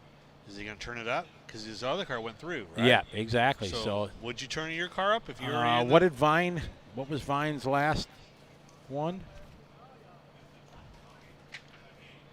Vine, you can help me here, John. You're doing such a good job. Oh, thanks. And my hands are warm in my Vine, in your hoodie there. Vine, 2.022. Oh, chirping it. Yep. 2.022 he had in his other car. It's a vet with a Super J body. East LA in the house. Nitros Fed, thank you. I'm glad you're enjoying it. We're having a good time bringing you coverage here to 2021 Super Chips from Tulsa, Oklahoma here on LiveRC.com presented by Team Associated. Taylor Mark. Spencer, Mark Vine. Good race right here. Ooh. And, Yeah, Mark. Vine all day long. All Let's see what day. his time is. A 1.97. Oh, boy. So did he turn it up? I'm thinking. I'm thinking. Yep. So Vine. Swing for the fence. I mean, he's already got. Now he still has two cars. How many other people have two cars still in the? Biggie Paul's out. Stanford's out. So Mark, the only one with two still. And now we got Bobby Vine, Mark's brother, and Matt Sturgeon. Bobby's got the big battery, but the same car. If you ever have time, go over by their pits and look at their cars. They're pretty impressive, and the battery's huge. The battery, they got like little vents underneath with little flappers, so no air gets underneath it. My, what a big battery you have. All right, here we go. We got Bobby Vine here in the left lane, Matt Sturgeon in the right. Get ready. We're on the tree. Oh, right lane, got it. Wow, a 2:05.6 with a 2:05.2 taking a win. 2:05.2. So Matt taking that one, 2.052. So Bobby's a little tired because he was a little slower on the reaction time. All right, final two. Frank Albrecht still in this one. Not our final two, but the last two. Last two of this round. Frank Albrecht, one of the favorites going into Vegas, one of the names everybody was talking about, out in the first round. Yes. Was shocking. He was the first big name to be dropped out, and now he's here to the exciting 8. We should order a pizza. To deliver here. Yeah, can he deliver in the industrial park behind that building at 1 o'clock in the morning? Yeah. I'd be like, right. Yeah, you got to prepay for this. Look for all the grown. Really? And you didn't share? Oh, we got some in there. Oh, wow. Yeah, if you hungry, I think they're. I don't know, Brandon might have killed it all. Where's our guys on the track? Where's Brandon? He's there. You see his shadow. Yeah, but he's all right. So we got Frank Albrecht in the left lane. Mason Cooley in the right. We're on the tree, and Albrecht. Left lane. Looks like Frank gonna take it. 2:07.4 to a 2:190. 4. Reaction times are pretty close. taking the win by .140. All right, final race of the Excitable 8. The left lane just do 72 mile an hour. That's what it did, yes. That's breaking the speed limit. in 72 California. mile an hour. 72 mile an hour. Mile an hour, yep. Nice. Nice. Dave Bowman, no. AJ made it to the Sweet 16. He is Sweet 16, or did he make it to the Sweet He may. 16? I think he's like 19 now. He's getting old. All right, so we got. I wish I was that old. Yeah, I'm still young at heart. All right, here we go. So that's Riley Christie. Getting a good shot of him as he's getting ready to get his burnout on. Try not to drop your radio. Well, he's got the thingy on it should go around his neck, so he doesn't drop his radio. I never could use one of those. I couldn't either. Nope. Oh, the lights. That's just like cool. You should get like a bonus something. And 13.5, the best looking car in 13.5 gets a buy for first round. They get a buy? They get a buy. Ooh, that's kind of cool. Yeah. All right, here we go. Riley Christie in the left lane. Cody Jarvis. We're on the tree. And sparks flying. Did he shut it down too soon? That was a nitrous car. He was blowing the spark plugs out of the exhaust. 2.236. So Riley, unfortunately, not going to do it. So that is going to conclude our Excitable Elite. Is this all of them right here for this Uh-oh, last round? what do we got? Has he got a buy? Somebody got a buy. Oh, there's a great shot look there. At that. If it would have been another 20 feet, though. That's a nitrous car on the far lane. It's blowing spark plugs out the exhaust. Oh, somebody's on the tree here. Boy, this live RC guys. Somebody got a buy. Here, huh? Oh, and he's just taking it easy. I don't have. Oh, Ray. Ray. Yeah, he's got a buy. So yeah, with a 3.9. That's the slowest. Brian Elkins. That's the slowest pass of this round. It was a 3.969. I didn't get that page. All right. Oh, that's a pretty lucky draw if you get a buy in the. All right, so that was the Elite 8, Final 4. Yeah. Wow. Let's see what we got here. We have John B. calling it out. Mark Vine with the W. Oh, that'd be a good one. Ulbrich and Vine in the finals. Jeff Brown. AJ's old. He's like 23. Is he really? That's what Jeff Brown said. So we appreciate you guys and gals from all over enjoying. Justin says JC's Pizza in Tulsa closes at 4:20 a.m. Just saying. 4:20, not 4:15, not 4:30, but 4:20. There was only two guys that went. And sub 2? Mark Vine and Sean. Vine with the overall fastest run of that round, 1970 to Sean's 1977. But Sean did do a 1954, so. Yeah, that was crazy fast earlier in the day. Yeah, so that's. But everybody else is running like 2021s. A lot of 2.0s. Fish and High, I do not know how long to break. I can't imagine it being another 40-minute break. They should be able to turn the resort around. I think at this level right now, when a 20-minute break is, and John, you could make a comment on. I think a 20-minute break right now would be an appropriate amount of time to prepare. What do you think? Easy, absolutely. Okay. 15. Yeah, so you can charge your battery up, sauce your tires. Yeah. Unless, tragedy, unless you have bad luck like it happened to Jacob, in Vegas when that guy ran up from behind him. But I think a 20-minute break is appropriate here. When you get to the Sweet 16, 20 minutes on through is enough. Yeah, so we're down to top what? We're in the eights? Eights? Yeah. No, that was the eights. One of the fours now. One of the fours. Oh, this double stuff messes me. Yeah. Like, wait, we should only have 4 races, but 8 races. But Jeffrey Jordan, Jared Tebow was here and did very, very well. Okay, do you know what Whataburger is? Yeah. Okay, it doesn't settle well with me. there are people telling me it's better than In-N-Out. No. Ain't happening. No. I like, hamburgers and stuff like that and fast food, but unless you don't like fresh, Right. you won't like In-N-Out. But it's not frozen. You get fresh lettuce, fresh like everything. I mean, Yeah. The only time, it's like I live in Southern California, so I have In-N-Out almost on every block. I was craving In-N-Out earlier. I'm like, there's no In-N-Outs here. yeah, exactly. So my next pick would be Five Guys. Five Guys. I Yeah. I mean, In-N-Out's my top fast food, and I'll debate anybody about it because how can you not like unless you like frozen or stuff like that. And Whataburger is good, but it ain't no In-N-Out. Somebody had a debate going there on Bookface about it, and I was like, there's no way. I mean, In-N-Out is like, yeah. Every time I eat at Whataburger, it upsets my stomach, and I don't know why.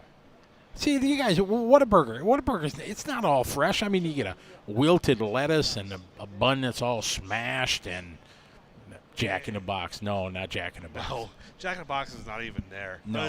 But it's open 24 hours. See, Roger Serafin, you're right, exactly. You know it. Oh, White Castle. There you go, Bob Cullen. Yeah, if you need to make a deposit very soon after you eat your dinner, White Castle, the steam burgers are right. Yeah. Now, if you're on a road trip going through Chicago, I can't lie. I bought a sack of White Castle there just because it's like, yeah.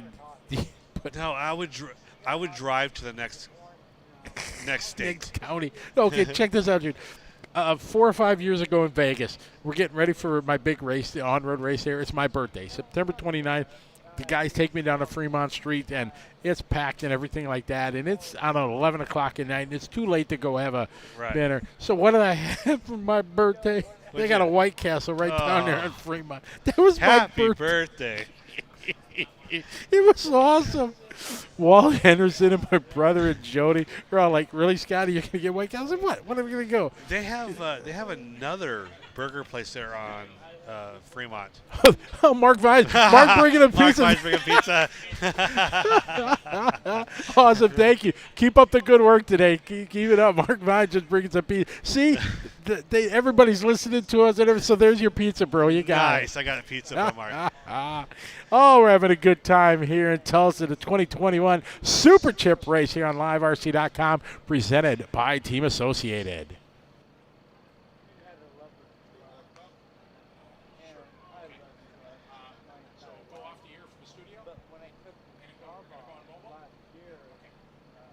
All right, so John, you can. We're gonna go on our mobile cam. We're gonna kind of do a little walk through the pits here while these guys are getting ready. You can come back a little bit later, and we'll continue our little rambling session here. So we're not really going away. We're gonna leave the studio, and I'm gonna go out on a mobile cam, and we're gonna bring you kind of a walkthrough as we go through the pits, see how these guys are preparing here for the final few races. We'll continue with coverage here on LiveRC.com, presented by Team Associated. Oh, I hit the wrong one. Sorry.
Mobile here. We're going to go trackside and just kind of do a little walk through the pits and kind of show you the people that are left that are still competing.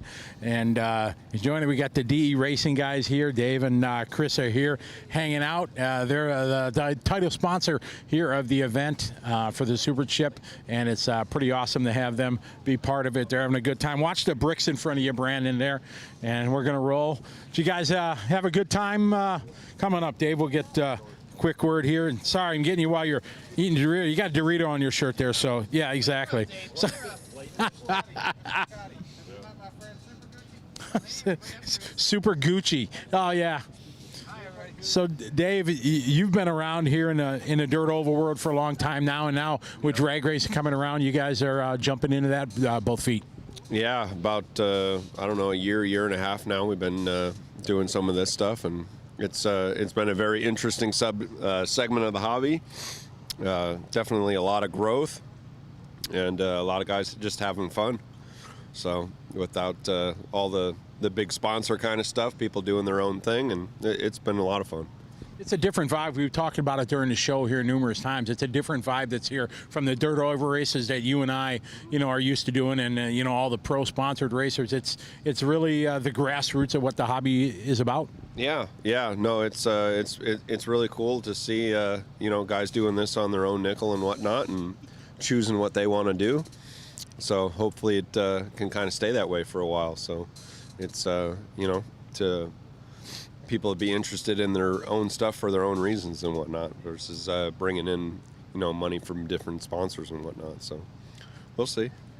Well, we appreciate you sponsoring this, and all the races. It's been a great day here. It's been a long day, but it's gonna get exciting here real soon. Yeah, we've got a ways to go, so it's we'll see. All right. Well, thanks again for your time. Sounds good. Thank you. Dave Engstrom there from the DE Racing. We're going to continue moseying down here and see who else is here. Hi, Trey. I'm good. How are you? This is Trey Ford, ladies and gentlemen. He's helping out with tech, and this is my main tech guy at the RC Chili Bowl. So he's made me famous, because when we put him in charge of the Chili Bowl, he tells everybody he's the tech man. He says, "Man, that Scotty guy's kind of cool. He trusts me." So that was pretty good. Having fun? I'm having a blast. All right, good deal. Always. They exactly got to. So, all right. It's getting the end of the day. We're just getting a little loose and wound up here, and all right, we're gonna get let's get Greg Bridgewater in here. Come here, boss man. You got a minute? Yeah. All right, we got a chance to breathe now. Things are getting down to the exciting. This is the man that put all this together. And is this everything did you ever imagine it from what you started going to be here? Not exactly to this magnitude. Last year we kind of put something together expecting maybe 100, 150 people, and we had 73 drivers or something like that show up, and we did single elimination, standard chip draw type format. And then this year we decided to kind of mix it up a little bit and do 2 entries, draw chips one time, and then seed the bracket and run off that bracket. I think coming off Vegas, being kind of close and not everybody was able to go, kind of fueled the fire a little bit. And then the way our format is, I think, kind of worked in our favor this time. Yeah, everybody's been very happy. Everybody's getting a lot of runs and things like that. A couple guys are still got 2 horses in the game. I think it's just Mark, because Sean Stanford fell out in that one. But the track has worked out very well, and it's been great. I think Todd Saltero's in there twice still. Yeah, Todd. Yeah, correct. Todd. So it's going to shape up to be an exciting. What is it, top 9 right now? I think we just went through the 8s, and it's continuing to see. Down. Yep, we're going to have a bye run because the way the entries fell, and so that kind of made the count kind of odd. Right. So we'll have in the semifinals, we'll get down to 3 cars. So somebody's going to get a bye into the final, and there's going to be 2 guys race off to get in that final, and then be for the money. And we're paying back to those 4 spots, but since there's only going to be 3, we're going to pay back those 3 and take that 4th spot that we was going to pay and add it back through the purse. Do we know what the top prize is at 60% yet? Right now, it was $14,000 total purse. We're paying $8,400 to top prize, and then it was $2,800 to runner up, and $1,400 apiece to the semifinals. It's a pretty good payout for a day of racing. You betcha. Well, congratulations on a great job. It's been great, and we got a few more exciting races to go. Yep. In Oklahoma, this is what we call, when we get down to drag racing, we're down to the nut cutting. Nut cutting. Yes, it's getting serious now. You're fixing to see these guys put on a serious game face like you ain't seen all day. Well, we're excited to be part of it here. Thanks for helping make this all happen. It's been great to have Live RC here, and it's been a joy to cover this event. I can't thank you guys enough. You for coming out, Live RC for coming out and putting on this broadcast. It's been amazing. I would have never dreamed that we'd have Live RC featuring drag racing, ever. You know, we see big oval and off-road events, never anything like this. We're out here behind a warehouse in a parking lot in Oklahoma. And we got all these people, all these sponsors, and I can't thank them enough. Yeah, you were the man that put it all together, so congratulations to you and thank you to you also. Thank you very much. All right, there is Mr. Bridgewater, the man putting this all together. Great to have a little chat with him, and we're going to continue on our roll here through the pits. See a lot of the guys, the five-star hobby guys, they're still here supporting their racers. They had a lot of racers that were doing stuff through the day. A lot of guys that have left, but there's still a bunch of people that are here and trying to stay warm. Is there, let's see if we can, Brandon, how do you think we can get back there by Mark Vines, you think? Think we'll get, yeah, so let's walk around here. We're just going to kind of look over the shoulder and see what Mark's doing over here. And you want to go all the way back around over there? All right, so we're going to sneak through. Watch your head here, Brandon. Nothing like great live TV here. And, we'll go over here by Mark Vines and see what he's doing. Oh, there's the huge battery we were talking about. Well, quite the layout there in his car.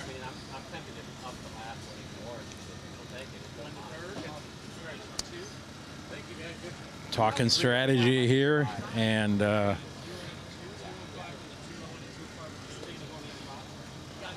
going to try to get a quick word with Mark as he prepares. Mark, I'm going to stick a microphone in your face here while you're getting ready. Yeah. So, Mark, you've been running really strong all day. Obviously, you live this life, and you're one of the favorites going in. Anything you've adjusted now through the day? Your ETs have been pretty consistent throughout the course of the day. What now in the cold of the night are you doing different, if anything?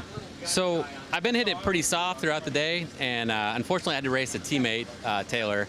So we kind of did an experiment which worked out good, where I hit it harder against a teammate. So if it didn't stick it, then he moves on, and it's a good time to test, right? So the last pass I did, I hit it pretty hard, and it stuck everything and went great. So now I learned a little bit on the last pass. I think I've been pretty soft on it so far. I think it's got a little more in it.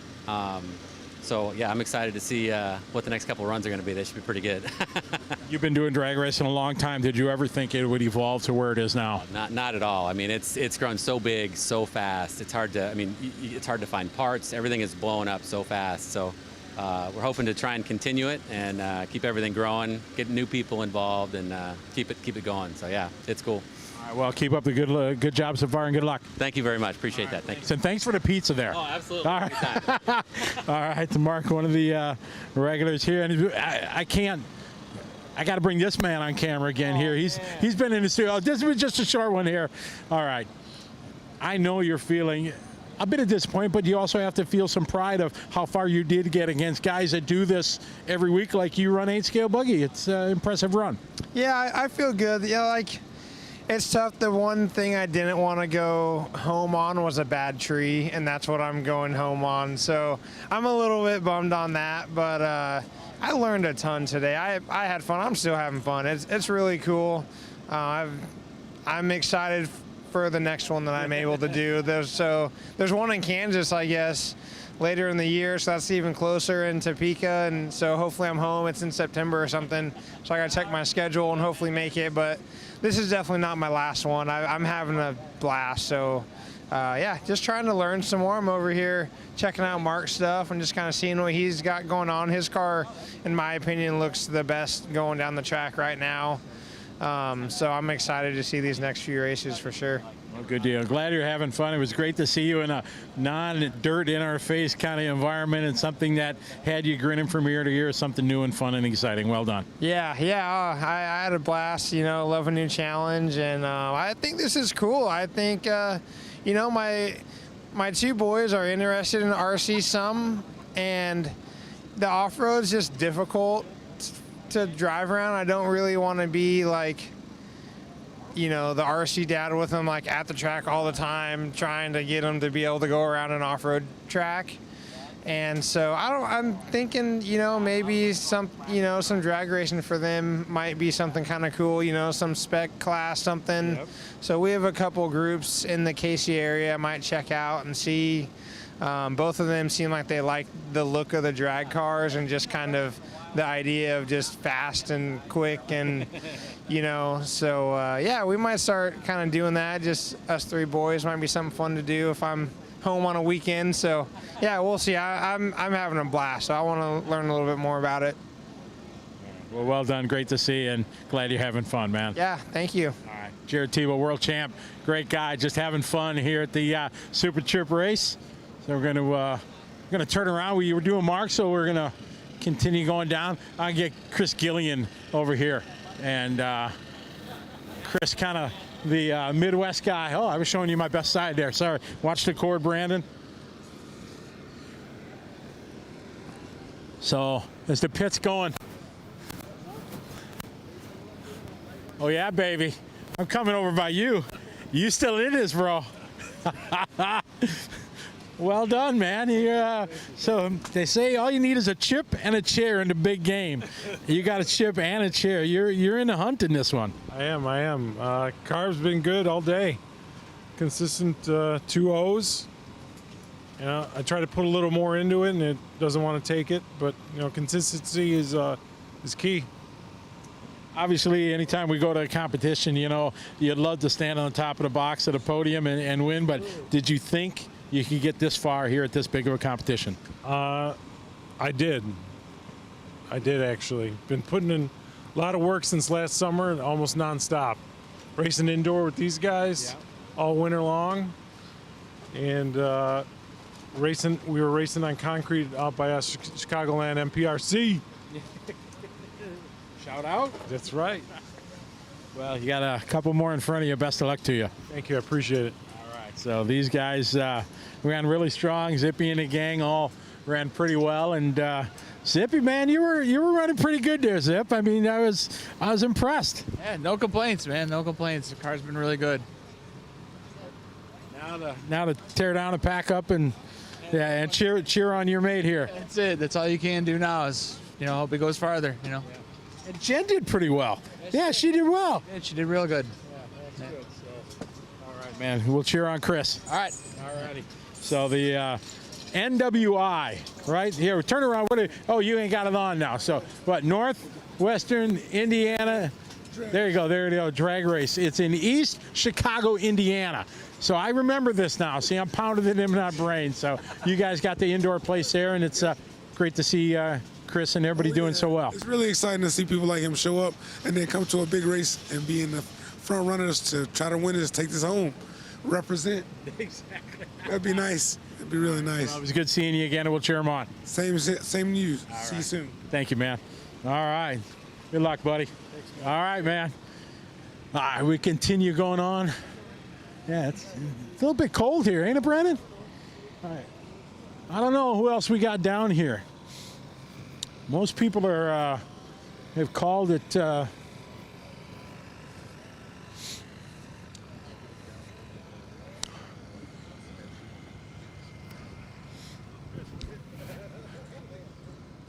Sean, you got a minute? Sure. All right. Sean Stanford, you've run very, very well. Your first loss here in this last round, but consistently you've been one of the most consistent throughout the day. All right, yeah, it's gone pretty well for us, but the cold weather is getting us a little bit, I think. First time on concrete this weekend, so we're trying to work through it. But it's been going pretty well so far. What is the biggest challenge here? Just the cooler temperatures? Yeah, the temperature swing has got us a little bit, and the traction. You know, this place has a lot of traction, it seems like, so not what we're used to. We're used to real rough asphalt with a lot of dust and dirt on it from Albuquerque back there, so that's what we're used to. So this has been a little challenge this weekend. Well, you got you're still in it, so best of luck to you. Yeah, thank you, guys. All right, no problem. Keep it up. He's we're trying. Yeah, good deal. He's a contender. He's still got a chance. Got some big guns still running with him, and I think that's kind of what we got right now. Brandon, you got, huh? Behind the scenes interview Eric, show your crib in the tent. Eric, what? What, the studio, the trailer? Oh, watch the generator. We can go walk on the track. Let's go walk the track. I think they got to be pretty close. You got to be pretty close to going green here. Watch the boards. So as I was saying throughout the show, this is kind of my second endeavor into drag racing. I went to Vegas, got to hang out, learned a lot, and now being a part of the Live RC team here, it's been really cool talking to everybody, learning about things, and I think something it's going to continue to grow, and it's going to be a big part of the hobby for what I hope is a long time. I hope the racers don't find a way to, make it not so popular, and I think, as we said in the broadcast, ready to run things and having some categories for new people to come and being part of the event, I think is going to be key to the longevity and maybe the success of this, where somebody can take it ready to run, whatever brand that you want to do, and come to some of the big races. I know the race that we're planning to do later this summer, I'm going to try to make ready-to-run classes a big part of it. We'll have the outlaw classes, but we'll also have some of the ready-run classes to get new people into it and make sure nobody can sandbag from the outlaw classes to ready-run, but keep it for new people. Brandon, you got a step here. Whoop, there you go. All right.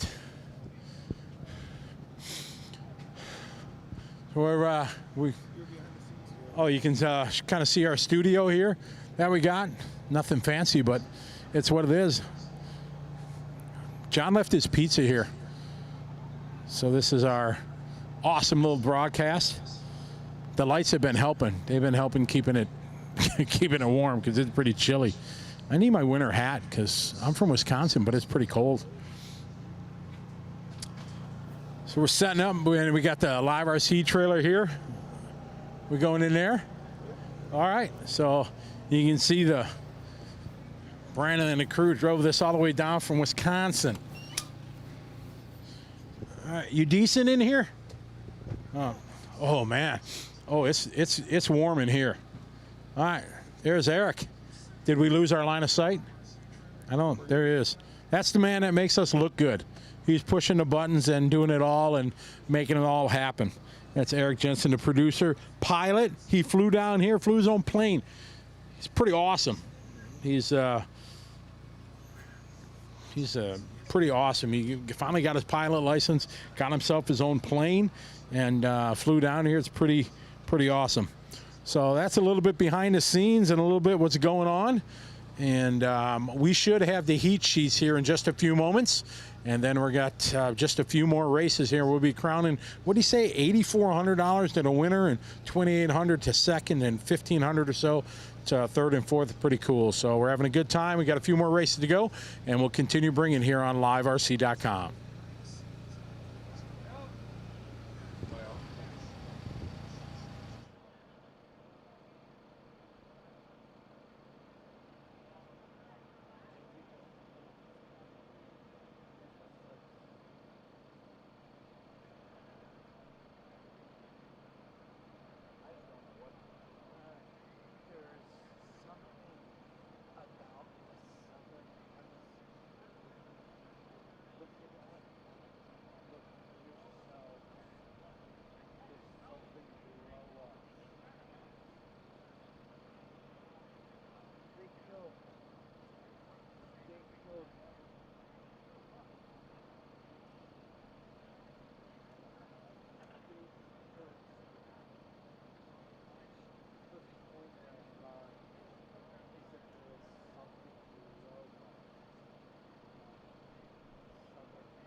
I'm back. Hi, everybody.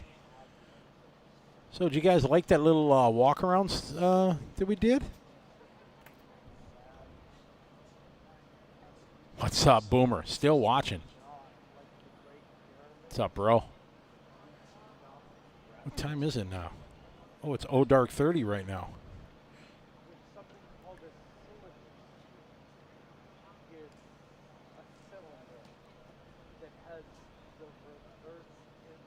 Grudge racing during the breaks. Yeah, that would be kind of cool. Yeah, during the break, say, hey, anybody else want to go out there? You know, exactly. Say bet a little bit, but yeah, come on in, John. We're after hours now, so this is what is that they used to have on Nickelodeon? Adult Swim or something like that. They call it after hours when you would. Hey, John, he's back. We can get a little punchy. It's getting late. It's warmer in here. That's why they come in here, too. Yeah, the lights. Yeah, and the world-famous Scotty Ernst is in here, too. Oh, no. Infamous. What's up, my brother? World-famous. What's up? Yeah, Roger Serafin. Masami Hirosaka was in here in the chat watching. It was he? He was. It was absolutely amazing. Masami was digging this. I remember watching him driving on the driver's stand with his feet and beating everybody. Yep, exactly. Yep. Ronnie Pena, yes, I am. So I got a 6 a.m. flight out of Tulsa tonight, or in 2 hours. Yeah, what are we, 5.5 hours? I fly out of here back to Dallas to race at the Biggie. They qualified today. I'm last qualifier because I didn't run any qualifying heats. I was there practicing yesterday, and that was all booked well before this event happened. So I was like, yeah, I want to come up and do this. So I said, all right. I understand I'm not going to win the race, so I'll go down there and have a good time, hang out with my friends, and get to go back. And we'll see. We'll play the bump game tomorrow. We'll see what happens. But I'm not setting my standards, especially if I'm on no sleep. I don't expect to do a epic 40.5-hour main tomorrow. You might be sleep. You might be faster. Huh? You might be faster. Maybe. Oh, there you go. But then again, here, let's do this, and there we go. You might be. Yeah. Maybe. I don't know. Sleep is for the birds. I agree. I'll get enough sleep when I'm dead. But, hey, I still want a little bit of sleep to get me on my A game. Ingroove says, yeah, Nick at Night, Adult Swim. Yeah, that's where it was kind of crazy. Thank you, Ronnie. I'm going to need all the help I can. So you're going to drive straight to the airport? Well, I don't know. What do we got? It's 12:30, so this is going to be done here by 1 o'clock. They got to do another resort. I don't know how long the resort's going to take. So, yeah, I mean, we might not. Yeah, I mean, we got a hotel room for the night. I guess I go just take a shower and then go to sleep would be a mistake because I'll miss my flight. Yeah, because I wouldn't wake up. Yeah, exactly. Just go to the airport and sleep at the gate. Yeah. Who have first? Who's up first? Look at who draws the bye. What? For this one.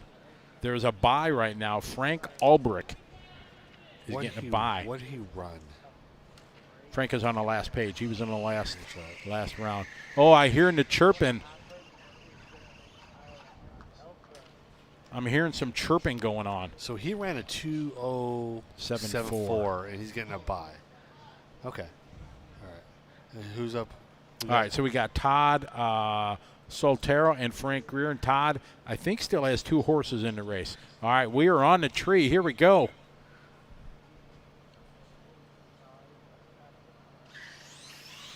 And right lane. Right lane. 2:015. 2.015. Against a 2:064. Less than a second margin between that race. And looks like the left lane went 66 mile an hour. Don't do it. Don't do it. You're right. It's only 10:30 back home for you, right? Right. Yeah. It's not that I only got like 4 hours sleep last night. I think I might have to. I think the hoodie's going up, John. I think I need to. Oh yeah, I might put mine up because my ears are getting cold. All right. I think I'm doing the John Schultz look here. Do I have it down that low? Put the hoodie up. No. See, you got the hat on still. We got Mark Vine and Kelly Ash. Mark Vine, 2-0. Kelly Ash is a 2.146. So, unless I'm not saying anything bad because these are both fast guys, but unless Mark Vine does something not smart, he should win this. He said he was going to wick it up a little bit when we interviewed him here during the walk. I heard him talking over there, so he's got a plan. He's got a plan. Ryan Garland, we're sure going to try. We're going to have fun for sure going down there.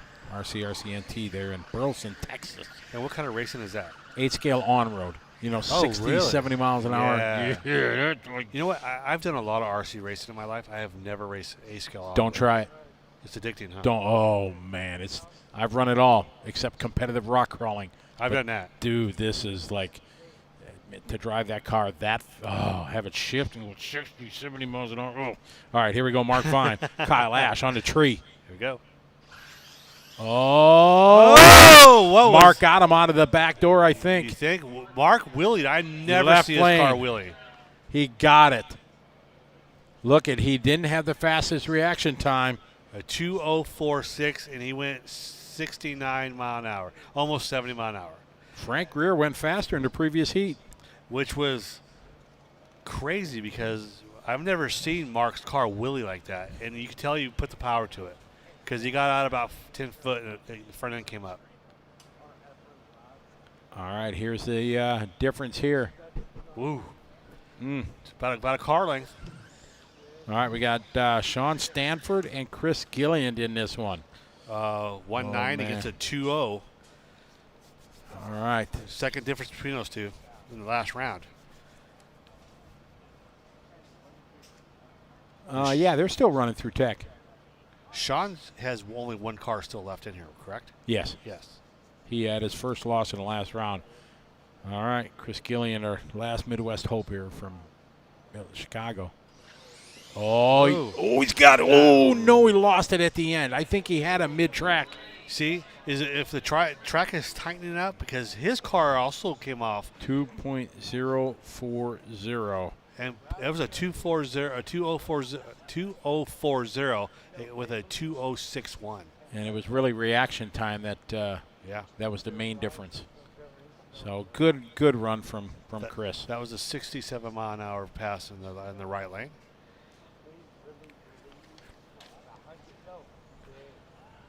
And we got Diego and Matt Sturgis next.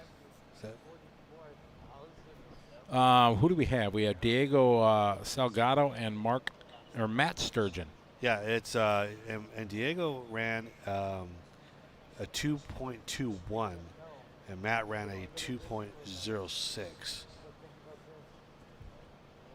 Jared Tebow still here hanging out watching this show. Look who's talking. You went to Vegas to check it out, and you were there all day and night. I stayed to the end. Yeah. I didn't go there but for one reason, to check it out. You checked everything out. Yeah, it was. Yeah, I stayed there the whole time. It was great. Man, they did a good job. I was really surprised. Hey, you out? All right, man. Take care, Brad. Be good. Say bye to Chris for me. Some of the guys heading back home to Chi-Town in Wisconsin. Wisconsin. It was funny because I went to your track a long time ago. Long time ago to trackside. Went to the restaurant next door and never heard of cheese curds. Never heard of cheese curds? Never heard of cheese Must curds. not have been a Wisconsin restaurant. Why is somebody laughing in my right ear? I'm like, what the heck is a cheese curd? Heck yeah. It is what it sounds like. Yeah, deep fried cheese. Yes. Yum. Yeah, exactly. It was good. Completely fat-free. Oh, cholesterol-free. Yes. Right. Waiting for that guy in my right ear to laugh again.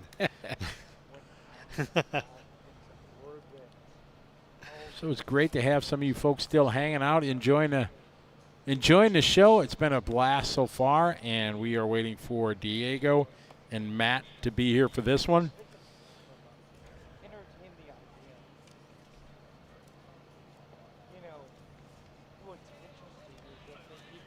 Diego getting the left lane, Matt Sturgeon on the right. I remember being out there one of your races. They went to the Harley-Davidson Museum. Mm-hmm. That was pretty interesting. Pabst Blue Ribbon, Miller Beer, and Harley-Davidson. That's what Milwaukee's famous for. And Trackside Hobbies. I thought it was Trackside Hobbies. Yeah, is why there it you was go. famous. Yeah, you worked that one in nicely.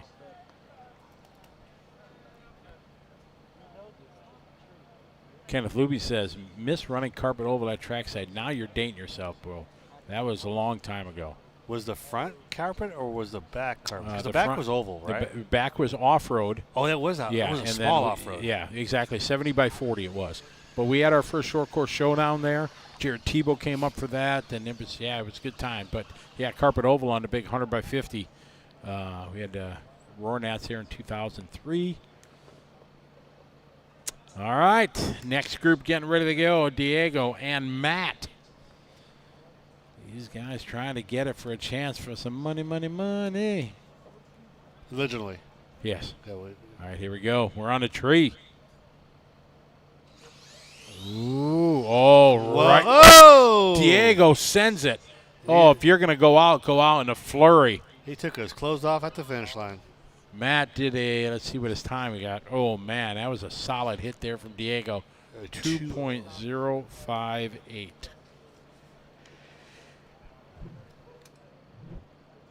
Teak and instant replay, seeing it. Oh, send it. It was there. There it is. Checked out, gone. We got Brian and Jill, right? Yes, we have Brian and Jill in this one. Come on, Jill. Oh, man, if she can make it one more. Up. It does not look like a. Yeah, there's Jill. Yep. She got the bright yellow shoes on. Can't miss the yellow shoes. Brian Mansky has been so quick here. This Yes. is a challenge here for Jill, but she can do it. She's run strong. She had a 212 compared to Brian's 205.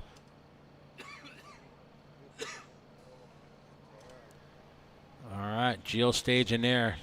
Here we go. Right lane, left lane. Macklin start line camera. Who's going to be on the tree? Oh, good start. Did she Oh, get it? We I- lost it here on camera. And a left lane. Left lane with a 2:04.8. Oh, man. Jill cut the faster light. Yes, she did. Brian. Oh, man. 0.053 was the difference in that race. Unfortunately for Jill, but still, she should be proud. Absolutely. All right. Earl Baxter. Going to rock this one. And Biggie Paul.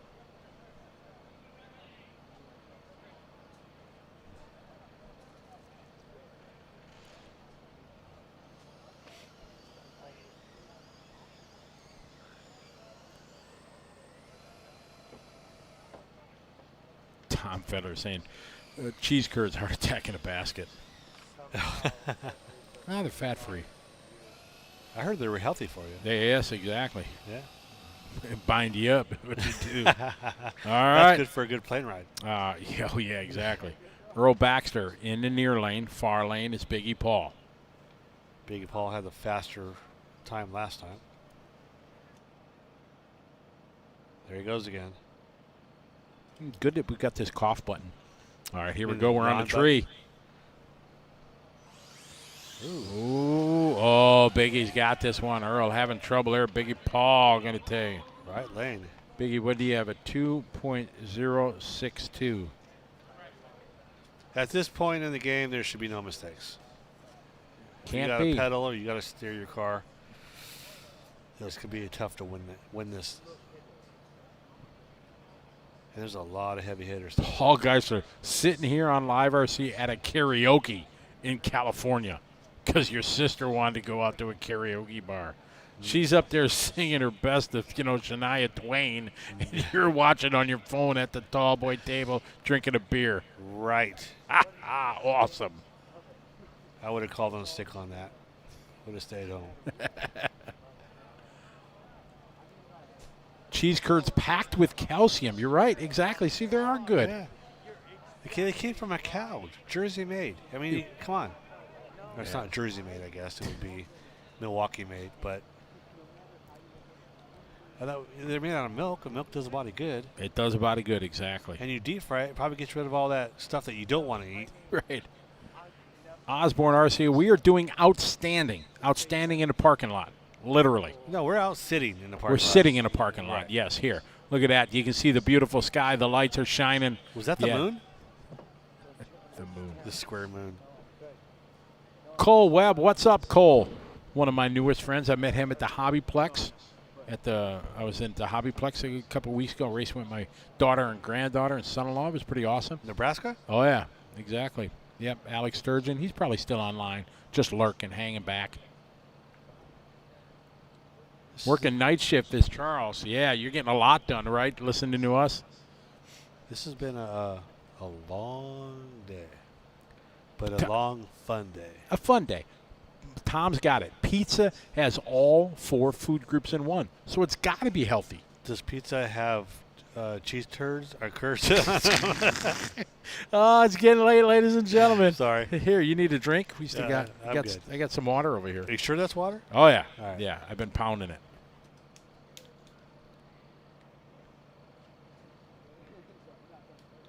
This last run was David with a 2:1:05, and Todd's ran a 2.074. So Todd's been on rails. He's been doing really, really good today, getting faster. I know he did changes earlier in the day. He was working with doing some speedo tuning and getting his car more consistent, which is showing here because he's going rounds. Nathan Lentz, yes, the winner is decided tonight here over the next hour or so. Tonight or this morning? Well, I didn't want to throw out the this morning. Well, it depends on where you're at. If you're in Correct, California, it's still nighttime, yeah. yeah. Still light time? Yeah, and if you're in, like, England, it's daytime tomorrow already.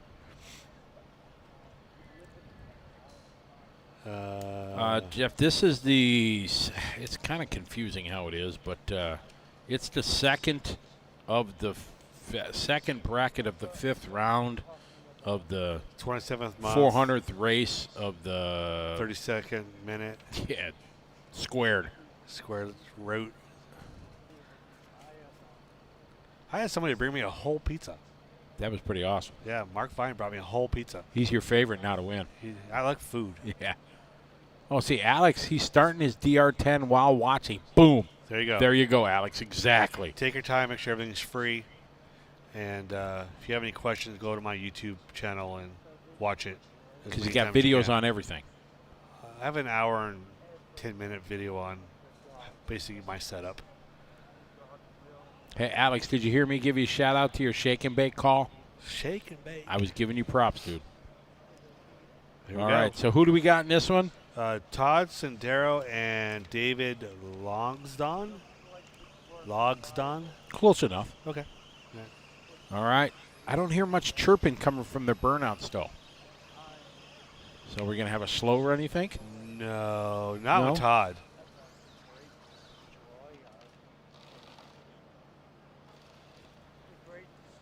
You know, last night when I was running in the dark, the shadow behind me was really kind of messing me up a little bit. Eric Gann, what's up, Eric? How are you? Part of our RC Chili Bowl family. All right, here we go. We got David in the near, Todd on the tree. Oh, I'm thinking left lane. I'm thinking left lane. Oh, jeez. David got it. A 2:062 to 2:081. He had reaction time and ET. Yes, he did. Wow, that was a close race. So is Todd out of both? Did Todd win? I'd like to see the replay on that one. Oh, Todd just got knocked out of both. Did he really? In this one. He had 2 horses in the race. Look how close that was. That was close. Great shot there to Tekin Instant Replay. Todd was having 2 cars in the race before this round. He has just lost his second, so Todd, unfortunately, out of a run to the championship here and the money. Does that mean Mark is the only one still with 2 cars? You are correct, sir. Anybody know where that was from? There was an old-time TV show reference right there. You know, if you guys follow me, you know I like throwing them out once in a while. Oh, Henry Cannon says, and it's 4:48 here in Dubai. Dubai? Like or AM Abu or PM? Dhabi. Abu Dhabi? Well, next we have Matt Dignor and Kyle Ash.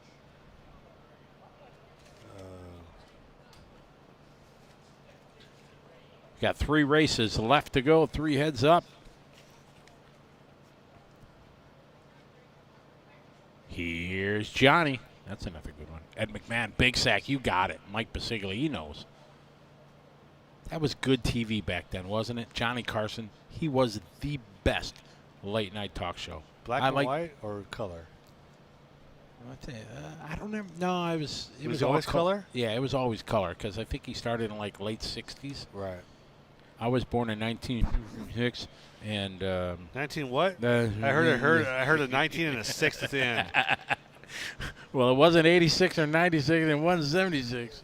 Was it 66? It is. Hey, right on. Yeah. You too? Yeah. Awesome. So what you're month? 48 also. Yeah. Yes, exactly. May 1st. May. You're older than me. Yeah, I'm September. Stop laughing in my right ear. Eric, our producer's in our ear, just laughing at us. Yeah. When did you start racing RC cars? 1988, when I got out of the Navy. Ooh, October 88. I beat you there. I was started in 1985. 85.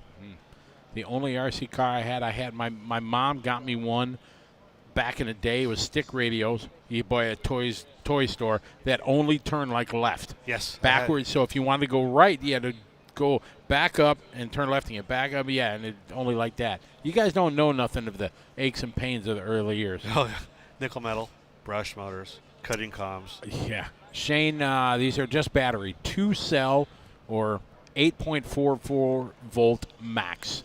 It can be different. All right, so back to racing. We got Matt Denoyer here in the near lane, and the far lane is Kyle Ash. Kyle is from Arizona. I'm not sure where Matt is from. It looks like we have a Super J in the right corner, and that looks like the IROC in the left corner. All right, we are locked and loaded, ready to go here. Or it might be a shark body. I'm not sure. All right, we are on a tree. All right. Oh, Kyle getting it all wrong. We don't even see his car. Oh, man. So, Matt, doesn't matter how fast he went. That's our first crash in a while. I mean, we had one at the timing late there. 2.245. I'm not saying anything, but I think he's the slowest person in this round. In so this far. round, yeah. All right, we got Mark Vine, Matt Sturgeon. Is Mark going to bust 2 seconds? You think he's going to break it out? He's doing it. So, I mean, his last run was a 197. But Matt was a 2052, which isn't far off. Jeff Brown, you're right. 1997 Asphalt Nationals. That's right. I was rocking my Tamiya TA03, and I made a modified A-main. It was Barry Baker. It was Joel Johnson. It was Josh Searle. Yeah, it was. World famous Barry Baker. Barry Baker, yes, exactly. I was in the A with them guys, Chris Tossolini, David Junn, and then there's lonely little Scotty Ernst. It was pretty awesome. You weren't lonely. You had all those guys next to you. They were ahead of me, but I didn't care because I was at the A at the Nationals in the heydays of touring car with my Plastic is Fantastic Tamiya TA03. That was awesome. David Junn was there, and he won the Roar Nash with it, and it was Scotty Ernst. Yeah, it was good days. But you were there. Exactly, I was there. I was a contender. Well, I was in the A main, but I was traffic. Just like I did a 1.9. Yeah, exactly. Sub 2, excuse me. I did sub 2s. I told Joel Johnson this story just a while ago. I remember this Nats because it was a big deal. You know what I mean? I was new in touring car and stuff like that. I just won the Tamiya U.S. Nationals, and I was driving around. And I remember, I'll never forget this. I remember coming onto the straightaway right with Joel, and I was like, "This Joel Johnson, I'm going to race him down the straightaway." I raced him to the end of the straightaway, and I got the hell out of his way in the corner because he was going by. But I raced him down the straightaway, baby. Magic Joe Johnson. Exactly. Yep. Ah, man, good times. Then the Team Associated TC3 came out. Forget about it. Forget about it. That changed everything. Yep. Too. That was legit. Yep. Yeah. I love my Tamiya cars, but anybody that know me, man, I failed miserably. I don't have any of my TC3, like when I won Snowbirds and stuff like that. Yeah. I don't have any of my TC3s. I'm such a failure. Any of my 80s and 90s cars, I should have kept those cars, and I don't know why. I should have. I should have also. Yeah, I started racing, and the fast cars were the Tamiya Frog and the Tamiya Hornet. Oh, look at this, Frank Albert. He has a buy, but he's going to run his. He's got a buy. What happened to Matt? No, we're jumping ahead here. Oh, we are? Yeah, I think they're doing it because we got a couple races. So, yeah. So he's going to run the bye right now. He's going to do a pass and see what he can do. Would you let her eat, or what would you do? Play it safe? Oh, no, I think Frank's going to punch it. He wants to see what he can get down. Yeah. No? He's No. playing it safe. What? Oh, man, blistering run there. Yeah, that was a 5.2. Get her done. Is that the slowest pass of the day? Yeah, I think so. And he's going on to the – yeah, he's moving on. Yeah, so I went to my local track. They raced oval one weekend and off-road the next weekend. And I show up with my frog, and I think I'm all this and that. And I think the next week or two, guys show up with RC10s. Forget about it. Forget about Forget it. about Forget it. about it. Your little plastic is fantastic. Oh, they got nothing. Yeah. And then I started thinking, okay, well, I'll just race oval. I can be competitive with oval. The frogs just, And then Landgraf guys showed up. Yeah. Forget about it. Forget about it. Yeah. The original Custom Works guy. Scott Earhart, how are you, Scott? Good to see you. I haven't seen you for a while. Hope you're doing well. Yeah, Tulsa's like going to be my new home here. Maybe 2 events a year. Got the RC Chili Bowl in January. That's one of my goals. That's one of my I have never been to the Chili Bowl, and I always wanted to go. It's a good time for sure. It's a marathon. It's a long week. But now we have that SR10. Maybe I could go out and race that. Run that? Yeah, in the street stock class. Street stock class. You could do that. What are the rules in street stock? Open motor. Anything I want? Yeah, it's a modified. Well, modified class. Wow, that's going to be a lot of fun. Yeah. So everybody's running, street stock, the buggy-based chassis type thing. So 3.5, 4.5? If you want. Wheelies are cool. Wheelies cool, but they ain't fast. But they're still cool. Oh, yeah, exactly. I'd be at the Chili Bowl. So if I'd be a cool guy at Chili Bowl. You're always cool no matter what you do. Oh, no, in Vegas I was cool.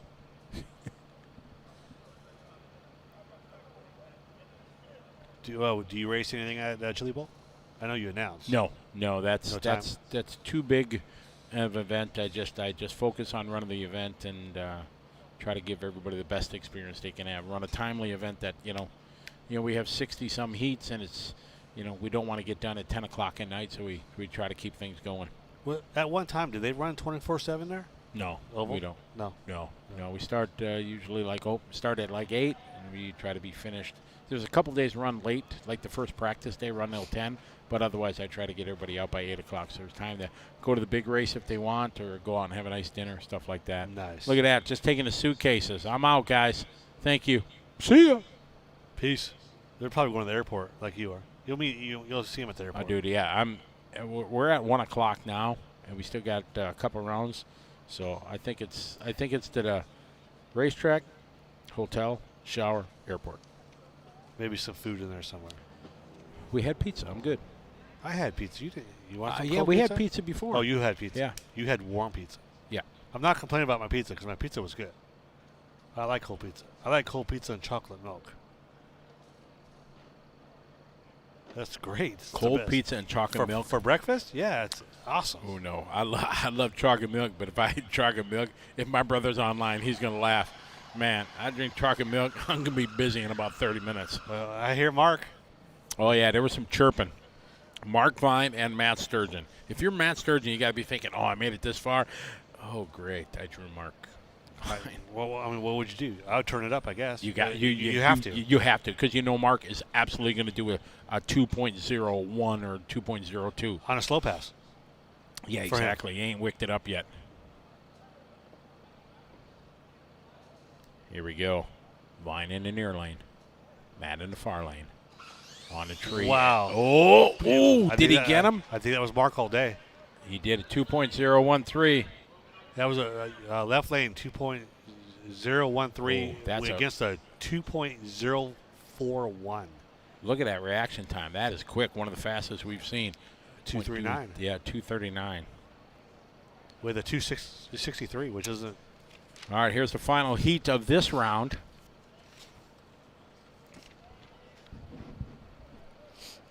Is this Frank and Cody?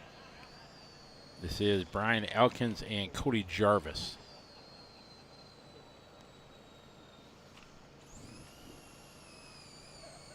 Oh, John Forrest in the house. Yeah, it is. He's doing that burnout, getting the smoke going. When you went from using a radio with an antenna to like a non-antenna radio, how long did it take you to get used to that? I'm sure it was a couple, 3 weeks before I stopped thinking about it. We're on the tree. Here we go. See if the John Forrest burnout is going to do it. It looks like you got him. Left lane, I'm saying yes. Yeah, left lane with a 2.119. Brian. Against a 2.232. That was a 65-mile-an-hour pass. Jason X, because of the tire sauce that he uses, John says it's probably like a liquid wrench or something like that at WD-40. So oil base, yeah. Yeah, it creates the smoke. Where there's smoke, there's fire. But yeah, I had the Airtronics radio, and I drove that. I used that radio with this little module in the back, the Novak one. Right. And I ran the antenna for years. Just I couldn't get used to not using the antenna. yeah, I think it was probably 3 weeks or a month, and then yeah.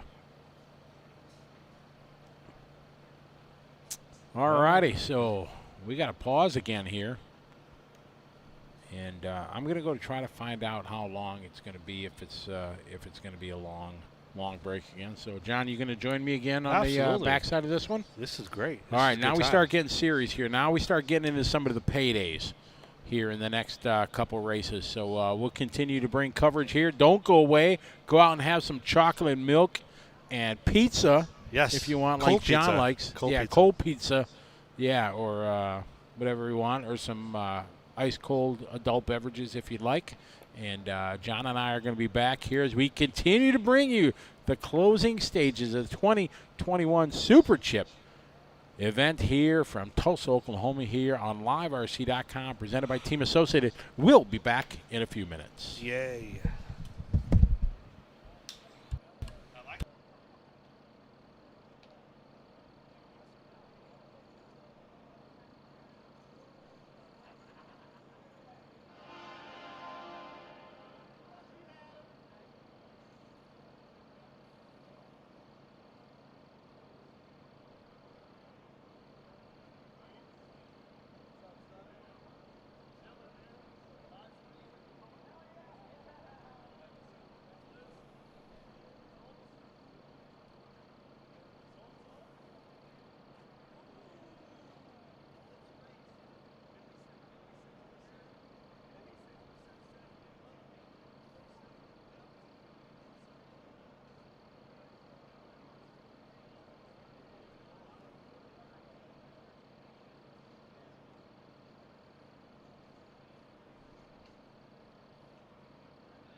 I was like, is somebody here just missing a homie? Like, where's this fucking guy coming from?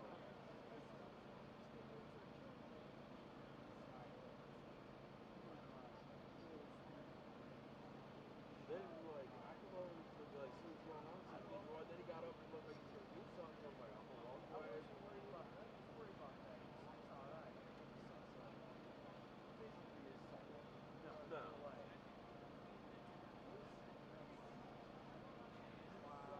No. Where'd he go? He went on the other side of this wall over here.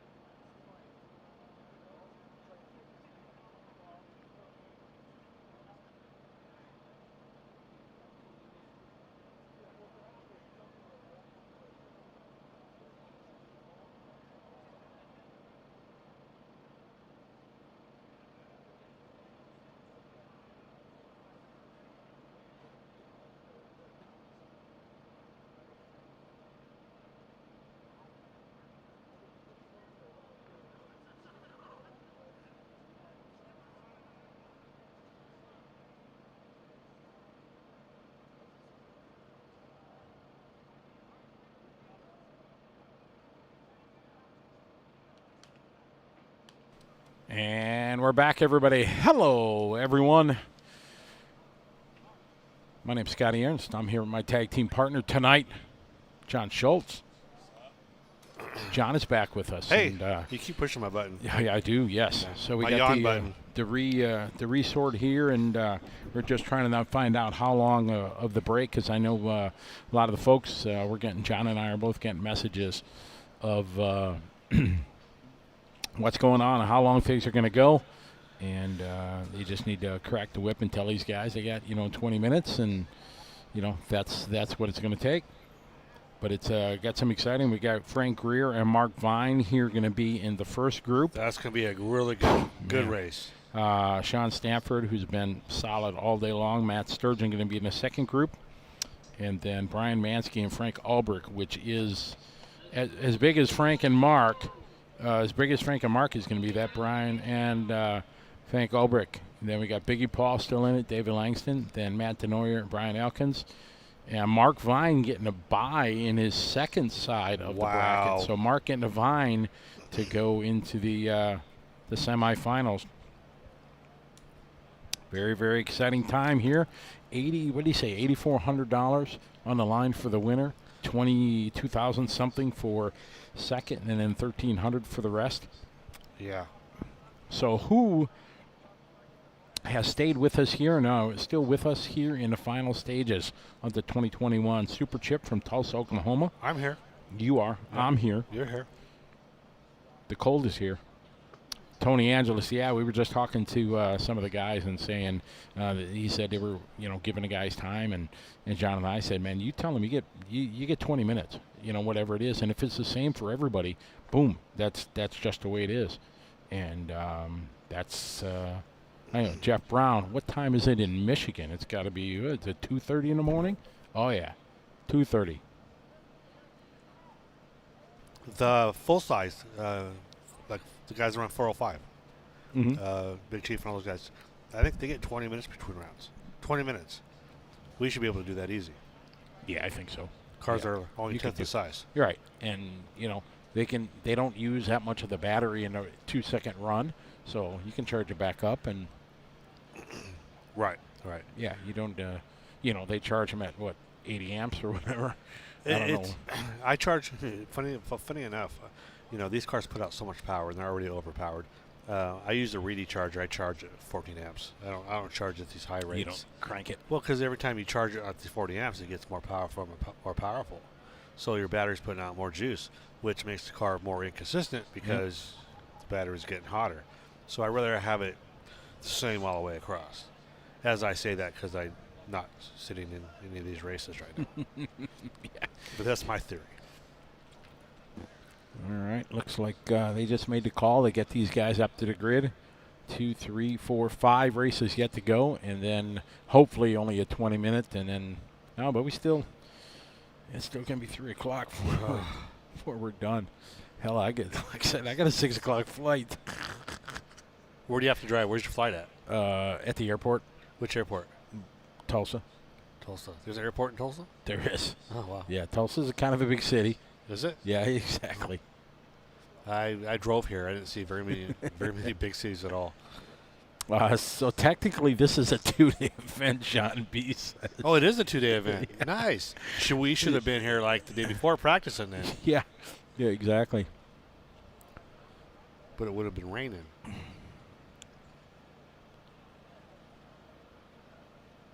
We are dedicated, yes, or Yeah. foolish, one of the two. Thanks, Tom. Appreciate that. Paul, yeah, same here. We're feeling it. It's 1:30 in Chicago, Jose. Same time here. All right, so we're getting Frank called to the left lane, and Mark Vine. All we need is our marshals out there, right? And we're ready to begin. There's no marshals here. You crash, you're done. You don't need nobody to pick your car up stuff here.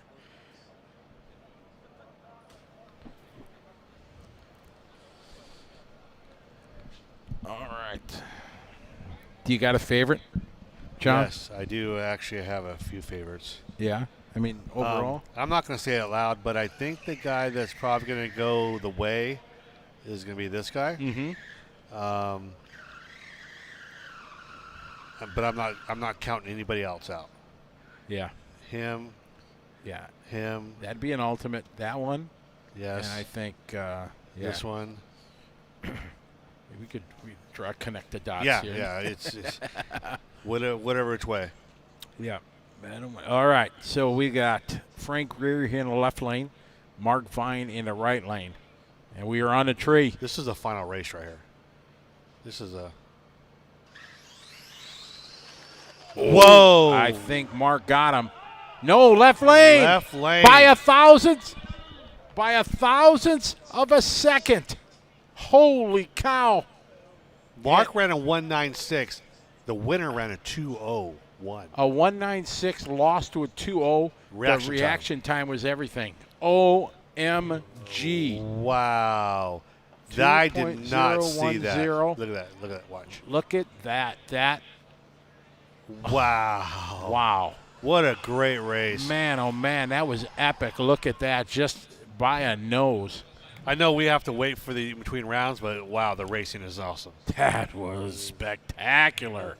Now we have Sean and Matt up next. Is that who we have next? We have, Sean and Matt. Sean's been one of the most consistent here. The Wonder All Bread. right. Shake and bake. Yep, and we're on the tree. Oh, Man. looks like left lane. And, looks like Sean. Wonder Bread. That was a 2-0 to a 201 to a 206. Reaction time was winner to the 240, and the second place guy is a 264. I don't want to call him a loser because at this round they're not nobody here is a loser. All right, we got Brian Mansky and Frank Albrecht. This 73 is going to be mile an hour. Get her done. That's speeding in most states. Yeah. No turn marshals needed, just a broom and a dustpan. Yeah, we've had those. We had a blow herb incident earlier. Yeah. That car took out that ramp and it scattered wood shavings everywhere. Or it was graphite. I'm not sure which way.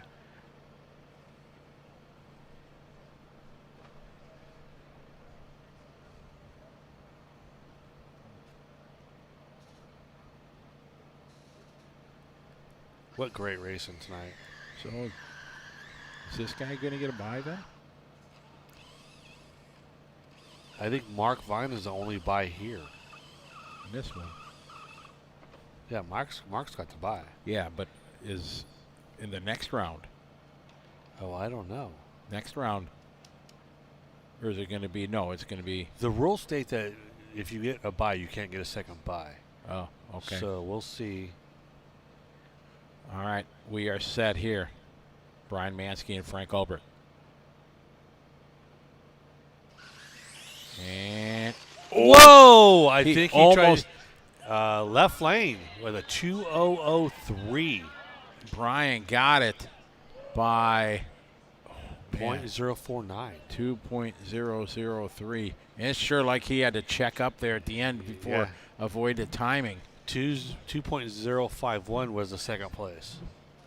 Where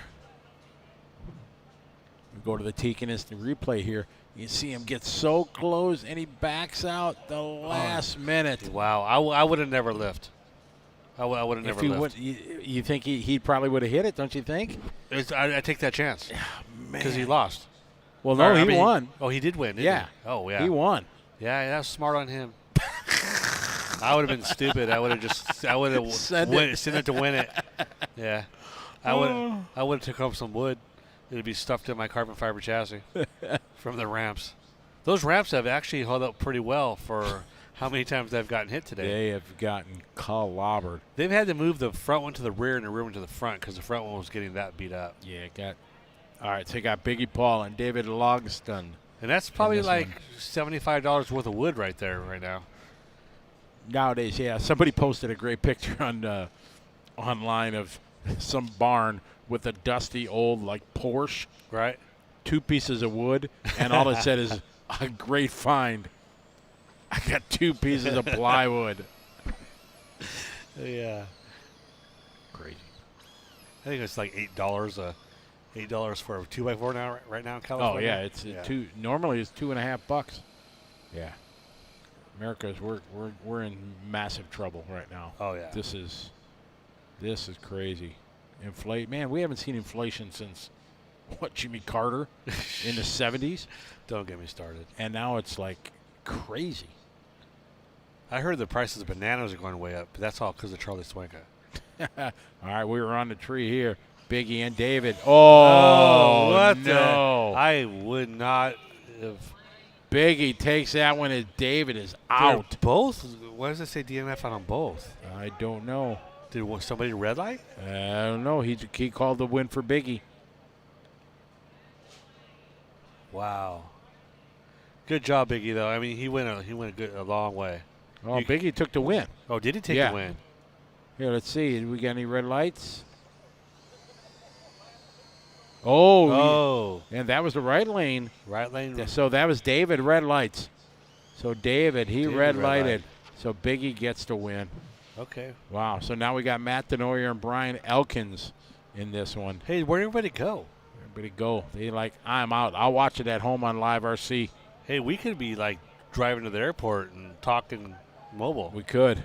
All right, we're on the light, and that was a close one. Who's it going to be? Right lane. Right lane with a 2.189 against a 2.213. The margin is .021.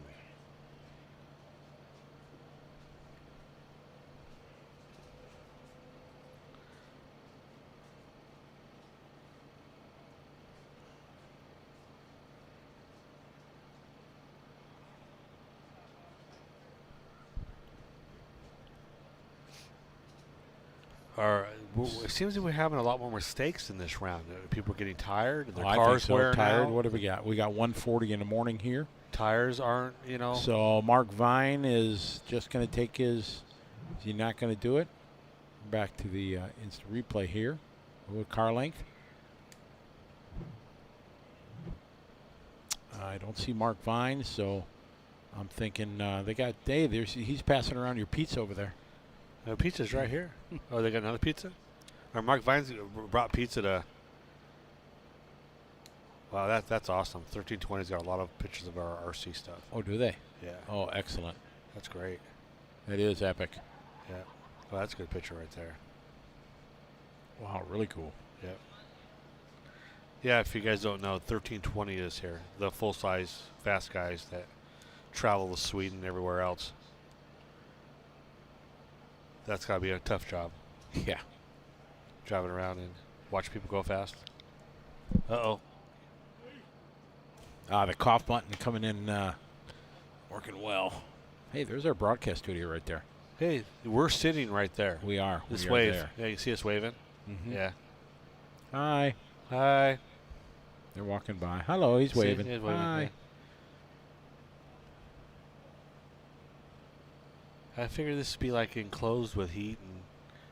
Yeah, Brandon, he forgot the heaters. Yeah, and the windows, and insulation. We were joking that the last couple of races we went to, we never thought we would need heaters. We went to California for DNC, and here, and they're like, yeah, we need to pack heaters. I thought you left. You didn't enjoy watching that at home? You didn't enjoy watching it at home? No, he said, I come here, be around the action. We should have told Brandon there's a Walmart right here. They sell heaters. He's got plenty because every time we go to a race, he ends up going to buy heaters.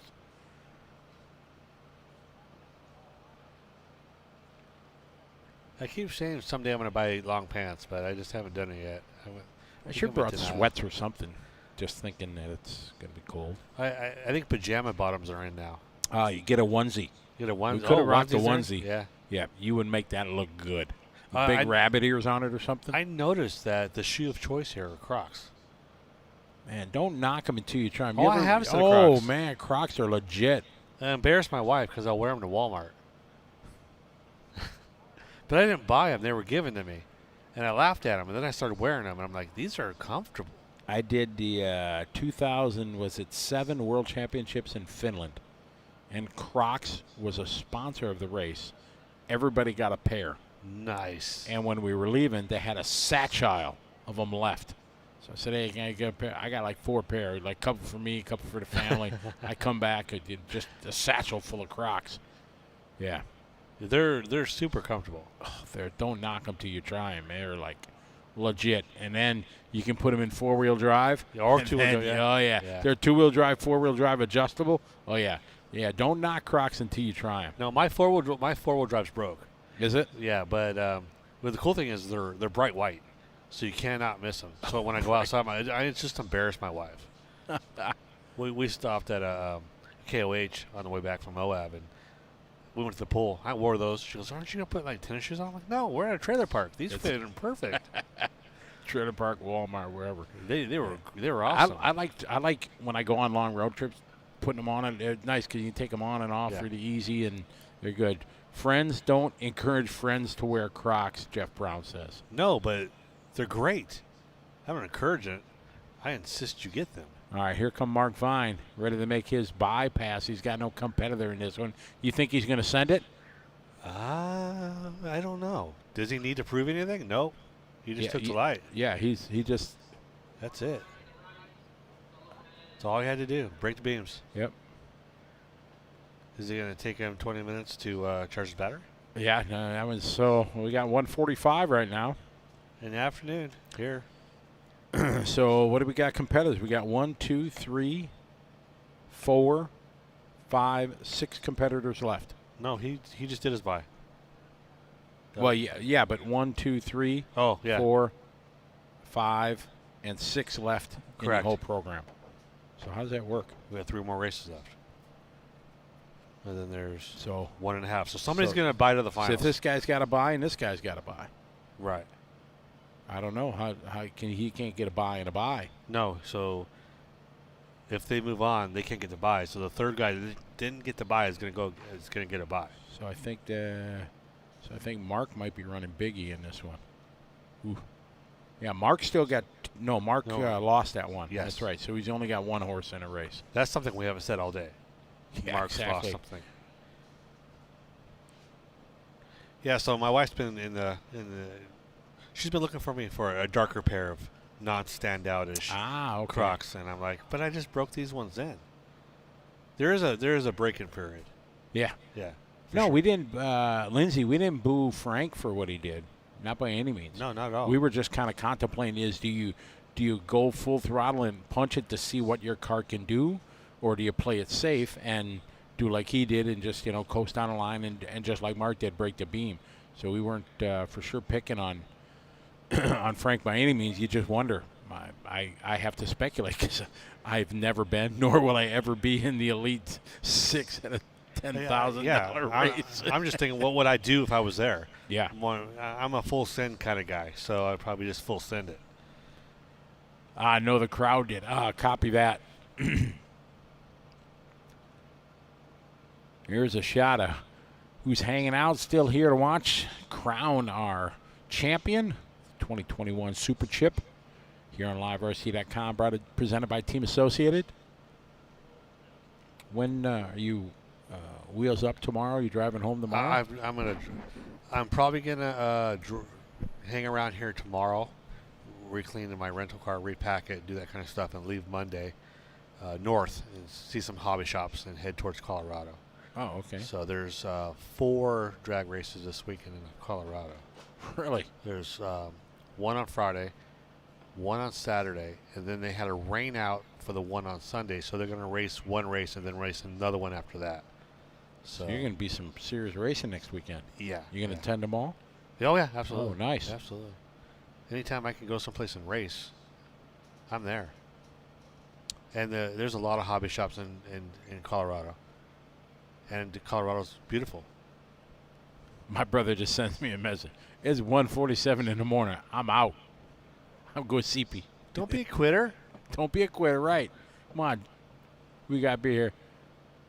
Hey, what's up, Elliot Boots from the UK or from Italy, depending where you are now. What time is it now over there?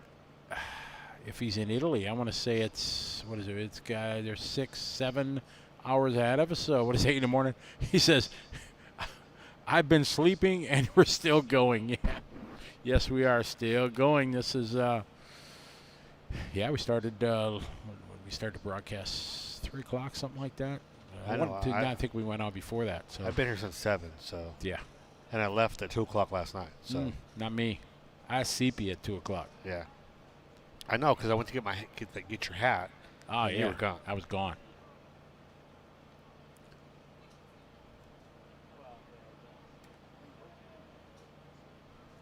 Huh. I've got to open this one. How many chats you got going here? 3. We got Liver C here. We got YouTube, and we got Bookface. Oh, nice. How many more breaks? I think 2. We got this one, and then and so hopefully they're only going to give them like 15 minutes per. I think we should cut it down to 5. Ooh, that's too short. Yeah, but we would be on our way. Be checked out, gone. Wherever that's at. Yeah. What's it's almost 2 o'clock. Yeah, my wife sent me a message. I just saw. Good night. Good night. Talk to you tomorrow. Gotta love this. My flight boards in 4 Oh, hours. jeez. I pulled up my American Airlines app and it says my flight board's in 4 hours. That's scary. Oh, that's awesome! I'm supposed to go run an 8 scale at 60 miles an hour on no sleep. Oh wow! Those things go way faster than 60 mile an hour. Well, yeah, depending. Yeah, 60 to 65, but yeah, depends how. Have you been to Steel City in California? Oh yeah. That's a beautiful That's facility. legit. I watched ACE-CO go down the back straightaway, which is like 1,000 foot long, and I don't know if it caught air, but it didn't turn. The car was sitting there rocking with the front rear tires kind of in the air and the chassis. What do? You just like build a new car because there ain't nothing left. Yeah, because you're kitting it up. Yeah. Yeah. Kind of like Velodrome days, but a lot more expensive. Yeah. Oh. I got exit row. Nobody next to me right now. Oh, that's kind of winning. Which one's you? I'm there. Oh, you're exit there? Row, yep. You should get the one across the street. You can lay down. No, exit rows. They don't have arms that go up. They got the hard. Yeah. Yeah. They're not real fat guy friendly, but yeah. Is there a plane seat that's fat guy friendly? I haven't found one yet. Up in first class. I've never been there. Oh man, that's my benefit of flying a lot. Domestic, I do get bumped up a lot because I fly so much. I used to fly a lot too, but since I've been driving all over the country, which I'm kind of enjoying because when I leave, I'm bringing everything. My Easy Up, my tables, my cars. Don't have to worry about things getting destroyed on a plane.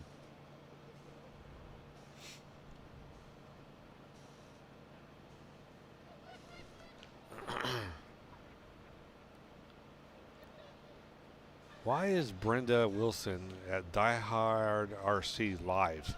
It's midnight there. Die Hard RC is they have quite a few tracks up in Washington area. Outdoor turf, off-road turf, or off-road dirt, crawler course, drag course. Yeah. Yeah. Oh, is he? Frederick Martinez cheering on his boy Biggie. Yeah, Biggie's Brett is running probably well. Brett. That he is. Probably Brett. Yeah. But what are they doing? They're old like me. They should be in bed like by 8. Those guys are the nicest people in the world up there. Oh man, we got another superstar in the chat room. YouTube star himself, Mark Santamaria. What? Yes. You should have been here, Mark. Dude, what is it? It's not that far. It's like 5 hours. 5 hours? I drove like 20-something hours to get here. Mark, we got, what do you got? 1, 2, 3, 4, 5, 6 cars left here. Hopefully in the next 15 minutes we'll have 3 cars left. Yeah, let's hope it goes. Steve Harris, yeah, I'm going to organize a big race up in Wisconsin. Wisconsin. Yeah, later this summer. It's going to be a really big show. Are you going to have a cheese curd van for food for lunch? you? I think we get a food truck. I'm sure they sell them right there at the concession stand at the Dragway. we'll make sure you get like a season pass of them all weekend. All you can eat cheese curds. Cheese curds. You're going to need your own private porta potty then. You're going to be bound up, dude. All that time I got to spend there, writing on the walls and stuff. Yeah. Now, for French fries, you get different flavors. Do they have different flavors cheese curds? Do they have like pepper jack cheese curds? I think they do. I'm not a big cheese curd guy, but you're from Wisconsin. Exactly. Well, yeah, exactly. So I'm supposed to drink beer and I'm supposed to eat cheese and right. So, yeah, I'm sure they got different styles. Huh. And what's the go-to sauce? Ranch? Well, it depends where I am. If I'm at Chili's, honey mustard, because their honey mustard is the best. Wait. Chili's has cheese curds where you guys are? No, but I was thinking sauces. You said sauces. Oh. You remember the Elephant Bar in California? Do you remember that Oh, restaurant? Yeah. Best honey mustard sauce ever, anywhere. I don't know. It's legit, dude. Their chicken tenders there with honey mustard. Oh yeah. Red Robin has that. Yum. Oh, that campfire sauce. Yeah. Oh, that's cheating. Yeah. Dude, my go-to burger there, they stopped making. So what's that? The one with the egg on it? No, the peppercorn burger. Peppercorn burger.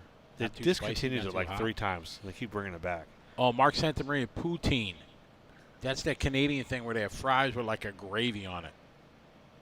It's an acquired taste, I think.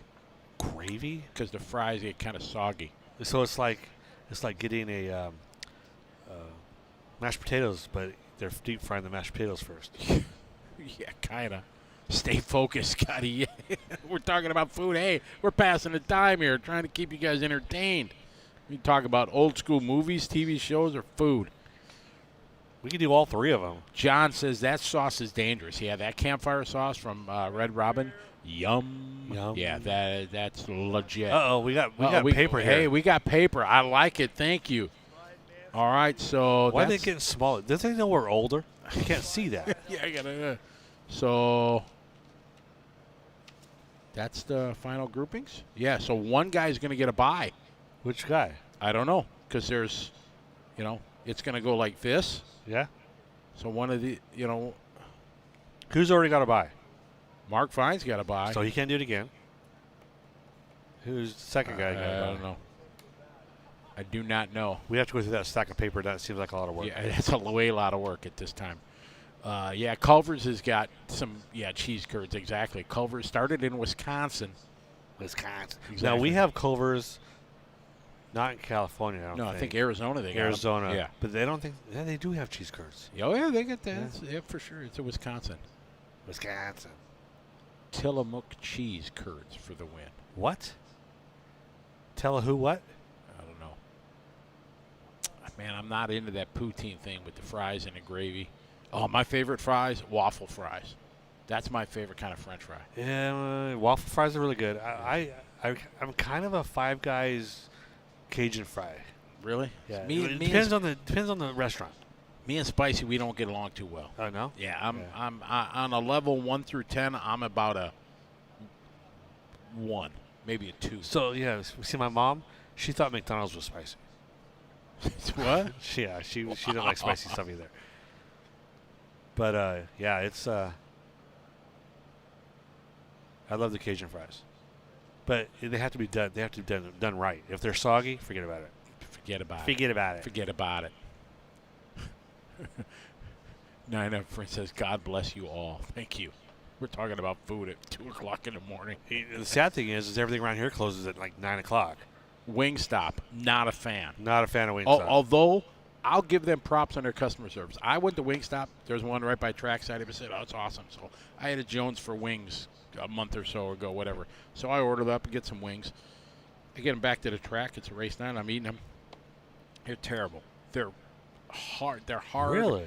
They were just terrible. And it's for a order. It's $20. Oh yeah, they're not cheap. They're not cheap. I like their fries though. Their fries are good. That's what somebody rooted their fries said really good. But man, I was really disappointed. So I went onto their website, sent a email saying, "Hey, this I was really disappointed. Right. This was not good." So order cost like I don't know $18 or whatever. I got an email back from them saying sorry about the service. We're going to give you a $10 credit. And a week later, I get a $10 gift card in the mail from them. Nice. It was like customer service like you should do. You have an unsatisfied customer, you do it. It was awesome. That's rad. The wings weren't good, but the customer service was fantastic. So props to Wingstop there and their customer service. I'm just not a fan of their sauces. I don't like their sauces. If I'm going to have wings, I'll probably go to Buffalo Wild Wings. I found a place. There's a place in Toledo, Ohio, right by the track, that on-road track. It's called Lucky's. Best wings ever. Now, I'll never go there again because the track closed, so I'm not going to drive all the way to Toledo just to get wings. But, hey, they were good while they I've they done. had them. Me and my wife will get in the car. We'll drive an hour or so to go get Mexican food. So there's a place in Missouri called Lambert's. Have you ever heard of it? Lambert's sounds familiar. It's the home of the Throne rolls. I've heard about that place. place. Oh, it's legit. So they got these big, soft rolls, and the waiters launch them across the dining room. You hold your hand up like, "Yo, I want a roll," and they'll toss it 30 feet all the way across the room at you. Boom, you just reach up and do it. That's their thing. And all their food is family style, where they walk around like they got fried potatoes. They got a big metal bowl with fried potatoes. You just walk around, you want more, bam, bam, bam. Wow. It's worth the trip. So if you in your brand ambassador duties, you're driving around and you go into Missouri, I'm going to look up Lambert's. They got like 2 locations. It is fantastic. Great place. You got to go. Lambert's. There you go. Okay. Lambert's. It is awesome. And I'm sure some of you people, folks in the chat room might know about that. Stu Make. Yeah, we're just killing time right now. We talked about RC drag racing here for the last, 18 hours. So we're just trying to mix it up, change it. Now we're just trying to make ourselves hungry. Exactly. Hey, we got cold pizza over here. Mark Vines brought us pizza, so. Yeah, I had 2 pieces. It was pretty good. Would have been better if I had some chocolate milk, but whatever. Boneless wings, Steel. Boneless wings are trouble because, man, you just mow on them. They're just there's no resistance. You just get her done. Yeah. Now, I've noticed on my travels, wings change from state to state. Usually it's more on the east side, but like New York has their style of wings, and yeah, it's kind of a. Oh, balut. There you go. Sarap, masarap, balut. You know what balut is? What the? No. Balut. It's a Filipino thing. Okay, balut they eat. It's like it's a duck egg, but the duck is still inside, unborn. Oh, that sounds lovely. And it's something they eat at night, like when they're drinking. Yeah, because you're not going to eat it when you're sober. Yeah, so it's balut. So they crack the egg open a little bit, they drink the juice out of it, and then they eat the baby egg, the baby duck that's not like completely formed and everything. It's kind of nasty. I ain't no balut in my future ever, but it's one of those weird delicacies. So who was the first guy to do that? Like, hey, let's just try this and see what it tastes like. Hey, this is great. Exactly. How drunk are you? I don't know. So we got a couple Filipino boys on there. So no, Mark, no balut for me. Indeed. It doesn't even sound appetizing. I guess when you're drunk. Anything's appetizing. Even Taco Bell. I get the craving for Taco Bell, but I'm always let down. No, because Taco Bell, it's nasty and everything, but somehow that taco just tastes good. You think about what the Dorito taco tastes good. Scrap meat they got in a taco or whatever, is that meat? But it's like a meat product. It's meat-ish product, but you eat it. You're like, we were at the race at Toledo, and Bobby Flack. I was pitting with Bobby Flack and Ted Flack. They went and got some Taco Bell, and we were so hungry. We're like, we know this is not good, It's not healthy, and it's just not like real. But oh man, this was the best taco we ever had because we were hungry. I heard that your favorite is Shakey's Pizza. Oh yeah. Oh, we don't need to talk about Shakey's Pizza because there's no Shakey's for a long, long way around. And Shakey's are everything. We had them on TV. We had the president of marketing on the show, and we still. I hope you're listening, Brandon. We still haven't had Shakey's. Oh, I heard chirping. Did you hear chirping? I heard chirping, but I don't see anybody. I heard chirping. Where's Brandon with the camera? Oh, we are there. Oh, Sweet. it's showtime here. Oh, look at this. We got Frank Greer and Sean Stafford. Frank Greer is in the near lane. Sean with the hat in the left. Oh, I can't do that. What's that? Who you picking? Yeah, I can't. I think it's going to be this guy. Ah. Oh, here we go. We're on the tree, ladies and gentlemen. Whoa! Whoa! Frank got him. I don't know. I don't know. Left lane. Oh, Frank got him. 2014 to the 2060. 2.014. Reaction time faster from the loser. Yes. That was close. I'd like to see a replay of that one. Man, oh man, that was very close. The Shaky Pizza replay. Yeah. Whoa, that's half a car? No, that's a full car. Yeah, full car length. Man, oh man, that was crazy. That was good racing right there. Uh-oh, we're going. Oh, there's Biggie in tech, still doing the full tech, checking batteries and all that stuff. Oh yeah. Somebody vaping. Vaping or their battery or there's speedos going up in smoke. Elliot says, I'm currently smoking some sweet baby back ribs. Nice. Nice. Yeah. Elliot, are you in Italy right now or UK? I know you moved to Italy, but are you still there?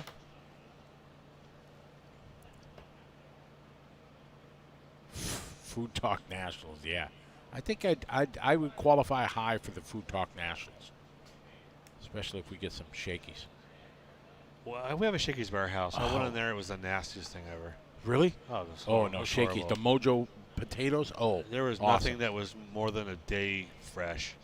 It was you didn't horrible. drop my name. You dropped my name in the Shakey's, boom, it's like next level. I didn't want to drop anything in there. I just wanted you wanted to drop something, but yeah, well, yeah. I think Chuck E. Cheese pizza was better than Shakey's pizza. No, it was that bad. Then next time we go to California, we're gonna. Yeah, that's where I live is California. I know, but you need to roll with Shakey's with me. Yeah. Michael Douglas, I don't know if we're going to Topeka for the race. Yes, I am. You are? I am. Okay. I'm already signed up. Boom.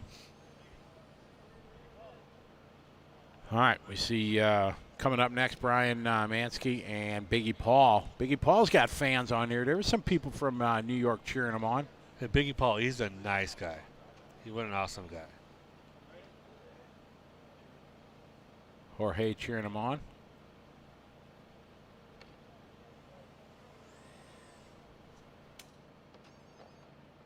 All right, who's your ace in this one?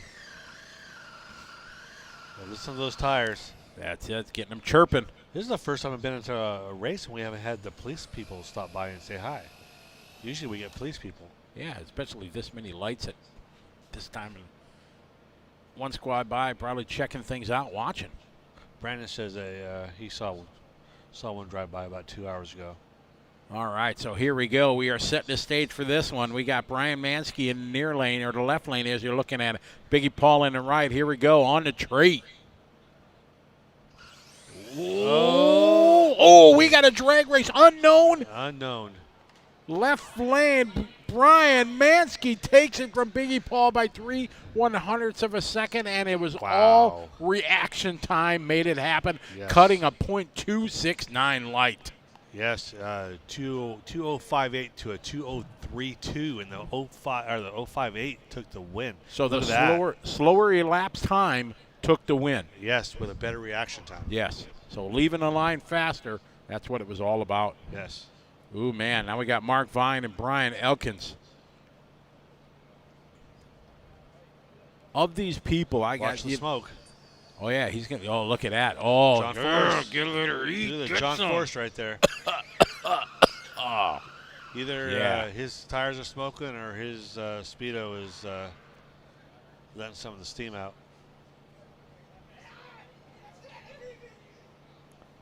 All right, we are getting staged here. And Mark Vine's one of the guys that was one of the favorites here going into this event. All right, here we go. Near lane, far lane. Oh, no. No way. Look at that. Merry Christmas, Mark. Did he wow. Did he gift wrap for you, Mark, or what? Wow. Oh, that's holy bummer. shnikes. Oh, how do you live with that? But he had the coolest burnouts. He did. He did. He won way that. Coolest burnouts. So Mark Vine, bam. Wow. He red light by point negative 300. So we got Frank Greer, Brian Mansky, and Mark Vine. So there's 3 guys left. So somebody's getting a bye. Somebody's getting a bye, and it won't be Mark. No, because he got. What do you flip a coin? How do you flip a coin 3 ways? The computer is going to do it. So Eeny, we'll meeny, see. miny, mo. Rock, paper, scissors. That'll solve all the world's problems. I think they should line all 3 of them up. Send them Shotgun down. start. Yeah, Let her eat. absolutely. We have Whoa. cameras. We can tell who won. That was tough. Wow, that was hard to watch. All come all that way and just accidentally bump the throttle. Man, to get that far. Yeah. Paul, yeah, we are coming to LCRC for the Nationals. I don't know what the man. Our chat's on fire right now. Holy cow! Just scrolling. Yeah, Brian's a good guy too. He's from Florida.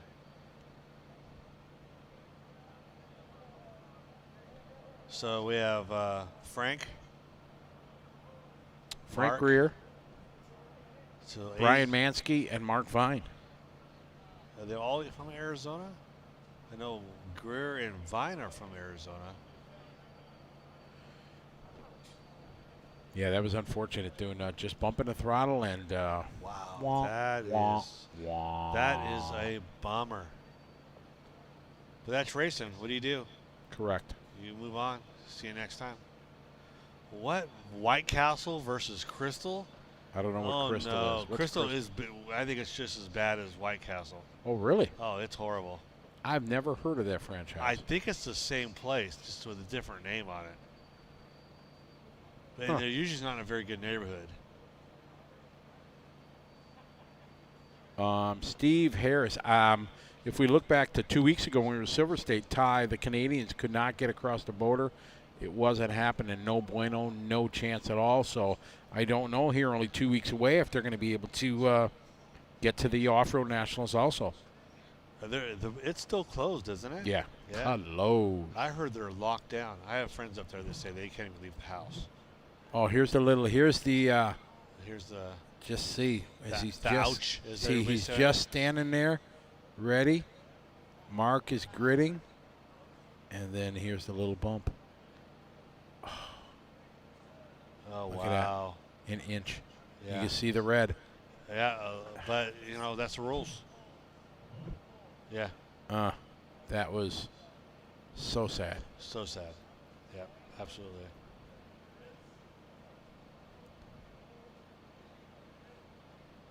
Hey. Yes. Cane's chicken strip. You know about Cane's? Yes, we just started getting Cane's in California, and it seems like Cane's puts their restaurant wherever there's a Chick-fil-A. A Chick-fil-A will go in, and a Cane's goes next door. So throughout, over the last 10 years, everybody says, "Oh, you got to go to Cane's." Best Adam Drake. Adam Drake in the house. What? That Drake? Wow. Hey, Adam Drake. He's just kind of lurking, hanging out online. What's up, Adam? When's he gonna get into drag racing? Yeah, exactly. Get some of the 8-scale champs in this, like Jared was. What's this dude driving down the track? Anyway, Cane's. Everybody says, "Oh, Scotty, you got to try Cane's." I'm not a fan. It's the best. Man, I went there. I blew it. Come on, it's chicken fingers. It can't be that good. Yeah. But I went there. Oh yeah, best Raising Cane's. Oh, our cameraman Lucas said, allegedly there's one open up in Madison. I'm not a fan. Who makes better chicken tenders? Chick-fil-A. Chick-fil-A has the best chicken fingers. A lot of people don't like it because they're soaked in their pickle juice and stuff like that. I like their sandwiches, and their waffle fries are great, and their their shakes are really good. The breakfast. The little breakfast honey biscuit. The thing. biscuits. Oh yeah, those are awesome. For the win. Yeah. Those don't suck. Those no, are they good. don't. But I've only eaten there once, but I didn't have a good time when I was there, so I never went back. But their honey mustard, yeah, honey mustard. I like honey mustard. So I like honey mustard too. I like Chick-fil-A's honey mustard. Oh, we got a schmeh on the chicken strips from Matthew. He's like, no good. What? How do you mess up chicken? KFC has the best chickens. Oh, no, Brisky. Oh, no. No. Nothing KFC makes is the best. I mean, No. yeah, it's. I agree with you on that one. Yeah, I mean, it's good if you got the hungries and you're driving around and but I don't know, it's the best because you get some Popeyes chicken. Popeyes Popeyes chicken is good. Yeah. Yeah. The Cajun chicken and stuff. Yeah, that's pretty good. Jeff Brown, you need to get on that. Get Drake the stuff. I'd love to see Drake out here with his paint job on a car. That'd be cool. Hopefully Rhonda doesn't come because she's probably going to win. Oh yeah, Rhonda. Yeah, She just won. She laid Truckee, it down. right? She laid it down proper at the Awesome. Silver State. She I'm- was BQ, won the B main, started 15th in the A in a 30-minute main, worked her way all the way up the front and laid it down. You go, girl. It was absolutely. It was awesome. I've known Rhonda since she was a kid. It was Cinderella story. I got Cinderella, girl. Yeah, get it? Yeah. What movie was that from? You can't say. That's for our audience. All right. But yeah, it's like Rhonda goes wherever Adam goes, like they're married or something. Yeah, something like that. Something like that, yeah. KFC mashed taters are the bomb. Oh gosh, After you need to go see a cardiologist.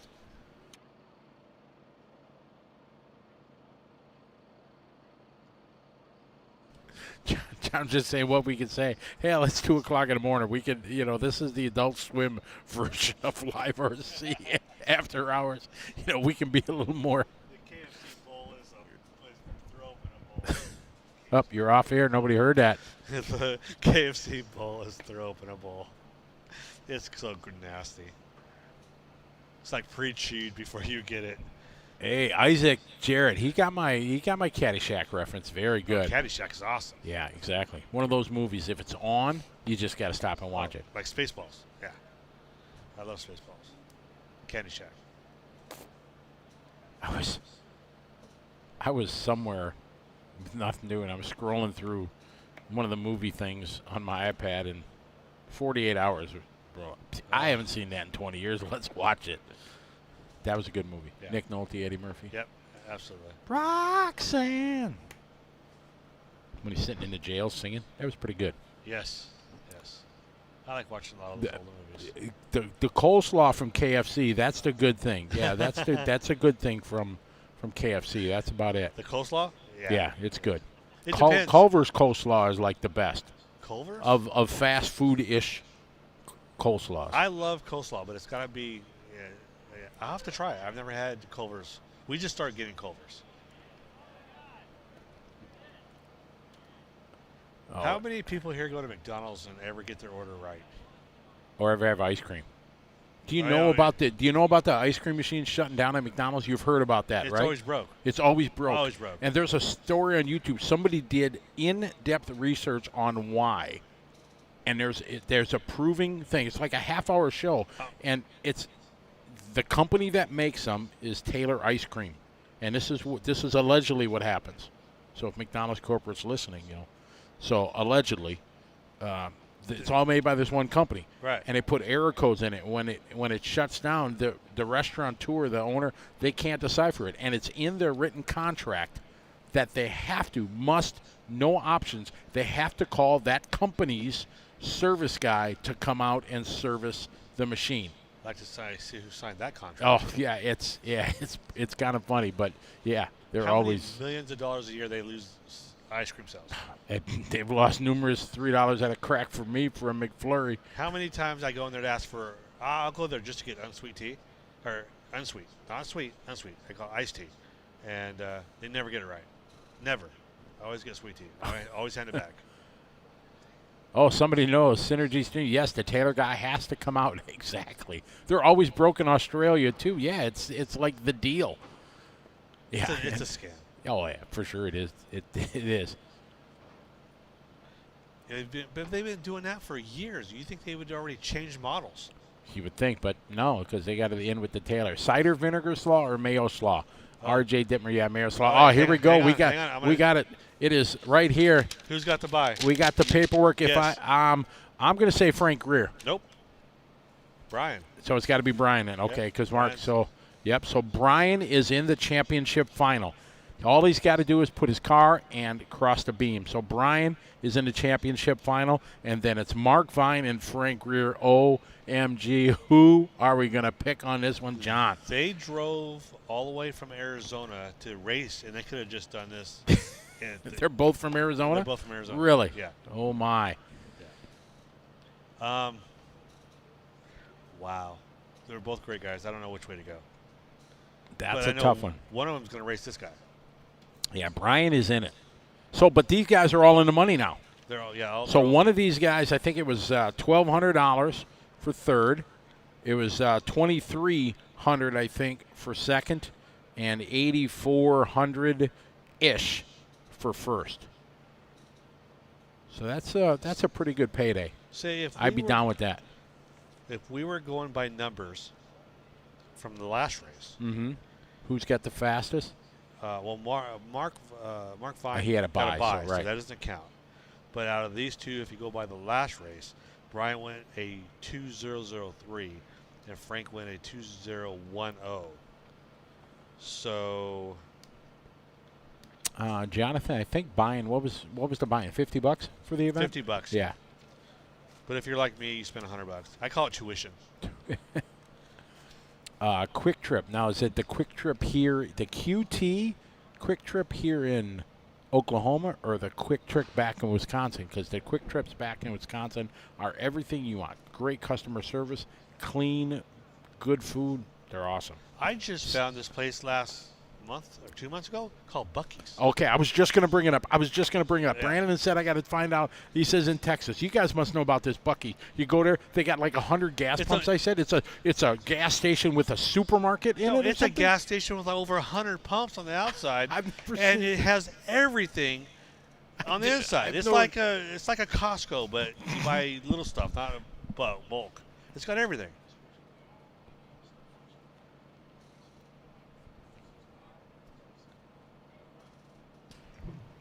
Yeah, I've never seen a buggy, but I'm in Texas here tomorrow. Maybe if I make my flight, and Maybe. yeah, I guess I got to go look for gas, drive around. I got to find a Buc-ee's. If you're and I think they just opened. It's supposed to be Texas only, but I think I went to one in Louisiana. They just opened right on the border there. But if you guys are ever going through Texas, make sure you look for Buc-ee's.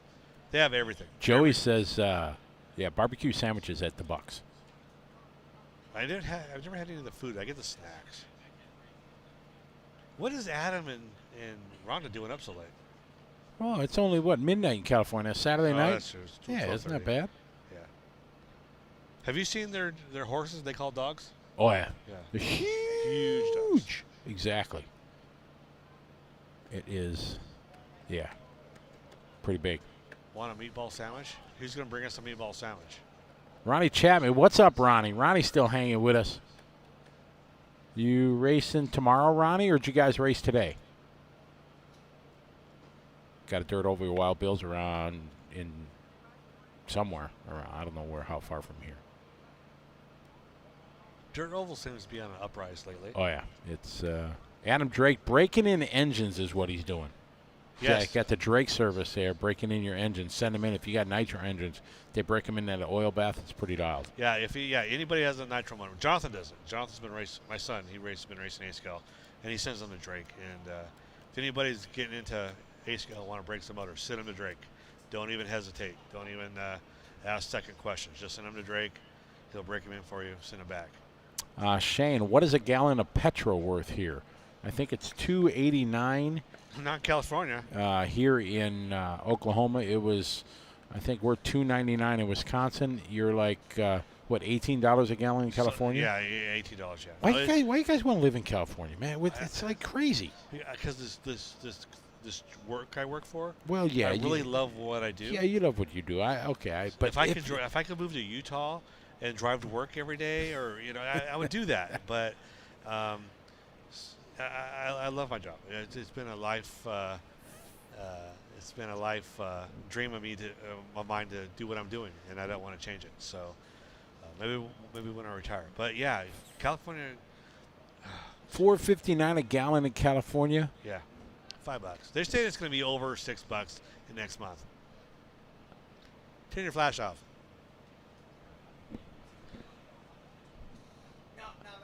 No.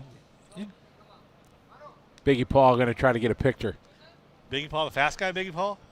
Yeah, you can come around here and get a picture with us if you want. And then, yeah, get somebody to get a picture. Come on in. Exactly. Yeah, come on in.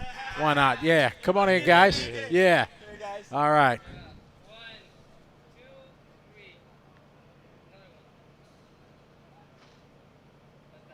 All right. All right, cool. Hey, Yeah. impressive run, man. Okay, good- well done, good guys. job. Well Yeah, done. good Well job, done. yeah. You had a You bunch too. of fans cheering you guys on. What's that? There you go. See, you got fans, brother. Old? Oh, look, they're following him out. Yes. What's that? Oh. Yeah, I think, man, prices of everything are going crazy in America. Wood. I heard stainless steel is going to. Steel's up. I mean, everything. No, I'm good. Yeah, thank you. I'm good. Thank you. That's a reminder. I have to keep reminding myself to drink.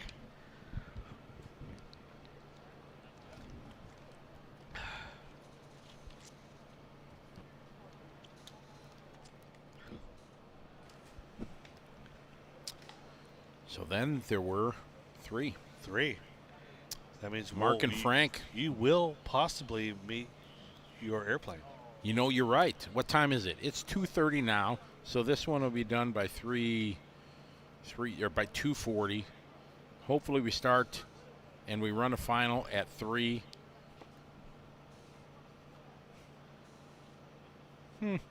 Huh. I got the upcoming flight reminder from American. Your plane has been delayed. Oh, Lucas here sending us a picture of Canes right here. There you go. What time? My flight board's in 27 minutes. 3 hours and 25 minutes. Jesus. Yeah, baby. Forget about it. I better charge my phone because I won't be able to charge it when I'm sleeping.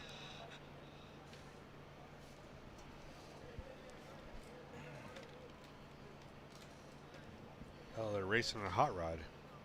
So that was earlier. Hot rod has an oval. I need to go from to the pits. race My oval. flight's at my flight board's in 3 hours and 25 minutes.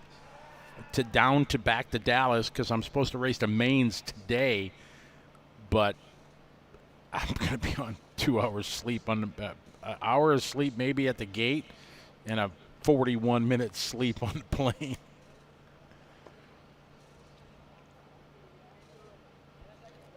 You're gonna be like Todd earlier, sleeping underneath your table. It's Yeah. Yeah, but I'll be stoked when I get to the track because I got to get some practice in before qualifying because I ran Friday. I didn't get to qualify yesterday. I'm dead last qualifier. Did you make the A? No, I'm in. It looks like they might have a C main. So the C mains are probably 12-minute, maybe 15-minute C, then maybe a 20-minute B, and then I think it's a 30-minute A. Oh, who needs to race the mains? If you just run all those, you'll get the same time. Everybody else does. If you can bump all the way through. Well, if I can bump. You bump. Oh, you hope, but dude, the problem with you're Scotty Ernst. Yeah, and then I'm driving against guys like this at 60 miles an hour. It's tough. You ever watch the Fast and Furious? That's what you need to do is watch you Fast just and peel Furious them. on the plane. Just peel them. Just peel them? Yeah, not with an A-scale car. No, I don't think you want to crash an A-scale car. No, I do not, because it's new A plane layouts. JV, are you a big American Airlines guy? I switched over to American Airlines here a couple of years ago. My wife likes American Airlines. I do not. I used to fly. I fly so much. I used to fly whatever I need to do to reach the top level freaking flyer.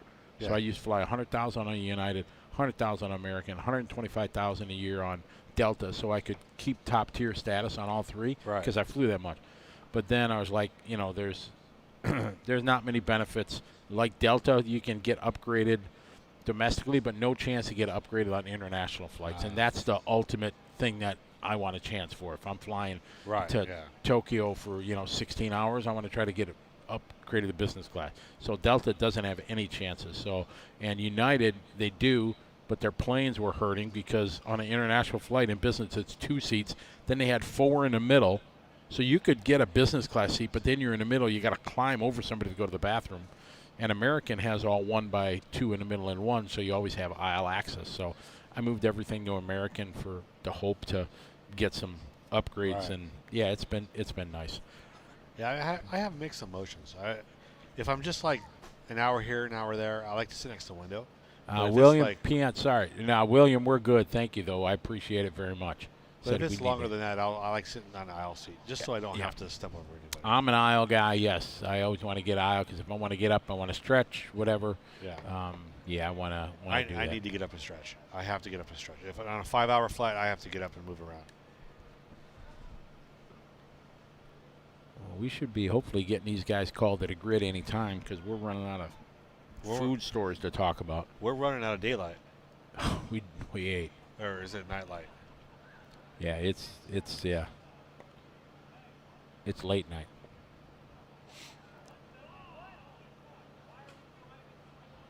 Huh. There's a lot going on your screen. I'm just saying.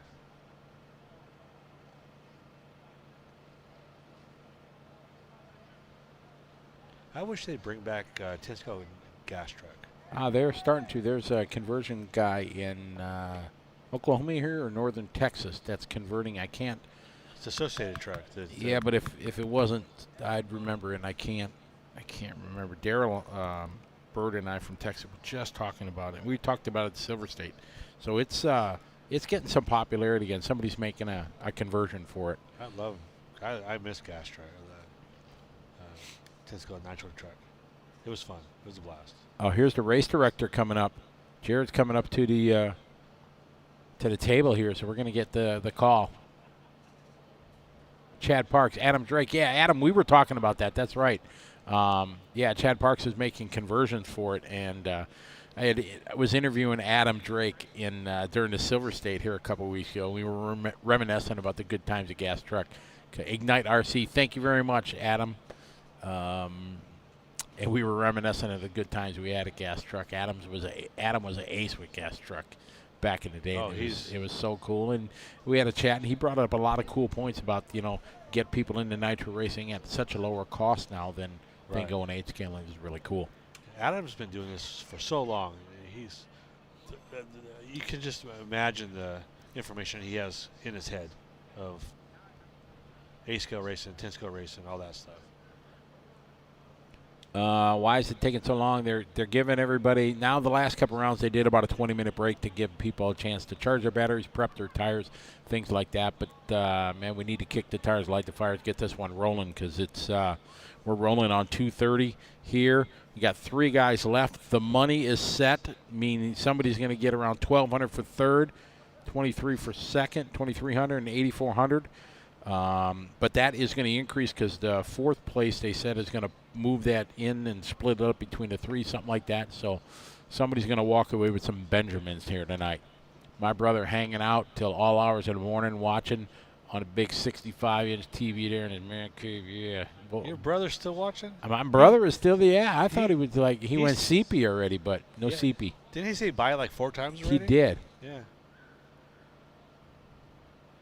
Jeff Brown is working on a XXXNT RTR now for somebody. All right, they just activated the race computer, so it is about that time. We're down to our top 3. I say they don't need to let the buy run. Just let them prep his stuff, prep his car, and then we're just waiting on one. Elliott Boots, Jared Tebow did very, very well for his first event. Didn't crash at all, didn't hit a wall, went straight every time. Just he cut a slower light in this last round, and that's why he got beat. The car was rocket ship fast down the line, but just a millisecond late off the start-finish line, and that's what it ended up costing him. He said he was disappointed. He had a great showing, but he just didn't want to have a bad light, and that's what ended up getting him. And here we go. These guys are on the line, chirping the tires. We have Mark Vine there in a red sweatshirt on the nearest lane to you. Then on the far line, Frank Greer. And both these guys have just run stellar all day today, and now one of these guys is going to make their bid for the championship. And you see Mark kind of setting a grid here, trying to get the cars in at staging. They're both running silver vets bodies. All right, here we go, ladies and gentlemen. We are on the tree. Who's it going to be? And, it was close. I'm saying Vines. Left lane. Left lane. Vines got it. By Oh, my. And look at that elapsed time, 1.984, one of the fastest we've had. He talked about slowly wicking it up through these closing races, and he was able to do it. Watch this. Look at this. Wow. Wow. That is just 1.984. Wow, that was a great race. What a great And now race. here is Is he gonna send Ryan it? Mansky. Just got across the beam. See what he does. Whoa. Well, he's wicking it up. He wants is. to see, yeah. Thank God he didn't hit the wall. I was a little scared. Mark, yeah, I think I would do the same thing when going up against Mark. All right. Now we wondering how much time they're going to give these guys to prep. I say 5 minutes.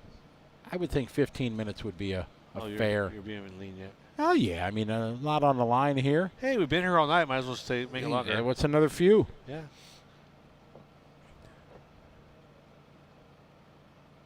What's your rental car company of choice? Lately, it's been Avis. Okay. When I was with Delta, we used to get the Hertz, big deal on Hertz. You get their top President's Circle, and good discounts and everything. But now I found Avis to be the best. I've been budget and thrifty, but as of late, Hertz are the most expensive. I mean, they've always been expensive unless you get some discount codes. But now it's been Avis is what I do. I've tried a couple different rental companies. I'm kind of on. Who am I on? I won't try them off like Advantage and Fox and those. No, I don't do No, that. because then they just they find ways to get you. Yeah, and they're usually the cars are garbage. They don't ever buy a used rental car. Can you believe? Yeah, when I see people want to do that. Enterprise is what I use. Okay, yep, I've used them before. Yeah, I think Jared went 4 rounds. John Moore, how you doing? Welcome to the party.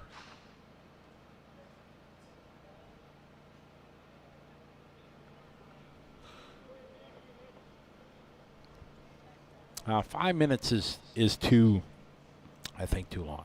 I could see 10 minutes, but start a stopwatch and give them 10, maybe to the line by 12, or you're not going to make it, or you're not running. Well, they're charging their batteries at 40 amps. At least. Yeah, so doing that and saucing their tires, put some heat in them. I don't think, 15 minutes is probably good. Yeah, the batteries batteries got plenty of juice, but it's all tire prep. Well, Mark finds batteries just like the size of a car battery, so He's a huge battery. he can run 47 hours What's my next event? Depends if it's announcing or racing. tomorrow. Yeah, today. Today, My yeah. flight leaves in now 3 hours. Like 6 hours, you'll be racing. Well, yeah, exactly. In 6 hours, I should be running my C main, because I'm racing at the Texas Biggie this weekend, Steve, in Dallas, and I was there yesterday, and I practiced on Friday. Qualifying was today, 3 rounds of qualifying today. I obviously was not there as I'm here working this. Hey, we got the finals here. Thank you very much. Who made it to the finals? That's it. Mark Vine and Brian Mansky in the finals. So I'm going to start dead last in qualifying tomorrow and try to bump up, but we'll see how it goes. I got no expectations. I hope to be able to bump and make my way to the A. That's the goal. Just put a little extra twist and lean that thing out. Yeah, lean it out. When in doubt, lean it out. Exactly. It's a brand new motor, so I need to take it nice and easy. As long as it's blowing smoke, you're fine. Yeah, exactly. As long as it blows smoke, you're good.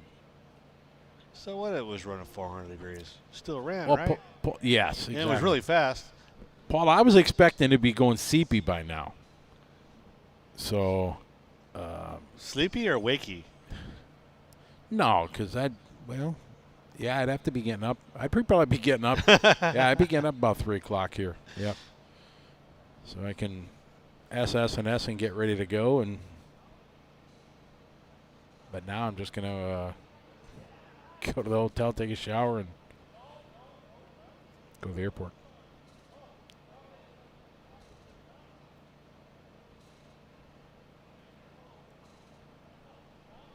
I'm tired. It's been a long day. No, it's all right. We'll get enough sleep when we're dead. Yep, pretty much. Rop. I'll probably be coming back here tomorrow. Gonna do a little testing? I think so. Hey, why not? Fred Martinez, glad you're enjoying it. John and I are just kind of rambling on right now, trying to keep you guys entertained and talking about awesome garbage food. Yes, exactly. What's your favorite, like, franchise, not fast food, but sit-down restaurant-ish, like Cheesecake Factory or Chili's or Applebee's or... It depends my mood, but it's either Texas Roadhouse. Okay, for the win. Okay. Yep. And lately we've been liking Lazy Dogs. I know there's one in California. I've been to one. There's one up there by the Steel City that we've been to. And, yeah, they have kind of nice, kind of California-ish, menu-ish food. And usually Outback's a pretty good place to go to. Outback, but I'm not a fan because I think they charge too much for what you get. They all charge the too steak. much, yeah. No, but if you go to Texas Roadhouse, you get a proper you get baked food, potato, you get a salad, but the baked potatoes at Outback, the steaks and everything pretty small. And Texas Roadhouse, you get the nice soft. Oh yeah, those are yummy. Yep. And I wonder why I'm fat. What's your go-to? It depends. Texas Roadhouse. If I want a steak, Texas Roadhouse. Yes. If I want another type of sit down, 100% Chili's. Yeah, I do Chili's. I like Chili's got the best deal. They got the 3 for $10. Yes, absolutely. You can't beat it. Yeah. $10.50 with tax or whatever. Yep. And yeah, you get a drink, appetizer, soup or something like that, and a main. It's a good deal. My family hates me because I always like to go to Chili's, and I tell them I'm on the road. I go to Chili's. I'm like, listen, it's $10 for dinner, and it's good. You can't go to McDonald's and not spend $10. No, or any fast food place. I don't really care. Well, the crazy thing is, you go to McDonald's in California, you spend $12 on a meal. Yes. Here, I was in a hurry, so I stopped and got me a cheeseburger meal. Same thing I get over there. It was $5.75. Where at? The McDonald's right here up the street. Oh, really? Yeah. Why? I don't know what the difference is. California. Right. Exactly. I didn't want to say it, but yeah. But fast food, if I'm driving, Arby's is good. I like Arby's. Arby's is good. We got the meat. Yeah, what a great campaign that was. Yeah, it was. We had one in from the 80s. Where's the beef? That was Burger King? Wendy's. Yeah. Was that Wendy's? Where's the beef with the old lady? Oh, that's right. Wendy's. Where's the beef? Yep. Famous Days. I've been there a couple times, but I don't know. Maybe I just didn't have a great experience the last time, so it was not so bueno. But I enjoyed Texas Roadhouse. That's good. Famous Days, I get the Ultimate Burger. Their hamburgers are really good. I get the Ultimate Burgers really good. Burgers, I like Red Robin. Yum. Red Robin. That's burgers good. Red Robin, yeah. Yep. If I want more of a good meal that, a little bit better, I'm down for a little Cheesecake Factory once in a while. Cheesecake Factory's really good. Parmesan crusted chicken, very good. Longhorn, also Parmesan crusted chicken at the steakhouse. It's really good. Do you know what bothers me at Cheesecake Factory? No, please tell us. So much on the menu. Oh, dude, the menu's like 40 pages like a library. long. That is the problem. Yeah. And I'm a creature of habit. If I find something in a restaurant I like, I'll get it at the same time. Even though I go with the same people. You're getting that again? Like, yeah, because I like it. Absolutely. Exactly. I like the green beans there, and it's good. Yeah. What's your? yeah, BJ's. Yes. Yeah, BJ's. BJ's is really good. If you've never been to BJ's, it's great. And I bought stock in that company. I bought like 10 shares of stock in BJ's. It's like one of my best performing stocks. Is it? Yes. Wow. It's over the course of the years, it's like way up. My BJ's around my house, they're rude. You walk in, they're very rude. They're rude. They're rude. Oh, the Pizookie they got. Oh, Pizookie, the ice cream with the cookie. Oh. I never make it to the ice cream part. I'm always too full. Yeah, because they're big portions and everything. Yes. I think what I'm gonna start doing is going and get the dessert first, and then I'll figure out what I'm gonna eat after that. Jeffrey Jordan, I've been to Saltgrass. We were talking about that. I never had a good steak. I've been there 3 times, and it was disappointing compared to my fast food steak I'm expert. very picky with my steaks. Yeah, I never used to eat steak. Yeah, Really? until about 4 or 5 years ago, and then I got taken as a guest in Vegas to a top level steak house that everything's a la carte, $65 for a steak. Yeah. It was so good, changed my life. Yeah. There's a place in California called Mastro's. It's very expensive, and I didn't pay for it, but we went there. Just the steak was $75. But wow. Yeah, it was pretty epic, wasn't it? It was epic. It was life-changing. They had lobster mashed potatoes. Ooh. Yeah. That sounds pretty good. Yeah, that's pretty good. I've never been to Cheddar's. I never been to Cheddar's either. Never been to Cheddar's. Me neither. That's a fast food place chain, right? Yeah, kind of like a Chili's type thing, sit down. Oh, is it? Oh, yeah. Yeah, Big Daddy says he loves it. Oh, Archie's in Guam, yeah. A Longhorn, first opening here in Guam this summer. I miss Guam. I tell you that all the time, Archie, every time I see you here on the show. But, yeah, I've spent a lot of time there when I was in the military, and I loved it in Guam. Roadhouse is good. Tom Fedler, the guys are thrashing. I don't want to go over there and interview them right now, but we'll check them out here for the finals. Jay is asking if Daniel Judd made it. Daniel Judd never came. He never made it here. So FYI.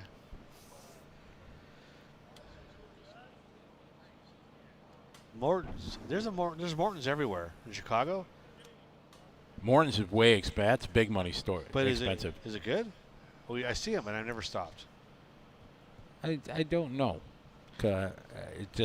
I'm afraid to go that place in the Ruth Chris because I think you pay so much for the name. Yeah. I'd rather go to an off-the-beat, well-known steak place. Now, there's some place me and my wife will splurge, once every 6 months called Northwoods Inn. There's only like 3 of them in Southern California, and sounds like a supper club from Wisconsin. Well, the building looks like it's in the snow. There's got snow on the roof and kind of dark and awesome inside, and they have good steaks and good shrimp, and they bring out 2 salads. One's like a vinegar cabbage salad, and one's a salad with ranch dressing, and you mix them together. Oh, wow. And it's really, really good. Jeff Brown, you need help.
Hello, everyone. Welcome back here into the Team Associated Broadcast Center as we are preparing here for the final run of what has been an amazing day here. A record-breaking amount of entries here at becoming the largest RC drag race ever.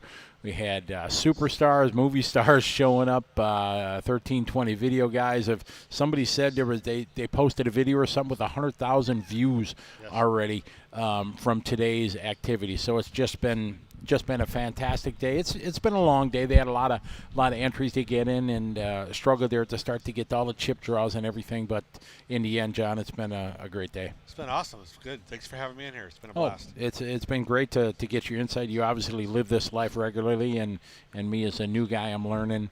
And I think it's been great to be able to throw some questions out. All our fans and everything and viewers have really enjoyed it. It's been very surprising. We had a lot of people from, I think, 15 nations have joined us throughout the course of the broadcast today, and it's been really, really exciting. Yeah, it's been awesome. So who's your favorite, Mark Vines or Brian Mansky? Cars are in tech, I hear, so I don't want to pick. They're both fast. It's tough. They were very, very close here. If we look at the record throughout the day, they both have had sub 2-second runs. Brian Mansky at about midday of round number 2, he broke the 2-second back barrier, had a 199 and a couple fast 2 seconds. But Mark Vine is definitely one of the favorites coming in. He struggled a bit in Vegas, but only made it probably about halfway through. But he has been absolutely on point today, and I think has to be the favorite going into the championship final. I think so, but I'm not going to call anybody out. I mean, I'm not going to take Brian out of the situation. I mean, Brian's fast too, so anything can happen. It's late. These cars have a lot of high horsepower passes through them, and so yeah, it's going to be. Let's see what happens. It's going to be exciting. 132 feet. That's what they got to get. First one down there is going to win well over $8,000. We don't know exactly the final purse payout, but the top 3 are going to get it. It's about 60%, so they said about 88 some thousand and 2,300, 13 to 1,500 for the final, and that's a pretty good payday for a day's work. Absolutely. Yeah, we'll take that. So we hope you enjoyed the show. We got one more round, but this is our going to kind of say goodbye from the in-studio here as we go back trackside here. So thank you very much. I want to thank Team Associated. John's a big part of Team AE, and they've believed in everything that we've done on Live RC. And now as we are into this next segment of our remote control, the drag racing, this is only the beginning, the tip of the iceberg. It's going to continue to grow and grow in popularity. I think you'll see more and more big events, and we appreciate them being part of it. I want to thank J Concepts for being part of it, Jason Allison and all the gang always believe in what we do, and AJ and the guys were here. We thank them. We thank the gang, Willie, and everybody from Macklin for sponsoring the finish line camera and the start line camera, Teakin for sponsoring the instant replays, and everybody at Lifetime. So we thank everybody for enjoying it. We got showtime right now. We are going to the line, back to trackside here, as we got the championship final coming on. Man, oh man, it's been a long day, John, but it's been a good day. 2 guys going to be going at it, and 1 guy is going to be crowned the champion of the biggest RC drag race in the world ever. Yes. Ever. It's going to be awesome. Hours and hours put in it, not only this weekend, but leading up to this race since Vegas. Vegas was the big talk, the king of the streets. And now we are here to the next level here as it continues to go up. You see Brandon there trackside with the mobile cam as he's got Mark Vines. So as we look, here's Mark Vines in the nearest lane. On the left lane, then we got Brian Mansky. There's the chirping. There's Brian getting the tires heated up, ready to go. There is Mark Vines as he is getting set. So much on the line here to be crowned the champion of the Super Chip 2021. Greg Bridgewater and his crew have worked so hard to make this all happen, and right now it's going down. It is showtime, ladies and gentlemen, the championship finals, and here we go. Vines against Mansky, and at the light it is going to be... Whoa! Mansky! Oh, yeah! Oh, wow! What? He got it, Mansky. What a run! 0.002. 1,000ths of a second. Wow. Absolute. John, I'm going to run out Absolutely. here and chat with the guys.